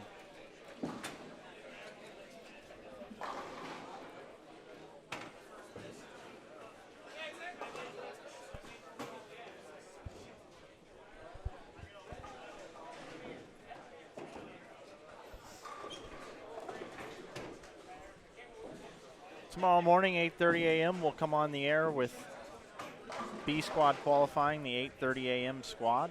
We'll be back again for the 1:30 squad, and then again at 6:30. Mike, Lee, and Matt will be bringing you the action. Eric will be updating social media throughout the day tomorrow, and tomorrow night he's got a hot date, so Kim Richter is going to come in and fill in for Eric. And do we have any other special guests lined up, or do I have to book those? I know Adam Barta will definitely be in the booth. George Gohagan had mentioned that he would like to get some airtime as well. Yeah, so have a great opportunity to bring some folks into the booth. You know, that's one of the relationships. The director of special guests. Yeah. Is that something that you do? I report to them. Oh, you report to them, okay. Because he reports to the vice president of communication. Yeah, okay. Communications department, yeah, that's a good department. And that goes up through public customer service group. How about it's public relations, then communication. Oh, okay. And then it goes up to Mike. Okay, then to Mike. Yep. So Mike. I mean, how many minions does Mike actually then communicate with? I mean, he's such a busy guy. He's always at the suit store picking out a new suit. But then there's each social media venue or outlet. That was a great shot by Roseberry. Has by the someone way, who takes care of it. Well, he throws lots of good shots. There's bowling going on. Thanks for reminding us. Like there's a director of Facebook, director of Twitter, director of Vine, director of Instagram. I don't even know what Vine is, but I think it's social media. Yeah, it's like 30 or 10-second videos or something. I'm going to make you, Lee, the director of food and beverage, which means anytime I'm hungry or thirsty, you got promoted to director. I want. Director. That's like assistant director of floor maintenance. Floor maintenance. You are the official assistant director. Assistant to the director. You're the. I'm not even director of floor maintenance. You're not even assistant. How about the officer of mulch watering? Mulch watering. God, that's got to be a horrible job. Yeah, I mean you got to water that mulch to keep it looking good. How much it smells. I wasn't even thinking about that aspect. Yeah, once you get that thing wet, I bet you'd always smell like mulch. Come home from work and, honey, I brought some more mulch. Don't you work for an online bowling website? Yeah. Yeah. So how does mulch play into that? I don't know. I am rich in mulch. It kind of reminds me from Caddyshack when Bill Murray's character is describing all the different types of grass. He's like, and then later he's like, I got that going for me. So, Mr. Turek. Yes. A message from our friend Mr. Jeremy Hunt. Yes. Says Katie Verbal from Wichita has the ladies' record at 879. Yeah, I thought it was broken Well, this year. Okay. So then it just has not been updated. Hey, by the way, Brockland and Miller, those of you that are interested to see how they finished tonight, Brad Miller struck out in the 10th frame to get to 224. Brockland has the first hit in the 10th. He can get to 229. So they're going to be 453 if John can throw the last two. Next door, Kenny Ryan and Kraus. Kraus is working on 279 max score through 8. Ryan can still bowl 257 through 7 frames. Brooklyn leaves a flat 10 in the 11th. So they're going to go forward about 40 pins. 40 exactly if he spares it. So that looks like they are going to be second unless Ship and Richmond bowled a big last game. Which they've been known to do from time to time. Eric, could you check on Ship and Richmond for us? Let us know if they bowled a big last game. Thank you. Oh. And we got Roseberry and Lambert here who were fourth coming into this game, and it looks like they can get to about 60 over. And that would put them at 530 or 5. Well, yeah, 500. 540 would put them at 500. Roseberry and Lambert. They were at 460. Okay. So we can get to about 5. Yep, be a nice number. Miller and Brooklyn 572 is their final number. Ryan and Kraus still have a bunch left. They got an opportunity to really separate themselves. Friendly carry there, that 7th pin, even though we're down on. We're watching Bailey and Carson. Okay. Still bowl 230 and 250.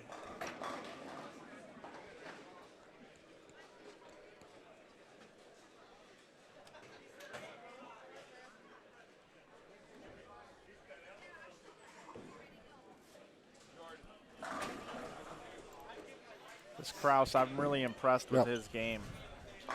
I haven't seen either of them bowl until tonight, and these guys are. If I was running the Silver Legacy, putting lines on this holiday doubles, they would not be very high the way they bowled tonight. I can see that, especially with their experience, bowling in college, bowling others.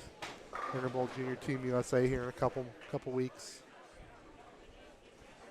I don't think anything will phase this group besides their hair bet.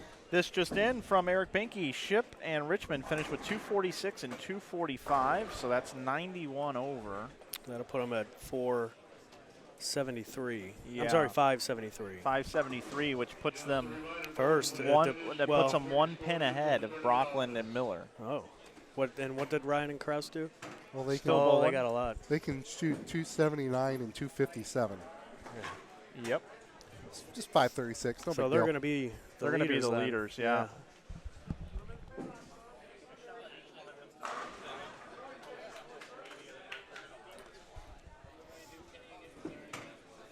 So there's the director of mobile phone video.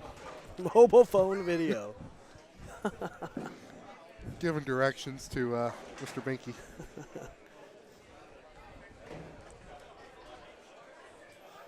You're looking, we've been watching Joe Nolan here. He went 9 spare double split, and then the next 8, and he's now up in the fill ball of the 10th. He can strike out for the very rare 251. There it is. 251 for Joe Nolan. Nolan and Hammond, a couple of guys have grown up bowling around here. A couple of real fun guys. Really like them. They can get to 88 over. That would put them at 411. Probably not enough. At least they're finishing with a nice game in case they get any brackets going. Or Yeah, the interesting thing about this tournament is if you could do re-entries, I think we could have a lot of re-entries in this tournament. If it wasn't full. If we had a 60-lane house and you could re-enter, I think there'd be a lot of mixing and matching of partners. So you're to be able to re-enter, you have to go shoot under par on the mini golf course.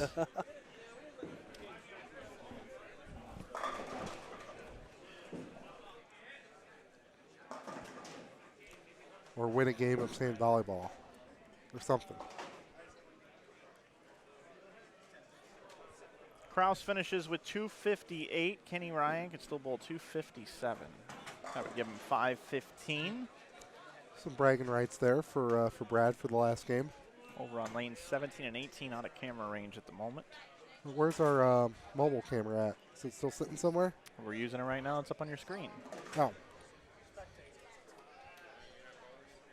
They're going to finish at the same time.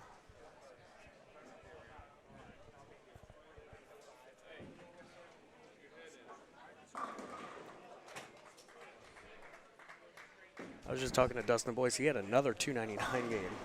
Did he really? Yeah, he left a 10-pin.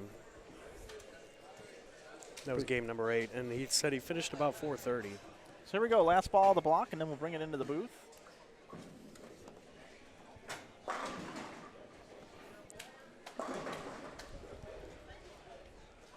4-pin. All right, Mike, Lee, and Matt back with you here for the conclusion of our A Squad qualifying here at the 2015 Hammer Holiday Doubles. It's been a great night. Lee, what do you take away from tonight's action? Well, first off, different house. Have to talk about the scoring pace a little bit. 230-ish, plus or minus a couple pins. Tomorrow morning squad loaded with talented teams. You could easily say that the 15th best team has a regional winner on it if you try to rank them. And we got college bowlers, pro bowlers, left-handed, right-handed, two-handed. So a lot of talent tonight. Really looking forward to tomorrow morning. And Matt, what about you? Well, I'm going to have to second that. The scoring pace, it seems, was a lot higher than I expected coming into this new venue. The scores started out a little bit lower, but then around about game 3, they really picked up and opened up, and now, I mean, they're wide open. There's strings everywhere. And like Lee said, tomorrow is definitely a loaded squad all day long, and it's going to be interesting to see how it plays out. Yeah, it was really about game number 4 when we really saw the bowlers start to really heat up. We started seeing the big strings. We saw John Brocklin bowl 300. Right. We saw Mr. Kraus bowl 298. And I am watching Ryan and Kraus. Ryan finishes out with 257, so they go 115 over. That's going to take them to plus 664 unofficially. So they're going to lead the squad by about 100 pins, guys, and they're going to be comfortably in. I was really impressed with their games. And as you said, Lee, there's a lot of great bowlers tomorrow.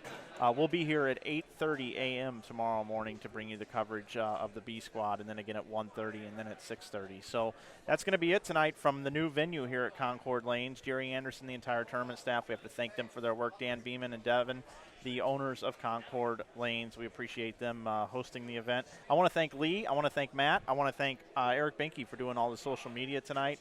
I want to thank YouTube for being our new partner and all the help from Brian Burkhardt as well. And to the fans for watching. Well, we've and got a all lot of our of special them. guests. Absolutely, all the people sitting in the booth. So until tomorrow, we want to thank you for watching our broadcast. We'll see you tomorrow at 8:30 a.m. Good night from St. Louis. Good night. Good night.